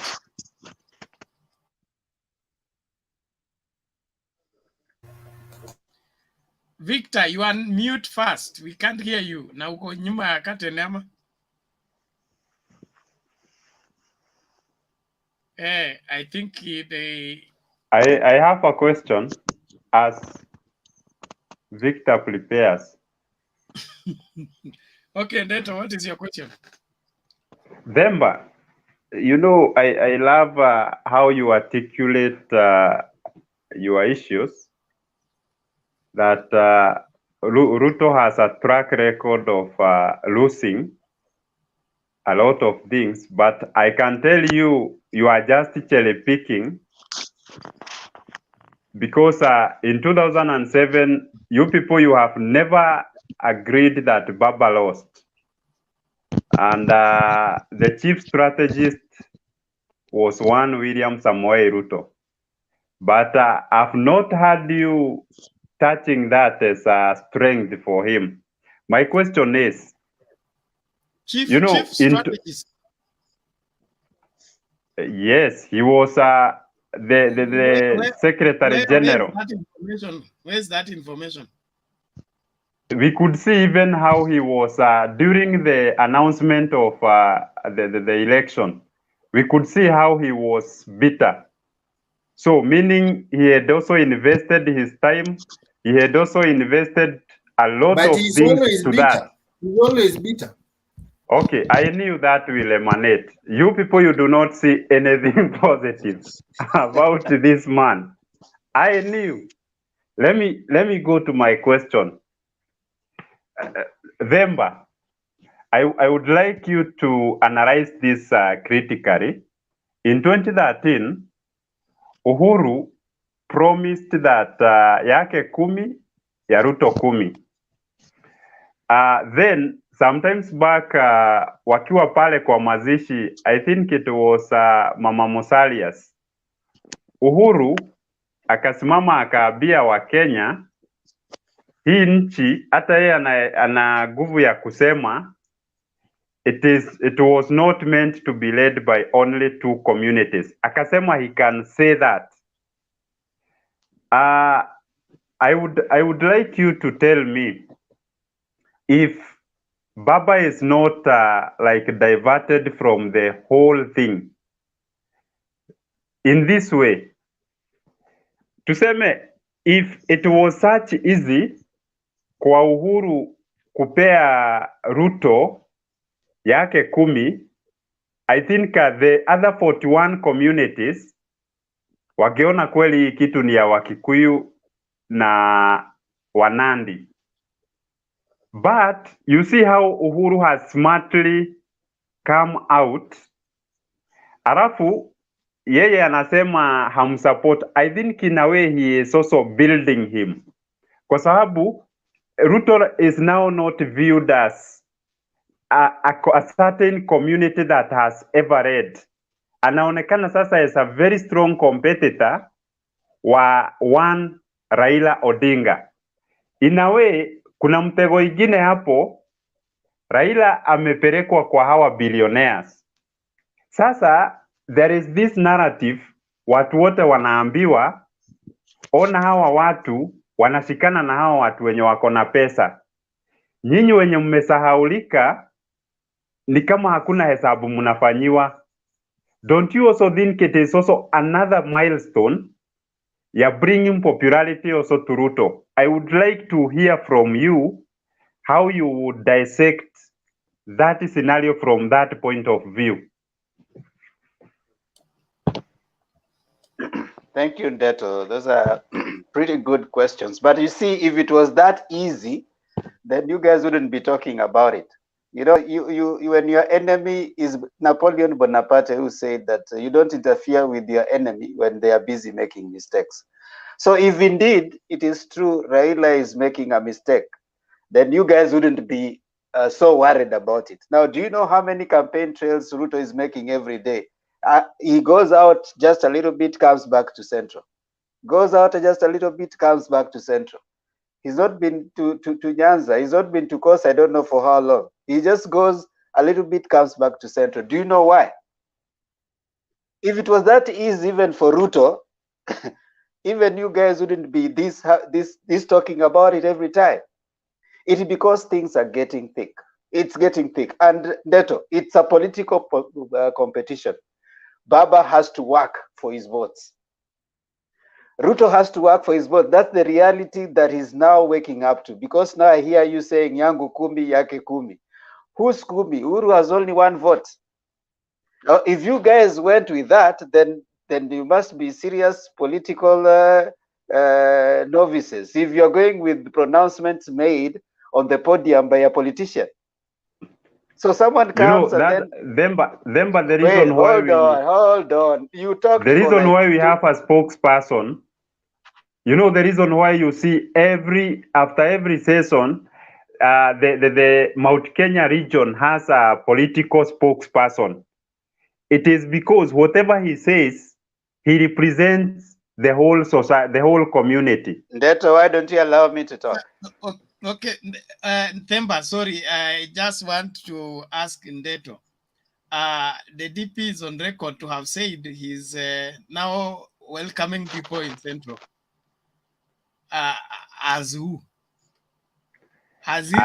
See, he was already endorsed in 2013. DP is one of us. He is one of us. If you have no idea, he was made the spokesman. He is the deputy. He is the deputy spokesperson. If you have no idea, by who? We need Neto, you are decampaigning your guy. Bernard, let me No. Wait, Neto, wait. You are decampaigning your person, but that's okay. If it works well for you, you proceed on saying that. I think that's okay. The more you make the mistakes, the better. Now, listen. The pronouncements made in political podiums, and that is why DP is bitter to death. And the campaign thing that all you guys want to be going with. You always want to go with the idea that tulipromisiwa tuko na deni ya mtu. You cannot campaign on the basis of a pronouncement on a political podium. Yangu kumi, yake kumi. Number two, it is good for you guys if Raila is actually being played. Don't you think so? You should be happy. You should be celebrating. It shouldn't worry you. You shouldn't be talking about, sijui wale wanaungana. No. You should be happy. Actually, Raila is being played. The deep state will run away. We leave him. Ruto will win. Clap, be happy, celebrate, relax. It shouldn't be worrying you. But you see now, you are worried. No. For your information, I am clapping. You know, that's why you see me fresh every time here on Mutembei. Hold on, Neto, hold on. Thank you. Relax. Demba, conclude quickly. We need to hear from Musa and begin to call it a day. Let me conclude, because that has been having follow-up questions, and I know he wants it to go his way, but it's okay. So finally, because Wekesa had asked about the DP, my position and my submission, and I would want this to go through Neto and other UDA stalwarts, UDA supporters, UDA whatever.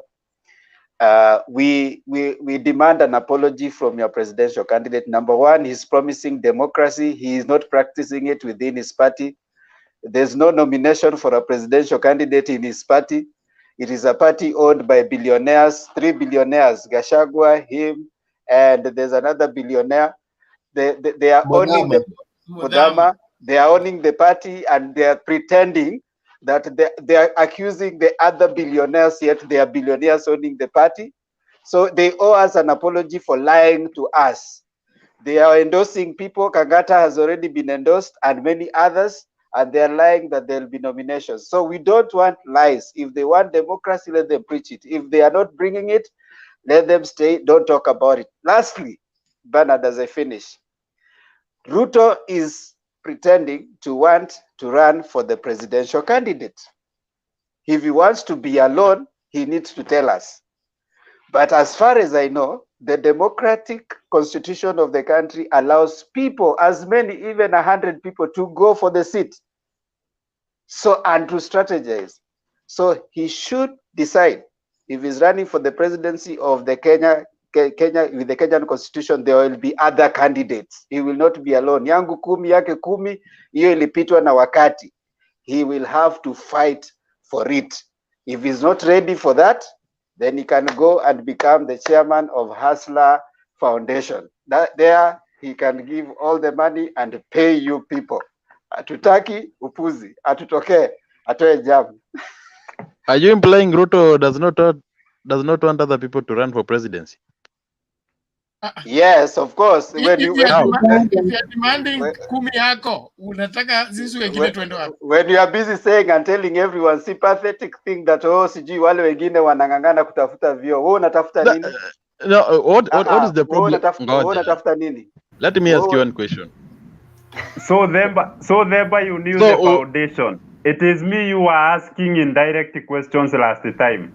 No, there's no foundation, my friend. Ruto has no foundation under his name, taking anybody to school. You have said Hustler, which is the Hustler Foundation you have just stated. It's another narrative, like bottom up.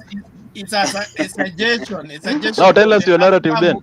Since they don't want vyeo, and sisi tunang'ang'ania vyeo, waende kujenga Hustler Foundation, wafanye biashara yao ambayo haina vyeo. Ruto has not stopped anyone from vying for anything. No, it is not that he has stopped. Stop misleading people. No, he's implying that he wants to go by himself. Yes. You see, you are running and you are actually blaming other runners for practicing. You must portray yourself as the best. Also, it's a political thing. If you are the worst. You must portray yourself as the best. Okay, no problem, please. So unataka vitu rahisi tu hivi. Ruto anajua he's been working hard. Thank you, Victor. And he knows. Okay. Thank you, Victor. Okay. Let's hear from Musa. Alafu tukitoka kwa Musa kwanza una dakika 3 tu. Alafu ukimaliza tunaenda round ya mwisho. Kama uko na sentence 2 maliza na utuage tafadhali. Sawa. Dr. Musa, okay. Go ahead. Okay. Hi guys. Thank you, Mr. Bernard, but I'm not a doctor. I'm just an ordinary mwananchi wa Kenya ambaye amefinywa na uchumi ya Kenya ambayo imeongozwa na hawa watu wawili ambao wamefanya mambo yao, na mmoja wao wanataka kurudi hapa kutufinya tena. na hiyo mambo naona ni kama hatutakubali. Anyway, mambo mingi imesemwa hapa in this forum and I really like what has been said in this forum. This is the kind of things that should be happening each and every day so that Kenyans can get to know the kind of direction that is needed in our country. I am I'm a Raila Odinga supporter. I really like him kwa sababu ya many of the things that he has fought for in this country. Although guys from the UDA side would really like to argue that hakuna kitu yenye amefanya and the kind of campaign that he's doing is misleading. I'm not misleading anybody, and stop interrupting, please. I've given you more than 5 hours to speak, so stop interrupting. What I'm trying to say ni kwamba this guy, Mr. Ruto, is really has nothing to put forward. Hakuna kitu anaongeza katika hii nchi, and he is not supposed to lie to us. Hafai kuendelea kutudanganya sisi wa Kenya. And ningependa kusema kitu ingine ambayo ningependa kusema ni nini, that Raila has not been campaigning. Raila has not yet declared his official bid for presidency. So Mr. Ruto anafaa ashtuke sana na aogope sana ile wakati Mr. Raila Amolo Odinga will declare his presidency, kwa sababu this guy has been yeye ako na regions mbili tu peke yake za ambazo he is most likely atapata kura, that is Rift Valley and the Central. But Mr. Raila, when he will officially start his campaign na aanze hiyo machinery yake, people will see that. Yeah, and I think I have nothing to comment. Many things have been said here and I agree with them, and watu wa UDA should just they know watashindwa. I don't know why, kwa nini wanapingana tu hapa kila kitu. If you argue constructively, but the way I see them arguing, they are not making any points, na ni hivyo. I have nothing else to contribute.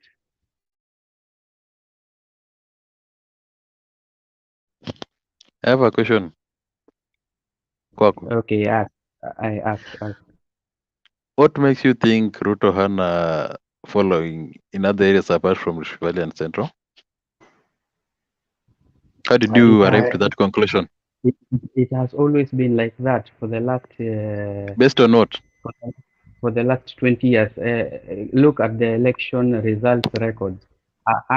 That guy doesn't have a following from the country. Look at the results, my friend. Before you ask, look at the results. I'm asking you, kura ngapi Jubilee? How many MPs does Jubilee have in Western? For your information. Did he run on an MP ticket or on a presidential ticket? No, we are basing. I'm basing my question on the last election. The last election, tunaongelea presidential ticket. We are not talking about parliamentary ticket. When you say there is no popularity. Yes. No, even if he's MP, don't forget 2017 kulikuwa na vifaranga za computer. Kama gani? We are surprised that they were MPs. Gani? Bernard, let him answer. Oja Bernard, you are interjecting in everything. You know you are diluting. I am in Western. I can speak for Western. You are interjecting. Nataka kuuliza jamaa is not informed as he think he is. This guy to answer. I have another question for him. Immediately he finishes this one. Musa, I want to answer for you.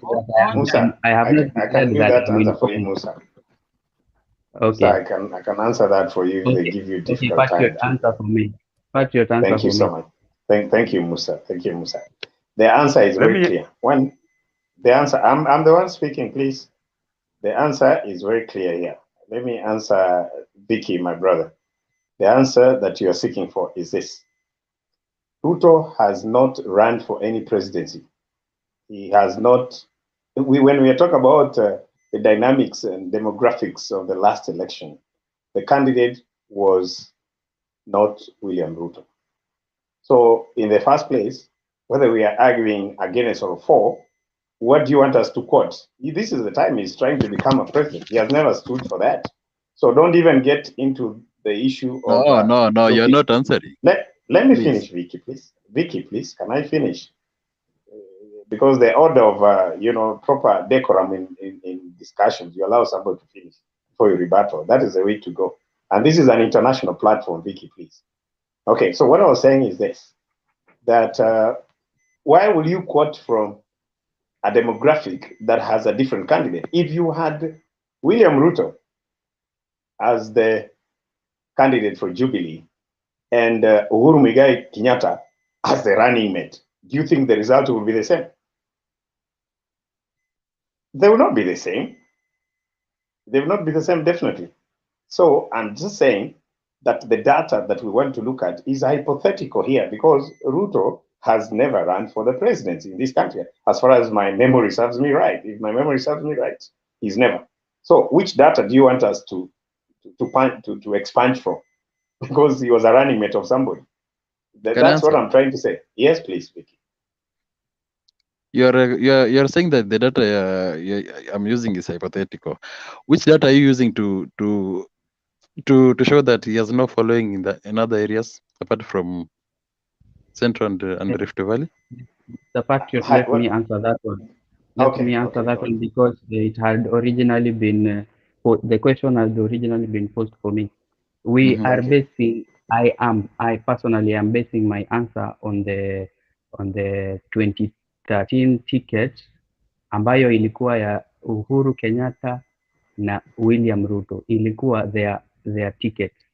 And those guys, they did not have a following in many parts of the country. And it's a fact, and you can check. They did not have any following.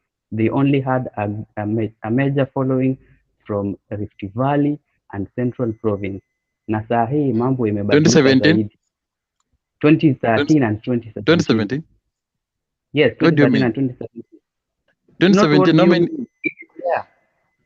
I'm asking you a simple question. How many MPs does Jubilee have in Western? Nimekuambia mambo ya wachana na hayo. 2017. Wewe ndio umesema mambo ya 2017. Musa, ni mambo gani unasema imebadilika? Ni mambo gani unasema imebadilika? Tunaongelea mambo ya rais. Okay, let me ask him a question, Bernard. Before we yes, Musa, either way, you know, Ndeto, either way, those things are hypothetical because you also, you cannot give us data that shows that Ruto has massive following from Central. If we ask you, why are you defending? Why are you defending before I ask a question? You don't know the angle of my question. You people, we are coming to the close of the show. Yes, let me ask my question. No, wait, you are agreeing before you ask the following question. Hold on. Bernard, we want to corner Musa. Musa is placing him in his corner. No, Victor, you I'm asked not your question. anyway. Please wait for the answer. Let's not heckle. Let's not shout. Ndeto, what is your question? My question is this. Don't you think that is to Musa? And also, yes, the first Nini is to Patriot. The way you are saying that in 2013, it is Uhuru who was voted for, not Ruto. I think 4 million, pulling 4 million to the basket, I think almost 4 million. I think it is more than what a president would require so that to add the basket from the rest. My question to Musa. Musa, you are saying that in 2017 and 2013, Ruto and Uhuru, they were only supported from Rift Valley and from Central. So it's like you think people are still in the same mind and there is no change in the political terrain, such that even Baba will score 0 from Mount Kenya. That is what you are telling this panel, because he was never given votes in 2017 from Mount Kenya, So you are expecting the same pattern to be repeated in 2022. What Yes. help me understand as a Kenyan? Yes, the problem with you, Neto, I am afraid to say that you are taking it literally. I have not said that these guys got 0 votes from other regions of the country. I am saying they got smaller Assume they got 2%. Assume they got 2 or 3%. Neto. And Yes. Raila got 1% from Central. Neto. Let me finish designing my question, Demba. No, wait, Neto, wait. You know you are a strength. Okay. You guys, Bana. No, I'm asking Musa. No, Neto, you cannot ask a question and then you ask a follow-up and a follow-up. You make the debate not nice. Just ask a question, then you allow other people also to talk. And also ask intelligent questions, Bwana. We want to learn. We are not here just for anything else. Wekesa, stop belittling people here. Wekesa, I know your I'm strategy. saying the truth. I know your strategy when No, your man is hit. What makes you think you're the most intelligent man here? When your man is hit, I know your strategy, Wekesa. What all of you? You don't want to hear the name Raila in the statement. I know when Raila is hit, how you people react. No, Musa, Neto, wait, no, Neto, you don't ask a question and then give a follow-up. Ask intelligent questions. Even in the repeat election that took place in October 2017, what were the demography? Who voted where? It was, in fact, a struggle for IBC to try and save the face because it was poorly, the vote was so poor that the international community reported another result, but in Kenya we had to massage it and make it, look somehow. Bernard, this is my question. This is my unwise question. This is my unwise question basing on Wekesa.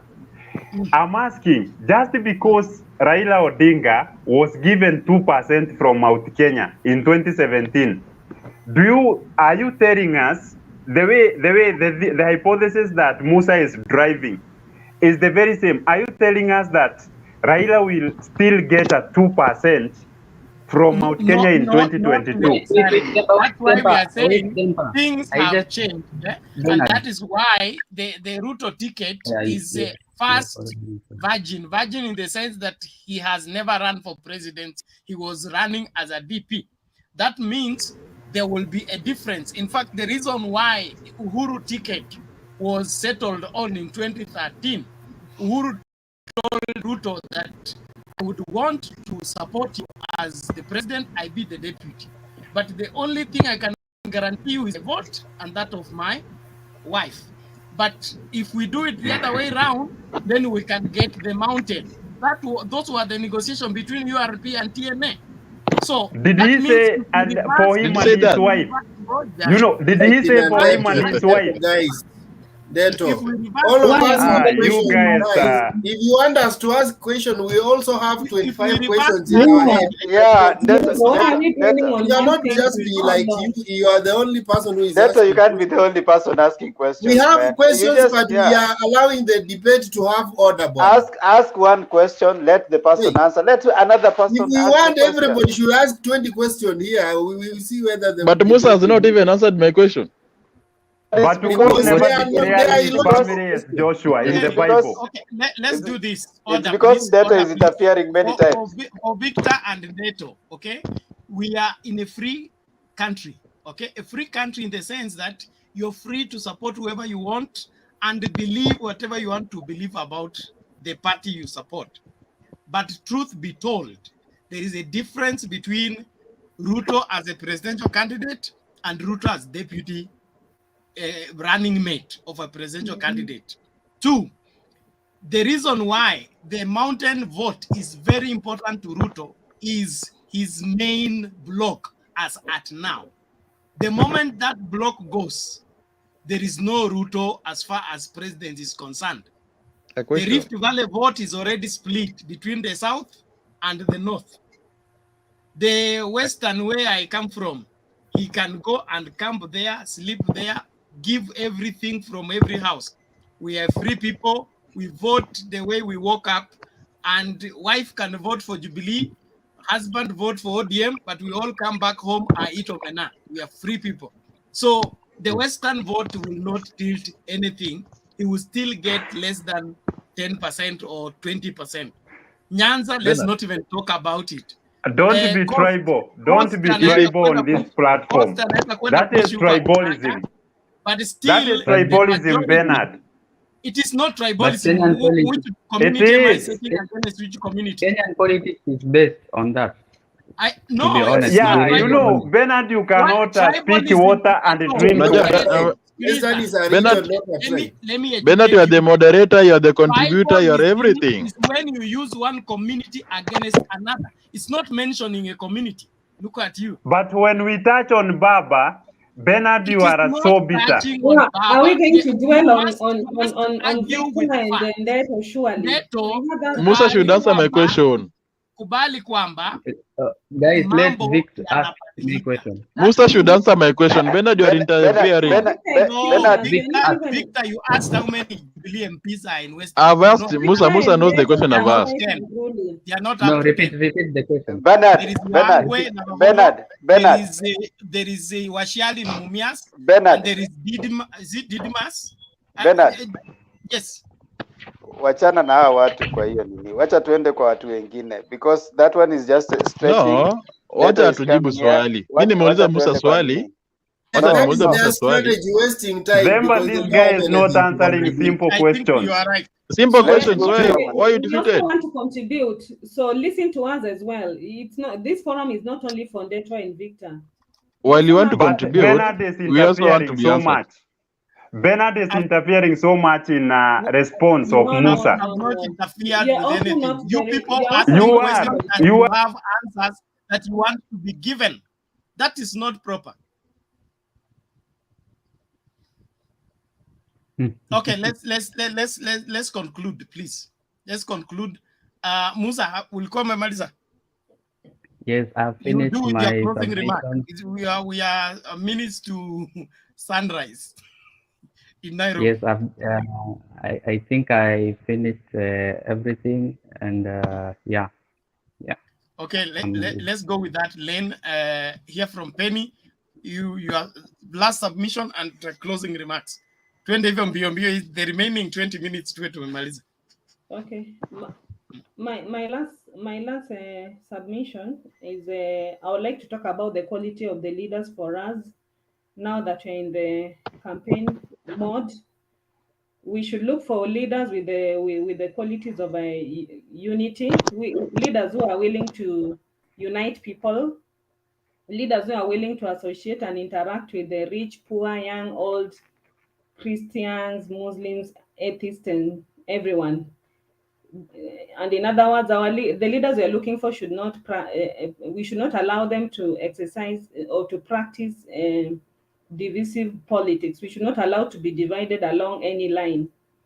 Then we should also look for leaders of integrity, who are honest, strong, and morally principled. And the use of propaganda is a tool during elections, but I think overly dwelling on propaganda is going to also destroy our nation. Let's keep our politics clean and peaceful. Then our leaders should also allow democracy to thrive. They should not muzzle other political parties, because we moved out of the single party from the one party state to to multi-party. So people should be allowed and encouraged to form as many parties as they wish. So that is my parting shot.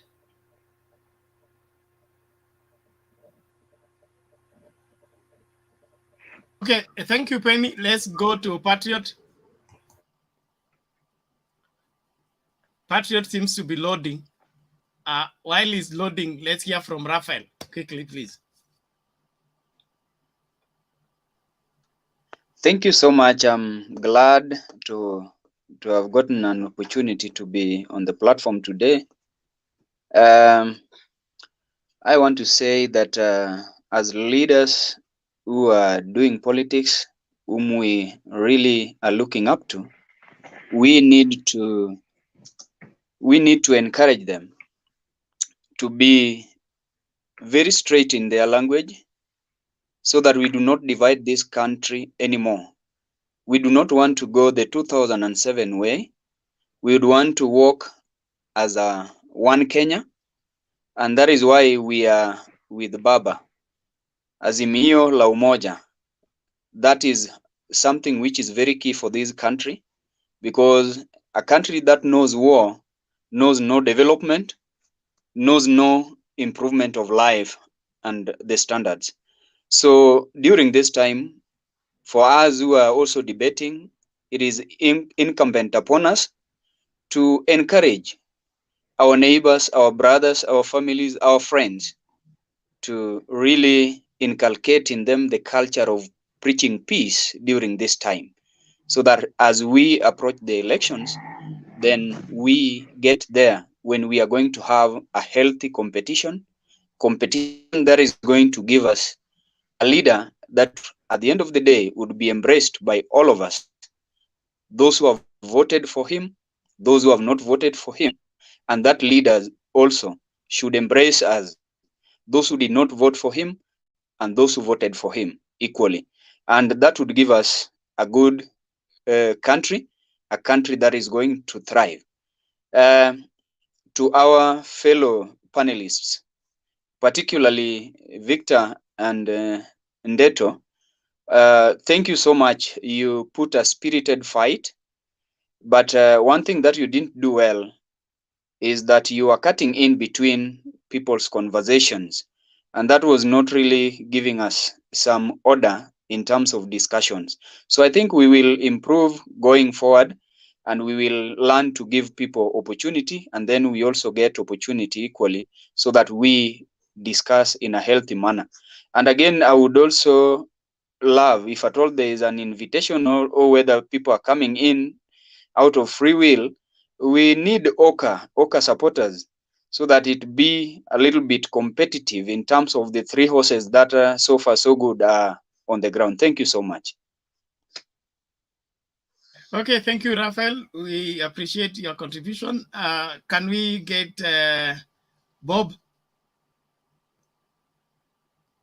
Bob, we bado iko ama kuzabebwa? Seems he's asleep. Okay, sorry. Okay, let's get from Themba. Ladies and gentlemen, panelists and also viewers, it has been a really good discussion. As much as possible, we may not agree on the candidates and the parties that we support, but we also agree on one thing, that we have one Kenya, and deep within us, we have the best. We hope for the best for Kenya. We also need to appreciate that whoever will be elected, whether they belong to our party or not, they'll be ruling Kenya. So at the end of the day, let us try as much as possible, wherever we can, and the simplest way possible, encourage peace. And as always, we encourage political participation that is respectful of other people's rights. I also wish to say, and I want to repeat again because I've said that before, if you do not know the lowest and the closest place where you become into contact with the political activity, and you don't know the leaders that are there, then we will never see change. And the closest is the MCA. So know your MCA, know your MP, know your governor. Remember, we have a constitution that is working on devolution.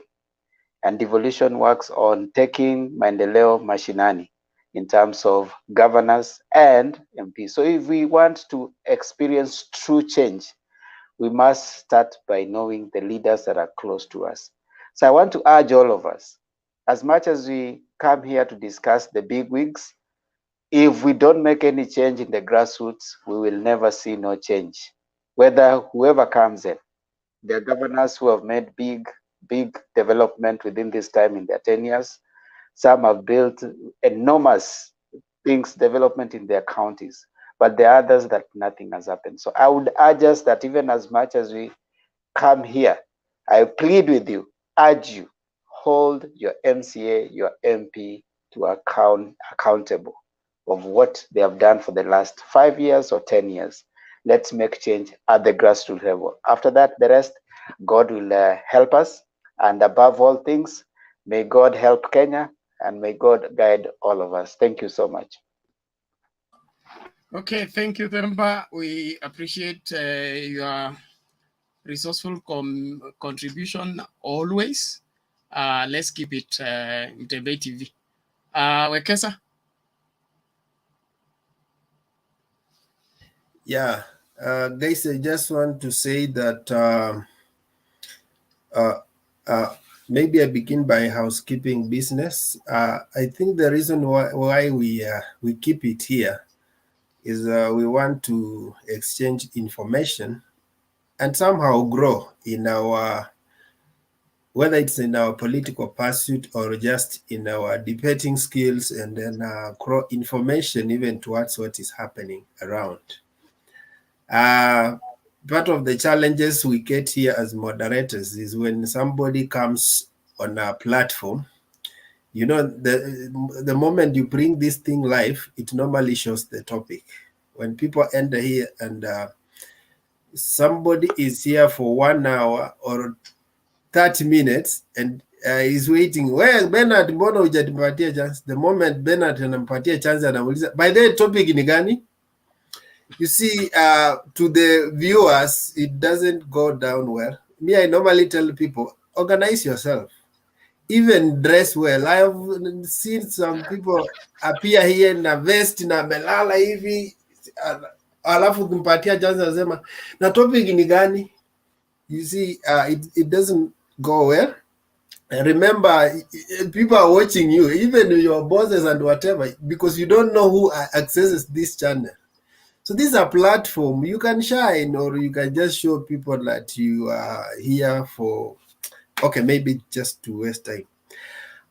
Allow me also to say this, that this thing, there are a few tactics that are coming in here, and they happen in Parliament. In the Parliament, when they are passing bills, there is something called filibustering. Filibustering is also known as talking out a bill, is a tactic, a way of one person to delay or entirely prevent the debate of votes on specific proposal. If you want to delay a bill, or you can just bring in some tactical twists and whatever, so that you go round and round, and now you don't make movements. We as also moderators, we are seeing that, because ideally when we bring out debate, we want to bring out issues that underline that particular thing. So yes, we allow questions, but also let's not do filibustering. Let's not do just delay tactics or dwell on something. Me, sometimes even I can have questions, but I may think that whoever I want to ask maybe will not answer me conclusively. I just withdraw that question, because I didn't come here to look for all answers. Actually, I just came here to exchange information. I know that Demba doesn't have all the answers. I know Bernard doesn't have all the answers, but at least I just want to get his point of view. If I get his point of view, I'm done. Okay, now just on summary of why I think I will take on my opponents. Why I think UDA is getting wrong. The first thing, the Hustler Nation, the first thing they told us was we have the numbers. With the time, we realized there are no numbers. They began with 170 MPs, 150 MPs, and they were posting, we still have those clips, 139 MPs. The last clip I checked, the last update I checked was we have 50 MPs somewhere. So just a moment, one short moment. Patriot, you seem to have logged in with two different gadgets. Yeah, I'm not getting you. Well, I have a problem. So yeah, that's why you are logged in with two different gadgets, so it's problematic. You need to log out and come in with one gadget. There is what I've added on the stream, and there is one that is waiting. The same name, so that will interfere with. Let me remove. Let me just remove that one which is waiting. Remove. Thank you. Okay. Thank you. Yeah. Okay. Sawa. Go on. Yeah, so I've said they talked about we have numbers. The numbers have truncated from 170 to now 50 MPs. The last meeting I saw was we had a meeting with 50 MPs. Now, the second figment of their imagination was vitu kwa ground in different. The ground is hostile for Uhuru. That one was dismantled when BBI was going on, and even it passed. The third one is tunabadilisha mjadala. We are changing the conversation. We have listened to the conversation. They were only changing the semantics. Ukituambia mambo ya hasla na umaskini, it has been there since independence. So hakuna mjadala wamebadilisha, it's just the changing of semantics. The fourth one is we have an agenda. And this comes through the bottom up, whatever. But when you double click, you realize they don't even understand the agenda they have. The fifth one is we are being targeted. Everything that happens in Kenya, we are being targeted. If even if a night runner is got at night and he happens to have been in a rally of a certain group, is being targeted. So that it's not, we don't have to do that. The last thing I want to talk about is they are uniting against me. As if unity began, as if everything begins and ends with UDA. Even you are copying me. You are going to church because we are going. They are united against me. 2002, the whole nation united to fight against the end of Kanu regime. And the young man who was being fronted was Uhuru. So these guys are telling us that why are all this was this united against a young man? Ruto is 52, is not young. Uhuru was how many years when he was with the whole nation united against him? So we have history. You may not like history, but we will be swinging this history to remind you that whatever you are telling us has been there. In fact, the last history I want to tell you guys is that all these things Ruto is doing, Raila did them and they never gave him presidency. So we learn from history, you may ignore it. That is my parting shot. Okay, thank you, Wekesa. I want us to go straight to Patriot and then Neto before we hear from Mulumbu. Victor will be given the last word. Patriot. Okay. I hope I am audible, yeah? Yeah, you're audible enough. Make your last submission and closing remarks. Okay, thank you so much. So far, so good. I am happy that Neto has improved a little bit. He didn't do much interruption this time round. He's one man I want to focus because I think he is the person who should be a friend to all of us. And now that he's on the other side of the story, this is just a matter of debate. And at the end of it, we want to learn from one person something and you learning from the other person. That is the essence of this platform. But what I want to, what I want to underline in my conclusion is that you must remember that we are all Kenyans. And what makes the whole story beautiful is that the next president of this country, who is going to be the fifth president, he is underpinning all his projections of what he wants to do for this country on unity. The unity is actually the common denominator, and we are happy to remind our fellow Kenyans and the panelists that for sure, unity of purpose is what will take this country to the next next level, whether economical, whether socially, and as far as the people of this country are concerned, we'll be doing them a disservice. We are going to talk about all other important things without emphasizing the essence of having a united front as a country. The thing I also want to, emphasize here as I conclude is that, for sure, there is a lot of evidence that the deputy president is a very strong politician who has a lot of admired followers across the country.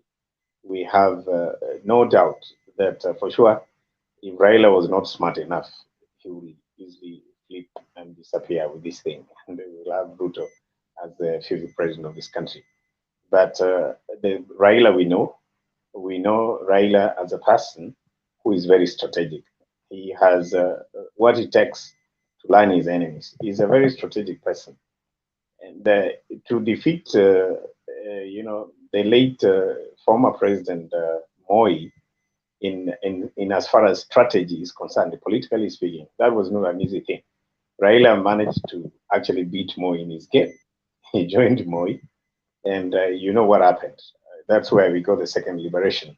After Moi thinking that he was going to neutralize Raila when he joined him with the party of LDP. That time, for those who want to hear history, I know some might not, but for those who care to hear from history, Raila managed to teach Moi a lesson for sure, and he taught Moi a lesson without abusing him, without doing much harm to his name.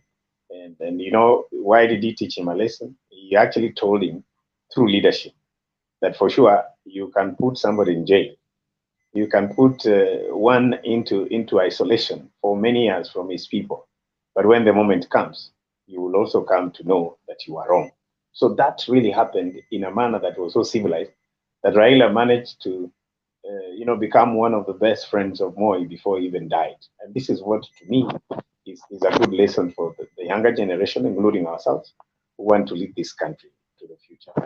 Lastly, I have a message for the friends and brothers from Western Kenya. After Raila Amolo Odinga, the other person who qualifies to be the president of this country must come from Western region. I have reasons for that. When you look at Kisses, they have played politics that is equivalent to the politics of the Luya nation. But because of the numbers, which matters in politics, because democracy is a Greek philosophy that is basically founded on numbers. Democracy is about numbers. So it will be from the democratic underpins point of view, it will be wrong for the Kisses to want to become president after the Luyas. The Luyas have the numbers. They have played the same politics. They have supported Baba. They have been here. You can go in Luyaland and you get all parties available. I'm telling you, the most democratic nation that we have in this country, as a tribe, it is the Luyas followed by the Kisses. That you can take it to any bank, including the Panama banks. Those are the people, in my view, who have demonstrated from the Western side that surely we don't need to have somebody from our tribe to be fronted as a leader. And that's why many Kisses are behind Baba. Some of them are so vocal, you even think they're Luos. They're not. These are Kisses. Look at the Luyas. Luyas, they almost want to die for Baba. Why? They know very well that their time will come. For now, what we want is to have the right leader to lead this country to the next level. The most least of my last conclusion is this. This platform, it is my hope that we will one day get leaders out of this. Let me be honest here, because I came in as an honest person and I want to be counted on that as we continue debating here. Bernard, you come out as a very eloquent person. I don't know your level of education. I don't need to ask. From the way you're presenting yourself, it shows maturity. You have Themba here. This is very great. Wekesa, that's very nice. Mulumba, good. Neto, you're doing well. You just need to pull up your socks. You're doing well, by the way. And that's the way it goes, because we learn from mistakes to be people. And this is what we need to stand for the country. From a statistical point of view, we are representing a country. The people you see here are representing a country. We are not representing individuals. I want to thank you so much, as I wish you a prosperous new paradigm shift to the leadership that will make a country a better place to live. Thank you so much. Okay, thank you, Patriot. We value your input. We are very grateful. We go straight to Ndeto before Mulumbu. Ama, nilikuwa nimesoma hivyo ratiba. Ndeto, Yes. go ahead. Vicky, are you still there? Yes. Wewe ndio utakuwa kwanza, wewe ndio utatuombea maombi ya mwisho. Kwa hivyo kaa hapo hapo kama bishop. Mwenyewe kwa kona. Kama una ombi, anza fanya rehearsal tu saa hii, tutakuja kwako. Ndeto, go ahead. Okay, I will conclude by this statement. There was this businessman by the name Caricos, and once he visited Socrates, who was a philosopher. And he dared him that philosophy is a pretty toy if one indulges in it with moderation at the right time of life. But if one pursues it further than one should, it is absolute ruin. And he even encouraged Socrates to join business school. But in response, Socrates was so much into philosophy. What do I mean? All of us here in this platform has our political affiliations. Myself, maybe I'm supporting UDA, others are supporting ODM. You may convince me to join your camp, I may convince you to join my camp. But at the end of it all, Caricos and Socrates, despite Socrates failing to subscribe to his thought, they remained friends. So, in this platform, you know, sometimes when we are given chances, the reason why even this heckling come along is because if I'm posing my question to Themba, then Patriot, you opt to help Themba to answer, and Themba is the one who came originally with what I'm asking for. I think you know it is good to have a clear source of information. Sometimes we do not ask questions because we do not know. Like one has said, we ask questions to also see whether whoever who is making some claims, are you so sure on what you are talking about? Because I know everyone here is learned and we all understand about whoever we are supporting. So let's give each and every one of us a chance. If you are the one coming with a certain point, then you are asked a question. Unless you ask another person to help you, let that person answer. And that's why you may find myself quite a bit nagging, because I'm insisting for that person. Because I know if I get it from another person, I know that person will maybe take the story to another direction. Okay. My other point is about let us support one another. Myself, I've been telling you guys that I am going for MP in Kinangop constituency. That is in 2022. We have 9 months. So I believe in this platform, if we can support, there are other guys whom I've seen also. They are, maybe they would like to be MCAs. I've seen a number. Let us also support them. You know, if Mutembei become a platform where a number of politicians were made, I think when everyone gets up, whatever that we do here, it shall also be lifted up, because it's a linkage, it's a network.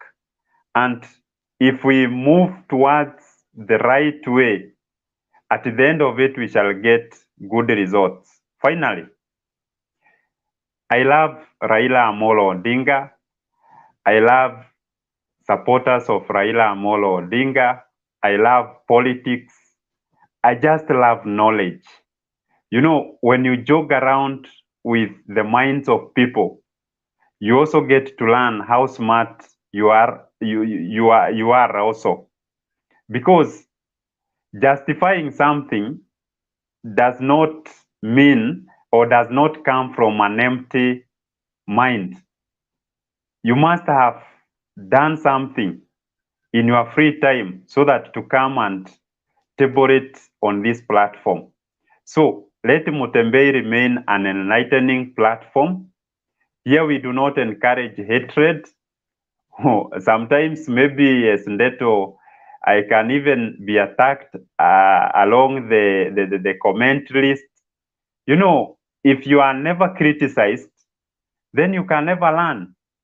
And I would love all those people who comment. To me, I just take you positive. You help me grow every day. And, you know, even those questions, I think we should also be fair enough.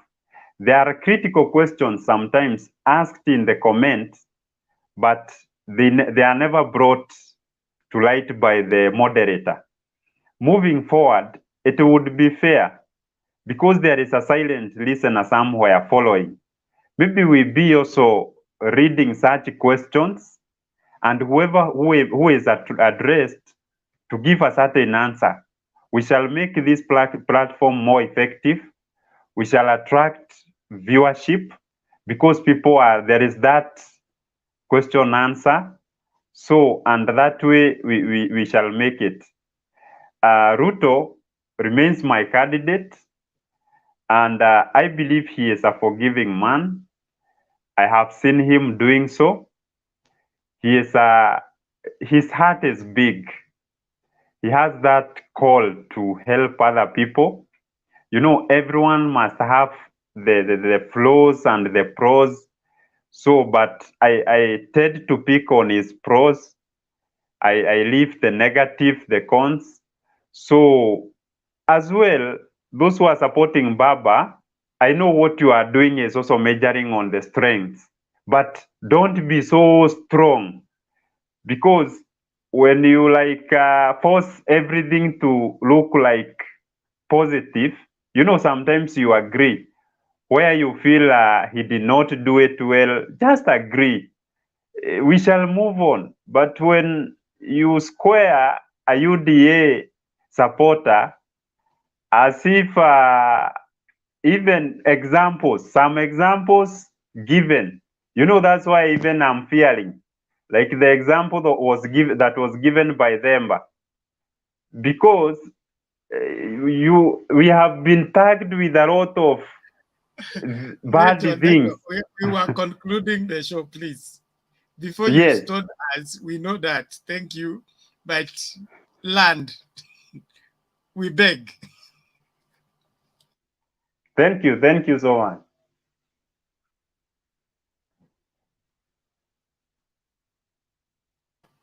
Umekamilika, kamilisha tafadhali. Si eti tunapenda kukata. Okay. Ni vile wewe unaendaga tu sana, alafu ukianza uko kama riba Tana. Mpaka utafute ile noche. Saa ingine tuma mito zingine zikupelekee. Okay. So as I conclude, I was trying to project the point that, you know, that's why I'm evading even them by giving some examples using me, because the way you are in a way, you know, UDA, we should accept. And strong leaders are those who accept it when it is tough, and they are also there when things are easy. So, and that is who I am. So I would also call all of you guys, support me also in my ambition. And I believe your small support somewhere, it will bring change in this nation. Thank you so much. Okay, thank you, Ndeto. And like you ably said, we are family already at Mtembei TV, and we're here for one purpose: a better Kenya.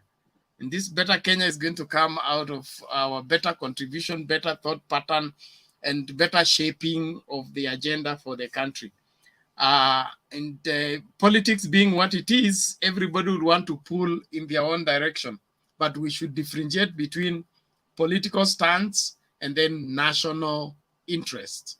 We are here specifically for national interest. So if my party leader is going against national interest, I'm free to disagree with him. If what he's saying is not going to help Kenya become better based on the current state and the future we project, we have every right to choose otherwise. And that is what makes us patriots and better bridge that the nation can use to get to a better place. So being open-minded and, ready to take in the information that is necessary to help Kenya become better should not be taken lightly. And that is at times what at times make me get worked up when we are deliberately entering in a ditch. Then we are gathering everybody and helping them to get into there. Hiyo iendange vizuri na mimi na si eti najipendekeza, ni vile tu labda I was raised that way, to take on a matter and be very passionate about it, especially when it touches on another person's life that I'm in a position to either help or rescue. Having said that, Mulumbu, are you still there? I always wait. I don't marvel up or just enter and like that. I have to wait. Thank you very much, and we really appreciate your contribution.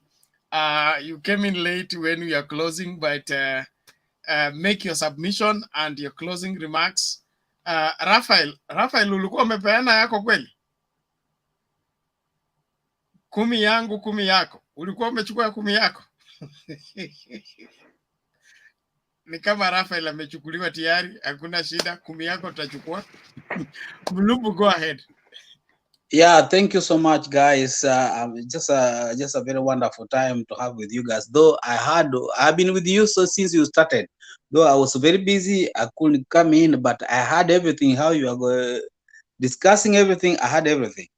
The only thing I would like to say that a country without learning a history, a country without a history is no country. America without, that's why unasikia wa America wanasema wow, civilization ya country ya kama mtu hawezi fuata, that's not American dream. Ukienda Uingereza ni hivyo, there must be a history. Ukienda Germany ni hivyo, if there's no that history, that's no country. But I have had some young guys there, they say they don't want history. If you don't want history, you're lost. Then if you don't know history, utajukua panga juu ya mwingine because you don't know history. There must be history. You know where you are coming from, where you're going from. If you go to school, you learn history. There's no country ambapo utaenda shule ukose kusoma history. That history is the one who can make you somebody, and that history is the one who's gonna make you who you are, and that history is the one who's gonna make you the job you are going to seek. That history is the one who's going to give you a CV to make you to identify you if you can do that job. That history. When I hear these young guys who came, they say that he doesn't matter. We don't want to know. I want somebody who comes and give you 20 shillings. That one whom I remember, and he doesn't give you a way how you can be swimming and get your own food instead of being given. Then you are lost. You are really totally lost. You have to have a history. We are here because of the history. If it's not because of history, I could be in Kenya. Because the bad history of our leaders in Kenya, it's because of I'm here. But if there was not a history, I could be in Kenya. Because Kenya could have been like America or Taiwan, whatever it is. Because the bad history and the greedy, we grew through greedy. Tumezaliwa kwa greediness, tuko na damu ya greediness, tuko damu ya ulafi, tuko damu ya corruption, then we believe in that corruption. When somebody says that ya kwamba there's no history, it shows me that he grew in that alikuwa katika hiyo corruption. Sasa life yake ni hiyo corruption. He doesn't care what comes ni yeye anachukua. Hata kama ni ya mwenyewe, he doesn't care about it. That's where you are trying to show me. You don't know yourself. You are taking like ya kwamba mwenye ulikuzaa ule ni useless. Uchukue huyu mtu alikunapa akakufanya everything akakuosha then you come somebody then you tell me that history mzee anakuambia is useless. And that one is not going to drive you ahead tomorrow. So when I come here and see the way, yeah, I don't discriminate you there or whatever it is, but the narrative they were using is not good. Let's just tell the truth. If you find somebody who cannot forgive, that's not a good leader. He's a liar and he's a killer. Anybody who cannot forgive is a liar and is a killer.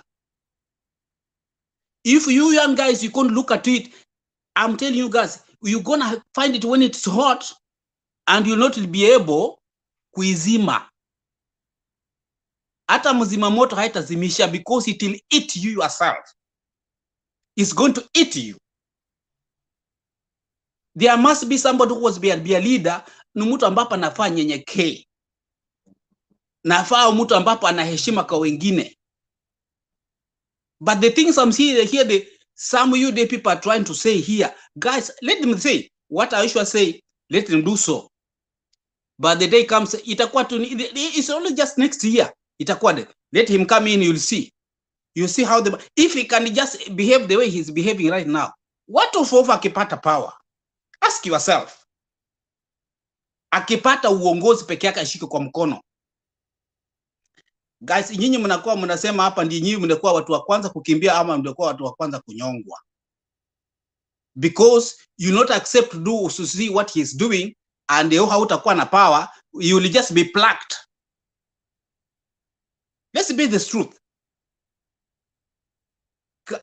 Hii Kenya yetu kuna wale matajiri ambao wameshika Kenya kama watu wa nini Mount Kenya Foundation. Ni wale wameshikilia uchumi wa Kenya. They have big companies who employ around the whole country. They have to know who is coming, what we interrogate. Even in America, here it happens. Even in Britain, even in Germany, even Australia, they interrogate. They want to see, what are you going to bring? What's your plan? How do you put those two people aside? You don't want to listen about them. Why? How? Unaniambia history with someone. You can't listen to them. They are useless. And they have been here for years. Try to protect the country. Then you tell me we are going to lead? Really? Then you muscle the young men when you brainwash the young guys, when you brainwash the brain. You guys, mimi sijasoma. I've never gone to school, guys. I took myself to school standard 7. That's some years ago. But to my experience, vile nimekuwa nikaona nchi vile ilikuwa vile Kenyatta ran the country, vile Moyale ran the country. Then after the Kibaka akakuja akalift the country, people walikuwa equal. Mwisho akamanipulatiwa, akaribu watu wakamenyana, na mwisho akarudi akawa chini, wakaingia pamoja kwa sababu we are all Kenyans, wakashikilia mpaka 2012. Wakipeana country sasa ina run pamoja. This person alipinga hii constitution is a bad constitution. Saindi ame cling on. Everything your people propose is good, is bad. Wakishapitisha is good. What kind of human being is that? Then you tell me the right person to lead the country. Anawamanipulate na mnaona na macho. Then my friend anaitwa namna gani? Themba. You are a very brilliant guy. Nakata watu kama unaenda kusimama MP, ndugu yangu, you have going to have a problem. Because the right thing you don't support. You don't support the wrong thing. If you are going to be a right person who is going to lead the country or lead the people, you have Ndeto or Themba? Ndeto or Themba? Ndeto, not Themba, Ndeto. Okay, thank you for that comment. You have to stand to the right where people, you know, that's why I love some America. Kama itakuja kitu ya kusaidia nchi, wanakuja right now, walipingana na Trump whatever, but right now if the infrastructure ya America, they are together because they feel a human being pale chini. They have to lift him. Lazima wapitishe hiyo pesa ikuje masinani. Wasaidie wananchi, wa make sure hata kama wewe ni mlevi, yafaa uwe na nyumba ya kulala, yafaa uwe na chakula ya kukula. They have to give you a card with the food, with the house where to live. Hata kama ni homeless, wanakutafutia kama wakati wa winter, they look for you, they put you somewhere there's food and there's shelter for you. Because you are a human being. But what do? They went up handing out. How many people had been handed out in Kenya? How many? How many will you hand out and say help? Mr. Ndeto, how many do you hand out and help? Yuko kwetu sijaona kitu. I've never seen anything in Busia. He has never done anything there. Kakamega, Siaya. We need somebody we don't need a handout. We need someone who can help the country, who can build the infrastructure. Everything can build every corner of the country that everybody can get from his own jasho, sio kupewa. Then mtu anakuja anasema what has Raila there? Anakuja anatuambia history. While some anasema history and his uncle is a senator. Anakula pesa ambapo this man has fought for it. His neighbor is a governor. Anakula pesa that the man was jailed for it when he was fighting for this country. Then you come here telling him that he giving us a history. He has nothing to tell us. Really? Okay, play this your country. Play with it. Put a wrong leader, you're gonna see yourself. If this person has not respected the president, he doesn't represent the people of Kenya. I might fold the young people like Ndeto. I might fold mind zao. Ameingiza kwa mfuko. Then they fold them blindly. Follow. We have seen it. Haujaona. And that's why wanasema kile mzaa anaona kama amelala chini kwa kitanda, amejifunika.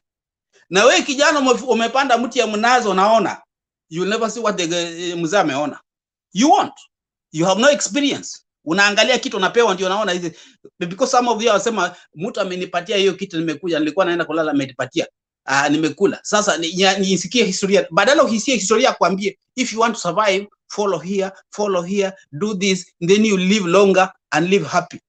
Wewe unangoja mtu ameenda kuja kupatia mandaso kule, then you unapiga mikono unarukaruka juu ya kwamba then he has gone, tomorrow you are eating nothing. You're gonna eat yourself, your kids, you're gonna do, even watoto hautasaidia, you not help them. Kwa hivyo guys, my fellow friends, my fellow Kenyans, time has come. This is the third liberation. Mimi sijaenda shule, nilijipeleka mwenyewe mpaka darasa la 7. Nobody taught me anything, but I've seen it on my eyes. But when I see you people who are educated, well mannered, then mnaongea maneno kama wale ambapo hawajakuwa soma wakaangalia dunia vile nakaa, how the country can be run. I still feel sick, totally sick. Let that be. Kama kitu iko minus, say it's minus. You are helping your country be plus yourself. Kama hii kitu iko plus, say plus. But kuja hapa, I like Ndeto, but sometimes anaenda overflow because watu wamekaa kwa hii nini blog wengi na na try kunini kurenew mpaka forgetting that there are some people. You are going to be a leader. No way kubali watu wao wengine wa contribute, wewe mwenyewe ndio unataka contribute all over and then level. Man, really? That's why unaonanga mimi nikiingia na nyama nasikiliza kila mtu. I don't want to interrupt anybody, so that nikiwa na time I'll talk, I'll ask the question.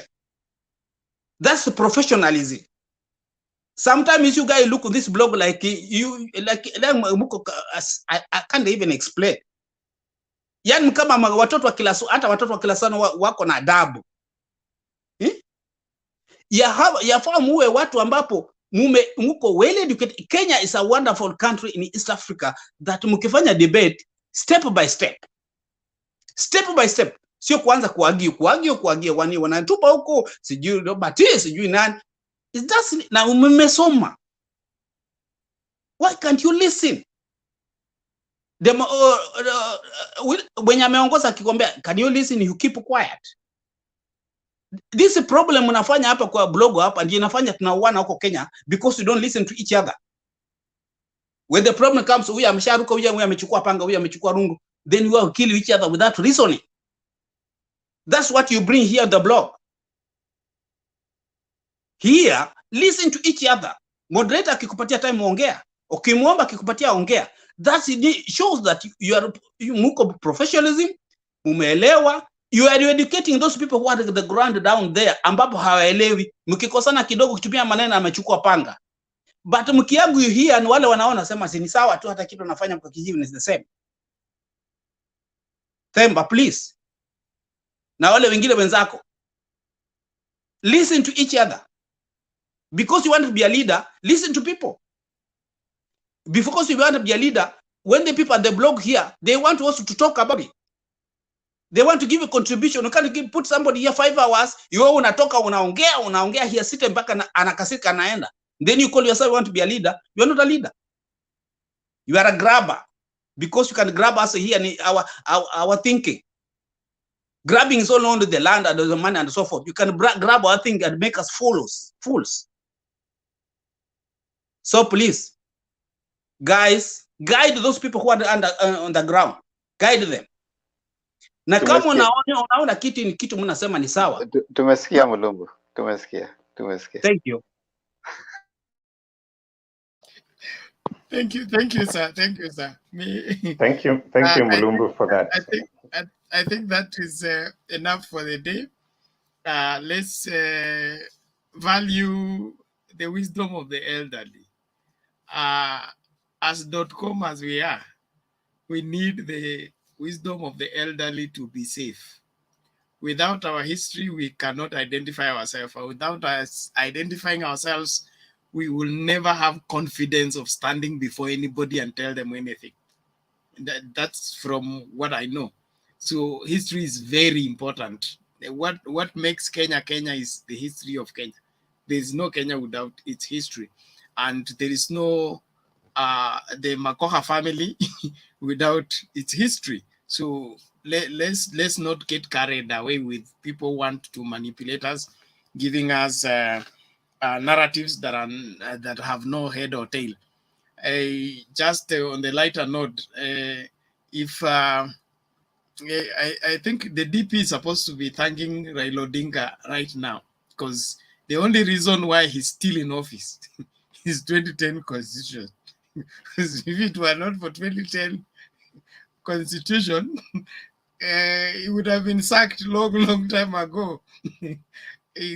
Because the president used to appoint the vice based on his own volition. So the provision of the 2010 constitution that he opposed deliberately is the only thing that is still keeping him in office. So let's appreciate some of the changes. Victor.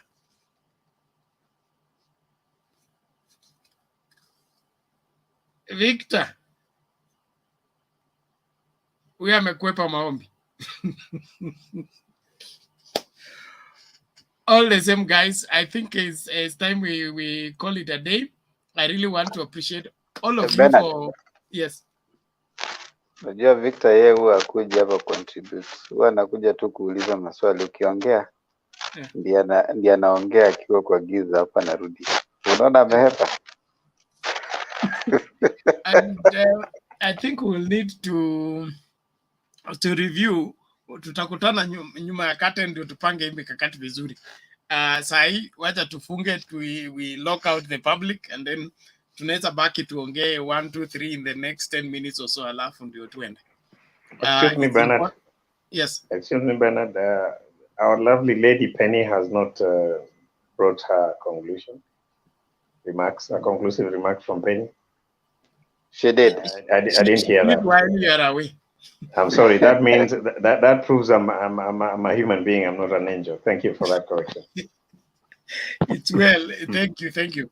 Just one point, please, Bernard. I would also like to appreciate Penny. You know, having at this hour, and we have one lady.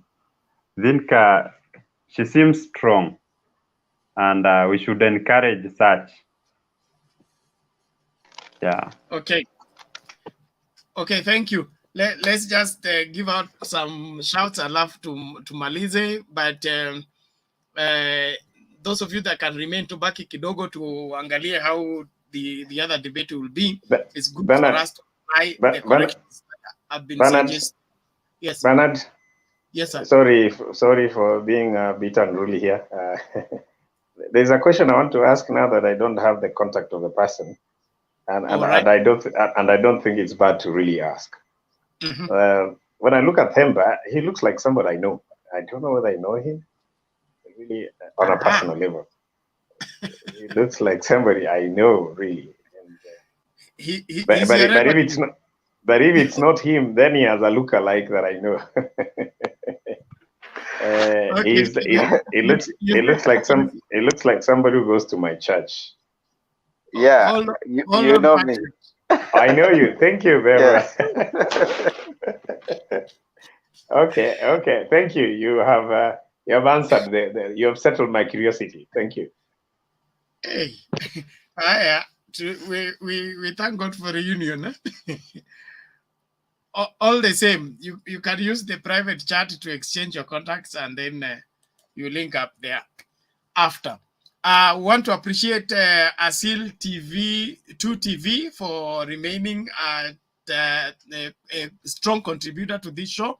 Thank you very much. Thomas Obiero, thank you. Miss Vado MV, thank you so much.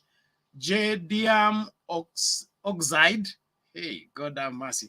Thank you very much for sticking at Mtembei TV. Dennis Ondiek, thank you. John Wanyonyi, we appreciate all of you. There is Victor Obote, strong contributor. Thank you very much. Another one is The Wicked Runs Away Unchased. Thank you very much. You are a really faithful follower of this TV, and you promise to join in the next debate. Please, you are welcome. And then we have who here? Dennis Ondiek, we have already talked about him. Njogu Kihuya, thank you. Junior, thank you very much. One more person, there is Florence Joseph, William Kosigei, Joseph Binda, thank you very much for sticking by. Brian Ratemo, we salute you for Ondu. Tunawashukuru nyote na tuendelee kuwa washirika wazuri wa Mtembei TV. Please subscribe, please share with your friends, and we also want to encourage you that anytime you find us online, please share with your crowd, share with your groups, so that this information reach as many people as possible.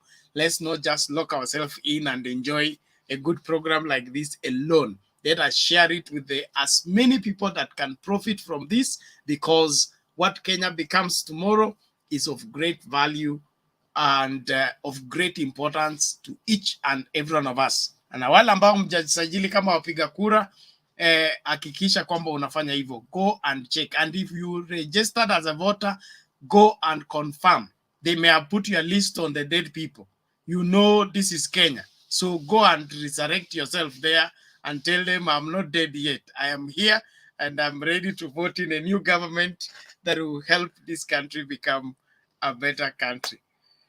Well, on that note, thank you very much. We look forward to doing this later on today again. So stick it at Mtembei TV. God bless you. Bernard, Themba must prove that we go to the same church. He should do the final prayers. Themba